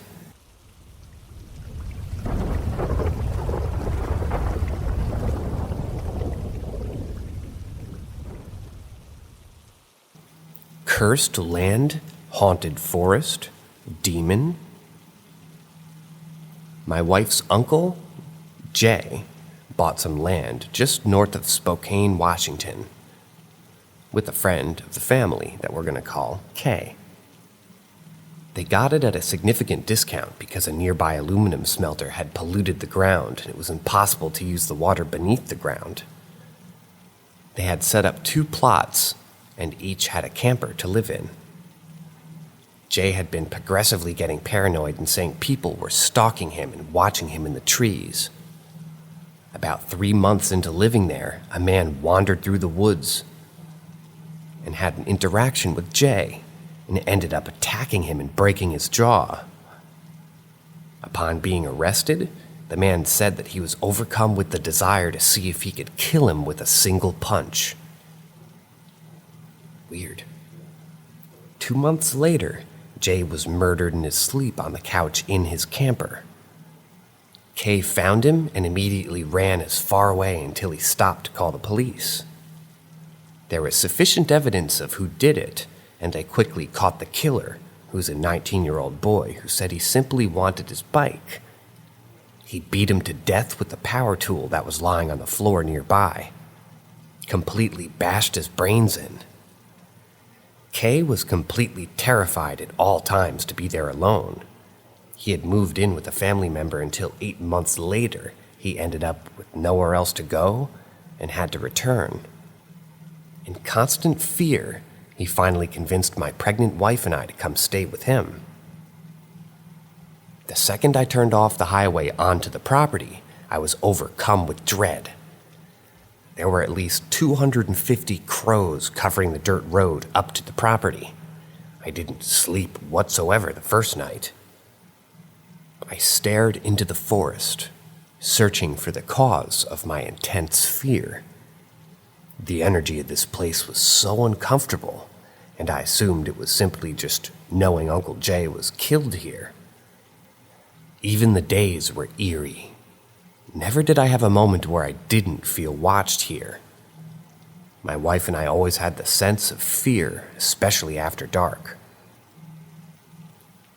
Things sort of normalized for a while, until one day Kay began puking and feeling very lightheaded all the time. I took him to the hospital, and they said that he was fine, probably a flu. At this point, it was the anniversary of Jay's murder. 3 days after the date of Jay's death, Kay comes running out of his camper, screaming, "I can't breathe." Waking my wife, we just run up to see what's wrong. Kay had gotten into his car and floored it, crashing into a nearby tree. I run up and peer through the window to see the most intense and most primal fear I've ever seen in someone's eyes.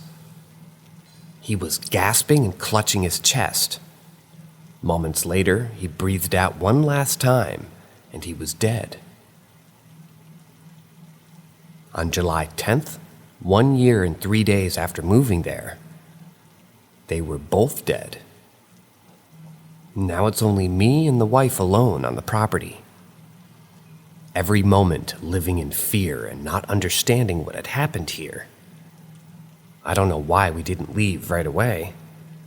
One day I come out to get fresh water from a drum that we keep for water, to smell the worst smell I'd ever smelled. The water containing had a 1-inch opening on the top, and inside the water was bits and pieces of chipmunks, like spines and heads.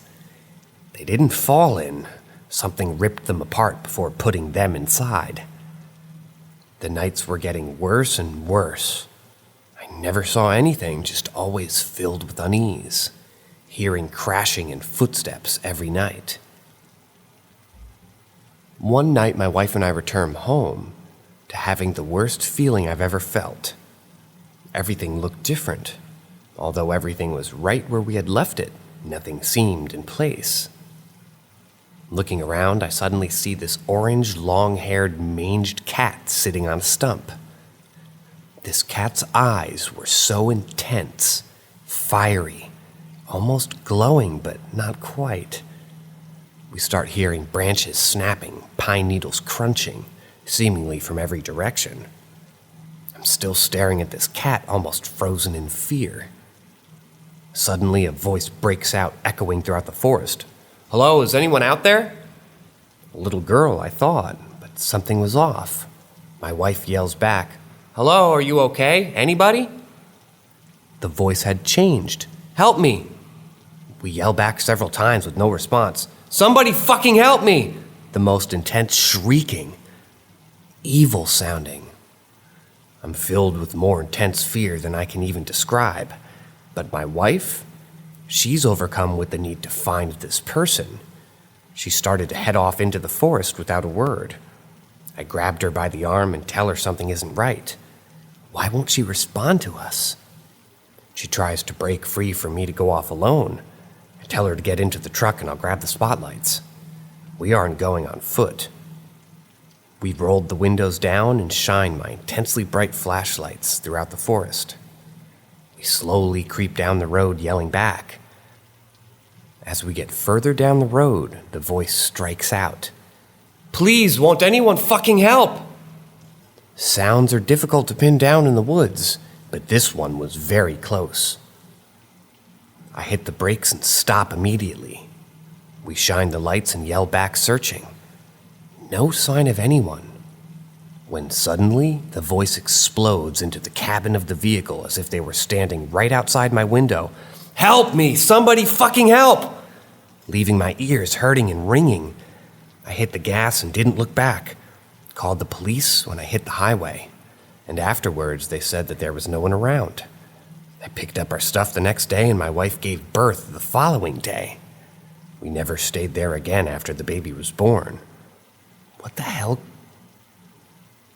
hell could do these things?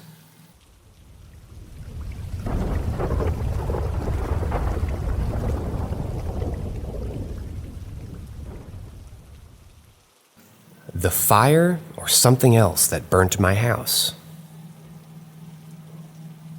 So let me explain what happened. Even if I'm scared to have some answers, I'm going to ask for your help, because I need those answers. I had multiple encounters since the first memories I have. I can't tell everything in one post, sadly. Maybe I'll do other posts if you're interested in helping me, because I'm also wondering if some of my encounters are maybe related to each other. Specifically this one.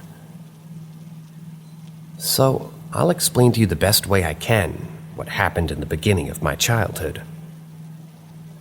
My parents split when I was 8 years old.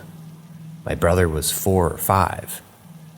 Our house was burnt around 2 years before they broke up, and we were rebuilding a new house at the same place afterwards, like on top of the other burnt house that was no longer existing. I don't know if it can be related or not to some of my other encounters, but if so, it would make a lot of sense. And since it was a huge marking part of my childhood, I judged it to be pretty important to mention it at first. When the fire took place, my mom was home alone with my brother, around 1600 hours. My dad was still at work, and I was at my grandparents' house. I remember my dad calling me to tell me that the house was burning and me having almost no reaction. Somewhat normal for a 6-year-old, I think. But I always and still have a weird feeling about the first house that burnt. I have chills just thinking about it, having no clear memory before the fire. Something was wrong in there, like very bad and dark, and I don't know what it was. I remember the dig after the fire to redo the foundation of the new house, and even then, I still had this weird feeling. That weird feeling being there and looking into the big hole. So I was told by my mom and my dad that my mom accidentally started the fire emptying an ashtray into the garbage can in the basement, that maybe a cigarette was not fully extinguished, and because the house was old as fuck, it burnt like a peck of matches. I don't know in what year the house was built. I'll have to check with my parents tomorrow and update the post. I kinda always doubted their explanations, even when I was 6 years old. What makes it weirder to me is that even if I asked my mother 100 times if she ever encountered something before or after the fire, anywhere, anything, she always told me that she didn't want to talk or hear about paranormal stuff and preferred to not believe in it at all, which gives it power.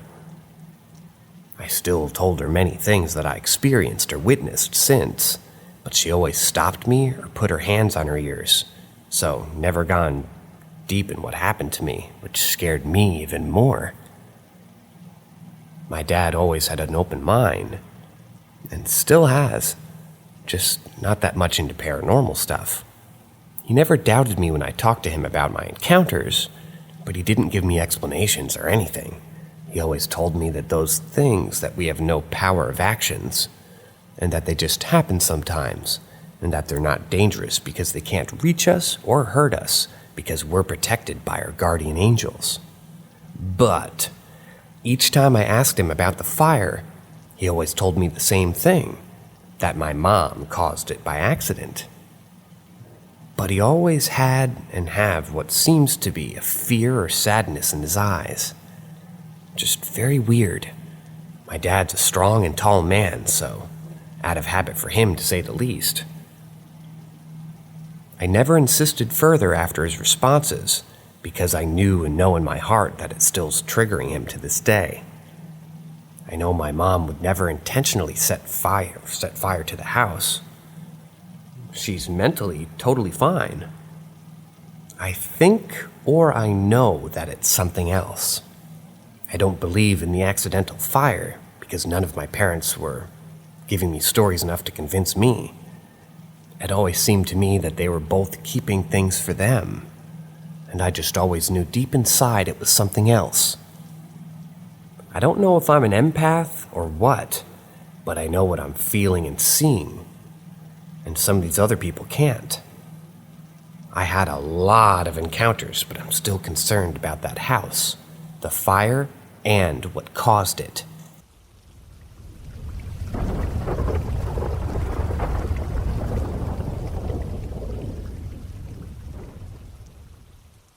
The Smiling Woman. My siblings and I seem to have all had experiences with the same spirit.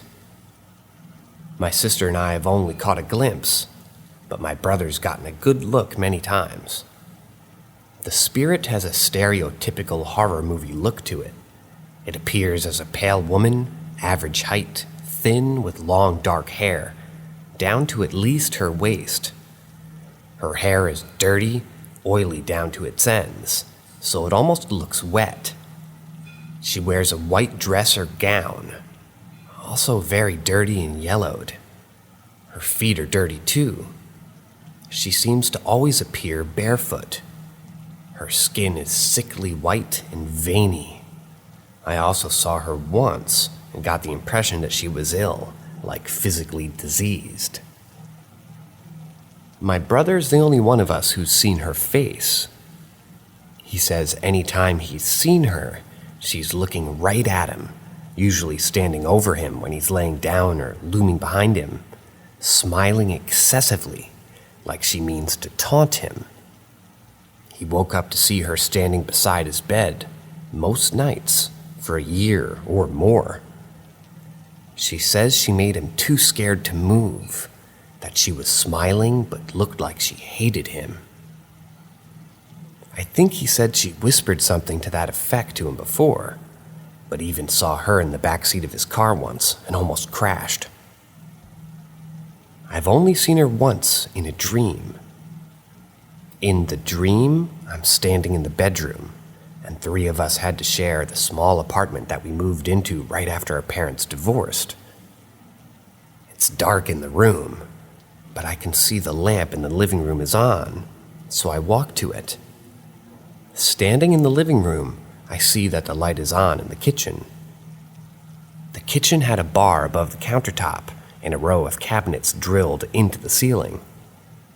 So they made a long, narrow window. The woman was suspended in the air, lying flat like on a bed. The first thing I saw was her oily hair dangling.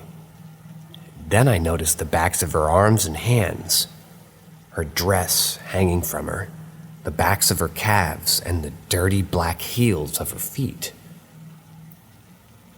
She was high enough off the ground that the upper cabinets blocked everything else. The dream had an uncomfortable feeling, like I had sort of wandered in and was seeing something I wasn't supposed to. I remember being afraid of her and wanting to leave before she noticed me. Then I woke up, and that was it. My brother and I were swapping ghost stories a few years later, and I told him about it. He'd never mentioned his experiences with the woman to me before that, and spilled it all after.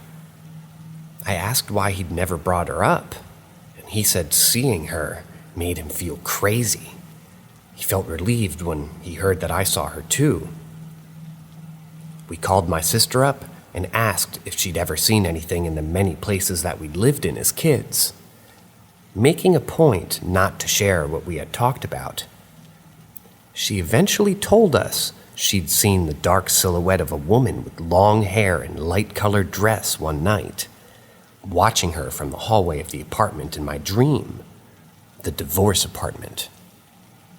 She and my brother were both awake for their experiences.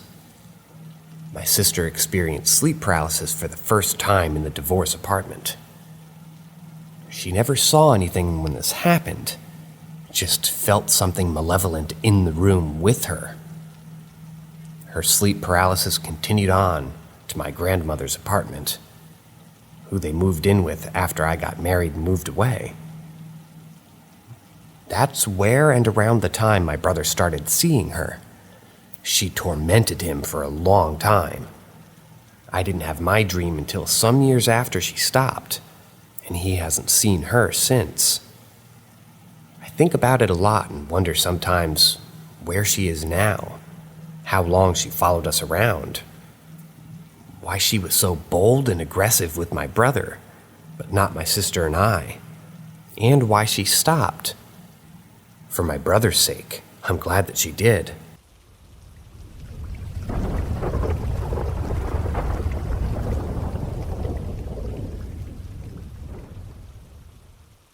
Spirit in my apartment, but I'm the only one affected. So I had been staying at my boyfriend's apartment for several months before I officially moved in around the middle of May. Everything was fine and I felt no need to be nervous or scared. Then a couple of weeks later, weird stuff started happening. Everything started out pretty simple, with items moving to different places when they were gone for a bit. I just thought maybe I was crazy and forgot where I'd put the stuff. Then bowls falling in the kitchen. They'd fall so far, they'd end up in the hallway. A few minutes after a bowl would fall, my cat would stare at something a few feet away from me and hiss. She was genuinely terrified and was shaking. Then I started hearing the knocking. It's always in sets of 3s, and it's always a pretty quick but consistent knock. It would happen randomly throughout the day, and was just in random walls or doors throughout the house. Yesterday, however, really freaked me out. My boyfriend convinced me that we had a mouse or something in the house, and I agreed. I had set a cup on the floor next to my bed, because we don't currently have a bedside table. I'm relaxing and I hear a noise like the cup being pushed. I thought it was the cat and I tried to ignore it. It happened again and again until I looked up and saw the cup moving across the floor on its own. As soon as I picked up the cup, I heard clothes falling in the closet and the 3 knocks on the closet door. I felt a pain in my chest, like someone was pushing hard, and I bolted out of the house. The problem here is that everyone thinks I'm crazy. It only ever happens when I'm alone in the house, or when I'm the only one awake. I tried using sage. That only seemed to make whatever it is more active. I'm at a loss for what to do, and I hate feeling like I'm insane when I know what I'm seeing and hearing. I just don't know what to do at this point.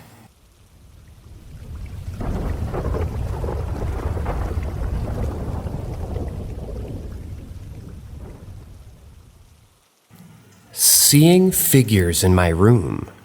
What could it be? Anyways, I want to start off by saying that I find the paranormal super interesting and love to read through stuff. But I tend to be rather a skeptic. But I still think that I have experienced things. A little backstory. I have a vacation house in a small village in Italy where I spend most of my summers. We only have 2 bedrooms there, so I mostly share a bed with one person, depending on who's accompanying me that year. I always get an uneasy feeling in that house, which I'll probably talk about in future posts. The story I want to talk about today started in 2017. That year, I flew to Italy with my grandparents and shared the bed with my grandma. At that time, I wasn't into the paranormal yet. Didn't even watch any horror movies. Long story short, I went to bed one night and woke up at random times, but still had my eyes closed. I then opened them to check out what time it was on my phone, but right when I opened them, I saw a figure resembling a woman with short blonde hair. She wore a white tank top, and as corny as it sounds, she was almost a bit see-through. After a few seconds, I realized what I was looking at and immediately jumped up and the figure was gone. I just brushed it off by saying that it was a bad dream. I didn't really think about what I saw long after. A few days later, I woke up again. I opened my eyes, but this time I didn't see the woman, but instead a young girl standing very close to me. This time I was so terrified that I turned around to wake up my grandma, and once I looked back, the kid was gone. I haven't experienced it since, which is why I didn't even think about it anymore. 3 weeks ago, my parents, siblings, and me went back to Italy. My sister and brother slept on the bed together. My brother on the side where I would sleep in 2017, and I slept on a mattress on the floor. After the first night, my brother wouldn't step foot in the room anywhere.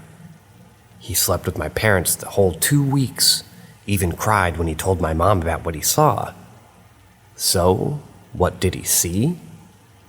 A very tall, probably around 7 foot tall man.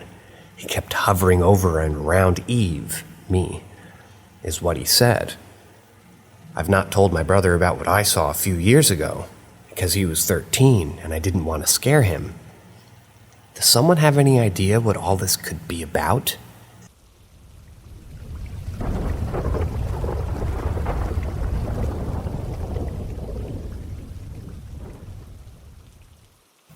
Ghost Boy and shadows at our old house. When I was smaller, we lived in a typical suburban type house with a pool and a very large yard. I wouldn't call the house haunted, but there were a few weird things going on that I'd like to share. This happened to me around the ages of 7 to 10 years of age, as we moved out to another town when I was 10. There were 3 activities that took place. From the living room, you could see out into the dining room. There was a 3-seater couch that sort of defined the bounds of the 2 spaces. I initially thought my eyes were playing a trick, but occasionally while playing in the living room, I would notice a short boy walk past the couch. However, you would see nothing but only the top of his head. Think of Dennis the Menace haircut, except his hair was more of a hazelnut color. I would see this boy walking past the couch at least weekly. It looked exactly like another person would. It was only some months later, when my mother was sitting with me in the living room, both staring out toward the dining room, that I noticed the boy's head walk past the couch and my mother reacting to it, and asked if I had seen a child walk past.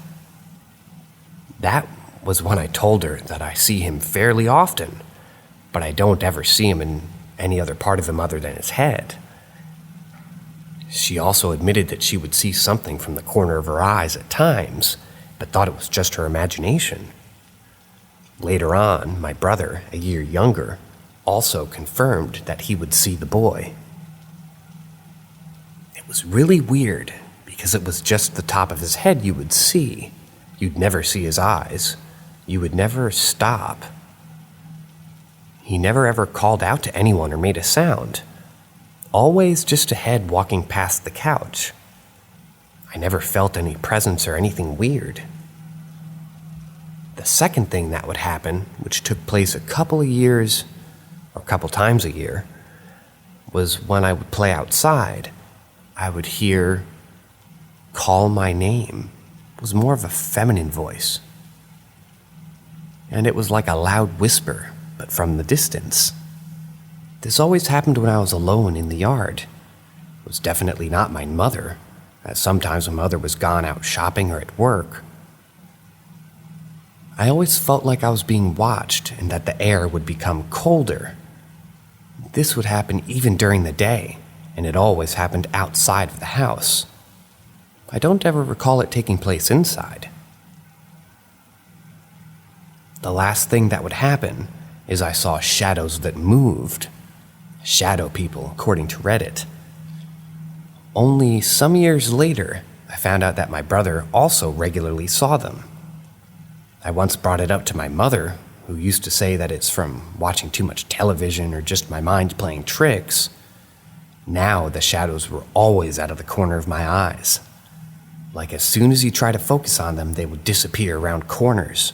Or if I was walking down the passageway and I turn around, I would see closer to me about a meter or so, but it would run away and disappear around the corner or behind a door. I felt as if I caught them red-handed, and they would scurry away as they were too afraid to be seen. It was always one shadow at a time, but I got the feeling that it was a different shadow being, not one constant one. They were slightly skinny, and I could never see the outline of any clothing items, I never saw shadows anywhere else except for that house. My brother was the only person to see them. My parents never did. I put that down to being kids or more sensitive to paranormal encounters.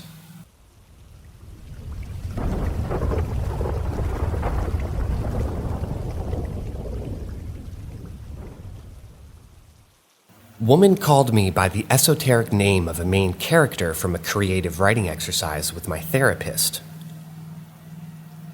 It didn't mean much at first, but then I started taking it more seriously when my therapist suggested I do so.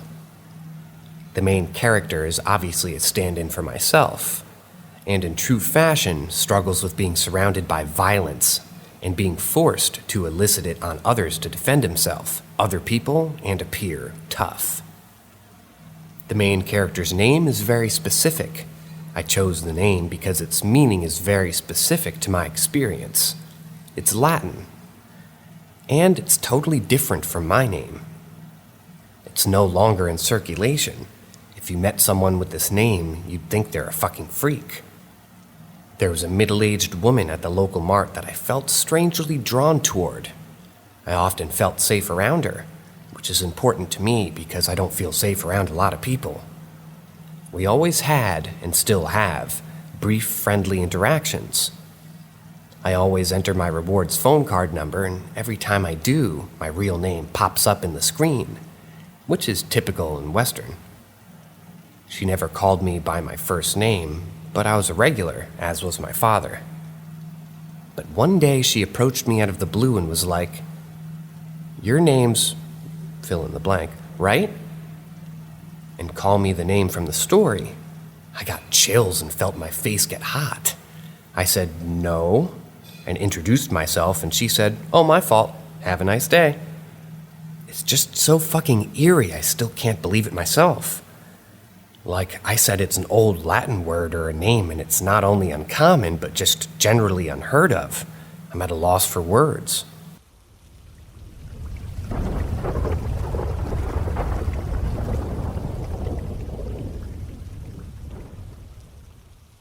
The figure in the rear view. I'm a 34-year-old male. This happened to me and my brother when I was around 18 years old. He's 20 years old. Take it or leave it, we both know it to be true. We drove home at about 11 p.m. one night after visiting a friend on the other side of the town. We were sitting in my brother's car smoking a cigarette before we went inside. We lived in an old weatherboard house with a straight driveway about 15 meters long. Across the other side of the road from our driveway, a 10-foot-high brick fence had been freshly painted white, glaringly bright. The street we lived on was well lit, and we lived right next door to a Woolworths parking lot. House is 47 Smythe Street, Benalla, House is 47 Smythe Street, Benalla, Victoria, Australia. Now vacant for a long time. As we sat there smoking, my brother says to me, "Take a look in the rear view." I grabbed the mirror and turned it toward myself.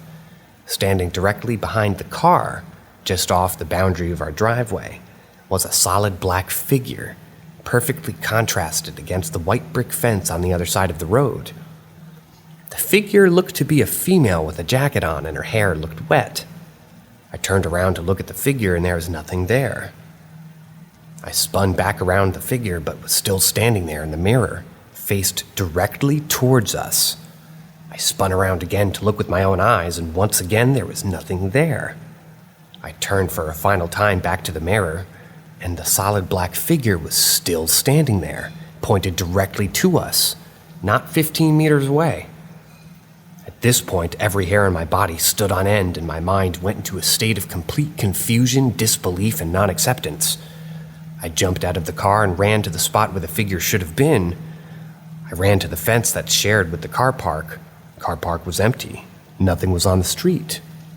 Prior to my brother telling me to look, he had already done this triple take himself.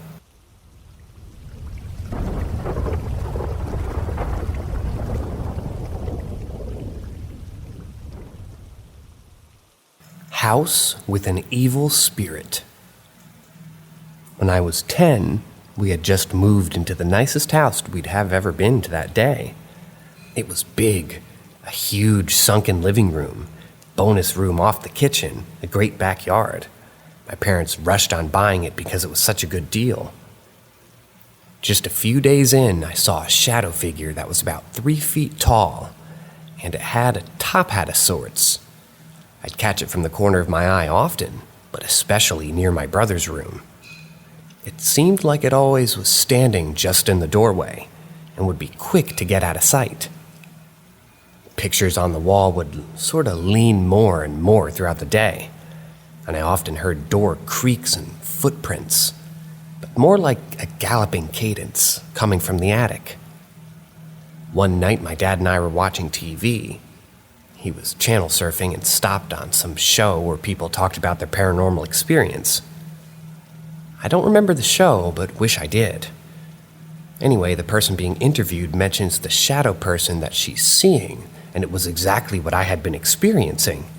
Up until then, I didn't tell anyone because I didn't want to scare my younger siblings, and my parents were kind of excited about the new house. I started to get really scared listening to it, so I told my dad about all I saw. He asked me where I saw it and other details, and I'll never forget how white he turned when he realized we both were seeing and hearing the same thing. He told me that he saw it every day since we moved in, and he always saw it near my brother's room. That night, I woke up in a panic from a dream, although it seemed more like a vision about the spirit hurting my brother and not a typical nightmare. I ran into my parents' room where my dad was sitting straight up in his bed, breathing fast. I told him about the dream, and before I could finish, he said he was hurting Peter.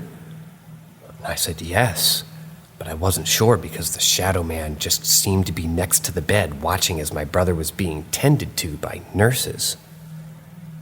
My dad had the exact same dream that same night. The following night, my mom was tucking us in, and I heard her panic as my brother was burning up, fever of 105, and was really weak and out of it. He got taken by an ambulance to the hospital, and we were told that he had pneumonia. He was sick for 2 weeks. We only went back to the house during the day to get our things. We moved in with my aunt temporarily and listed the house for sale. So would have I.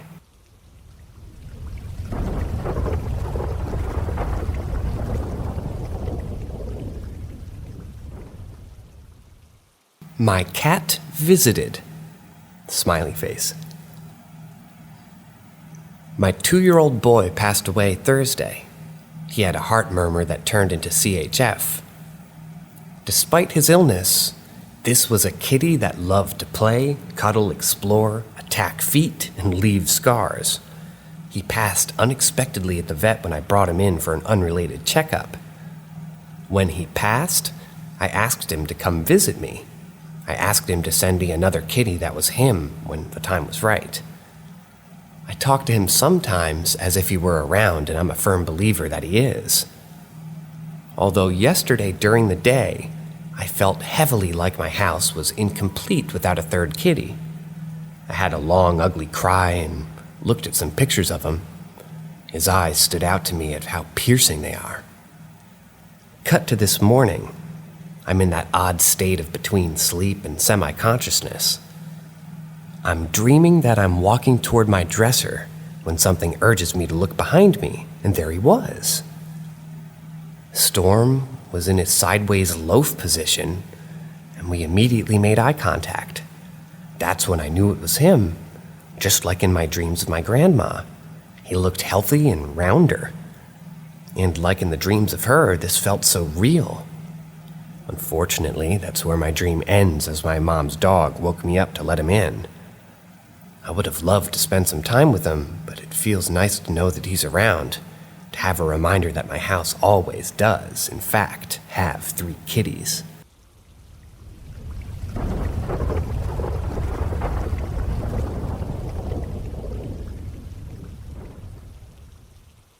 My husband says not to go to the bathroom at night if the light doesn't turn on. So I live in a 2-bedroom townhome. Not sure how long this place has been here, but I'm not sure if it's old enough for paranormal stuff, or if anything sinister has happened here. But I'd say at least 20 years old. We'd been here for a little over 4 years. We've had some incidents where our stairs give off a vibe, and my husband, who said that he's seen things, said there's an entity on our stairs. I'd say a couple of years back when I saw something reflect on our TV in the living room facing the stairs, but I can't be sure what it was. Nothing has ever really happened. We have cats. They lay on the stairs and don't seem spooked. We also had children during their living here. And I've had dreams before where a dark entity tried to attack my children and I pushed it back. Like used some weird force shit. My daughter says weird shit sometimes also, like the window is scary and they don't like the lights off, but I've chalked it up to kids being kids who are scared of the dark. Last night, though, was weird as fuck. I've always used a light to get from our bedroom to the bathroom, or just turned the hallway light on, and the bathroom is right next to the stairs. I've always turned the light on the stairs because, to be honest, it does freak me out a little bit for some reason. Like something watching me pee. But I also do it for the cats, because they have to go downstairs and eat and stuff. This time, though, I walked to my bathroom and turned the light on like always, except it didn't turn on. Now, I know what you're thinking. Well, it could be a faulty switch or the light bulb burned out, except there's 3 light bulbs, and they all didn't turn on. I wasn't exactly afraid, but thought it was weird. So I just went to pee and went to bed. Nothing happened. The next morning, the lights turn on. There was no blackout either because the hall lights were all on too. Well, I told my husband, and he looked at me all serious. He said, "Next time that happens, go back to bed or go to the other bathroom downstairs and don't look out the window." There's a window in the upstairs bathroom because they didn't put a vent in the bathroom. He didn't explain what exactly the entity was, so I came on here to see if there's some sort of lore of an entity that shuts off lights or something and takes people. I don't know if that helps with the lore. I'd also like to add, I think something does follow me or watch me sometimes. I get weird feelings at night. One time I used one of those heat and ghost finding app things that show you a trail or something. The whole screen filled up, which meant it was right on me. I get that feeling now, but I'm not super paranoid as a person.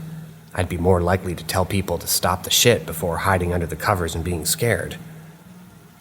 My husband and his mom, she's a witch, but not sure what kind, say they're seeing things. Now in her house, I've smelt strange things, which my husband says is a native. My nose and the instincts pick up on things, but not my sight.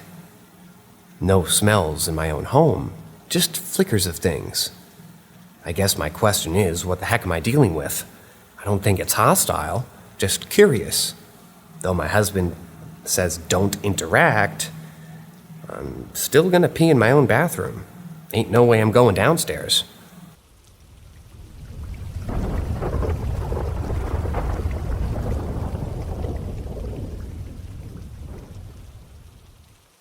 Maybe we should listen to our elders more. My mom mentioned that she had very few minor supernatural experiences, but one incident stood out in particular. For those who may not be familiar with the Philippines, it's important to know that Filipinos tend to be very superstitious, especially in the more rural areas, or provincia in Filipino, as compared to larger cities like Manila. My mom lived a tough life. Her dad was a deadbeat who abandoned my mom, my grandmother, and her siblings. Consequently, my grandmother raised them single-handedly. Good job. During her teenage years, a neighbor from the house next door passed away, and my mom's family was invited to the wake. An elderly woman at the wake issued a series of rules to my mom and her family 1. Don't bring home food from the wake. 2. If you or a friend visiting are pregnant, don't look inside the coffin. 3. Before leaving the wake, perform a pog, which involves shaking and jumping up and down to prevent the spirit from following you home. 4. After the wake, avoid returning home immediately. Go somewhere else for a while so the spirit doesn't follow you. Though my mom and grandmother weren't superstitious people, they didn't take these rules seriously and returned home after just 2 hours at the wake, breaking one of the rules. That night, my mom had nightmares about the deceased Tita and woke up in the early morning, around 4 or 5:30 a.m., not 3. When she went to get a glass of water in the small kitchen, she saw someone standing outside the door frame, resembling the deceased Tita. Frightened, she rushed back to the room where they all slept together, as their house had only one room. She shared what she saw with my grandmother, who checked around the house but found no one. The next day, an albularo, a type of folk doctor who deals with supernatural matters, came to their house. The albulario was whispering around, doing something related to the supernatural. Later that night, the elderly lady who had issued the rules came to their house and expressed her anger at my grandmother for breaking the rules. According to her, the spirit of the deceased neighbor had followed them home due to this disrespect, and it was essential to always follow the rules. This experience made my mom wonder whether there might be some truth to the superstitions the elderly share with us as kids, and that they aren't merely meant to scare us into obedience. And no matter how silly these superstitions sound, that maybe, just maybe, there's some truth to them. I also asked my grandmother about this incident over the phone, and she confirmed that it did indeed happen. She went to the neighbor's house the following day and informed them about what had occurred with my mom. Upon hearing the details, the neighbors promptly called an albulario to perform a ritual or prayer. And that was at their house, hopefully to help the spirit move on.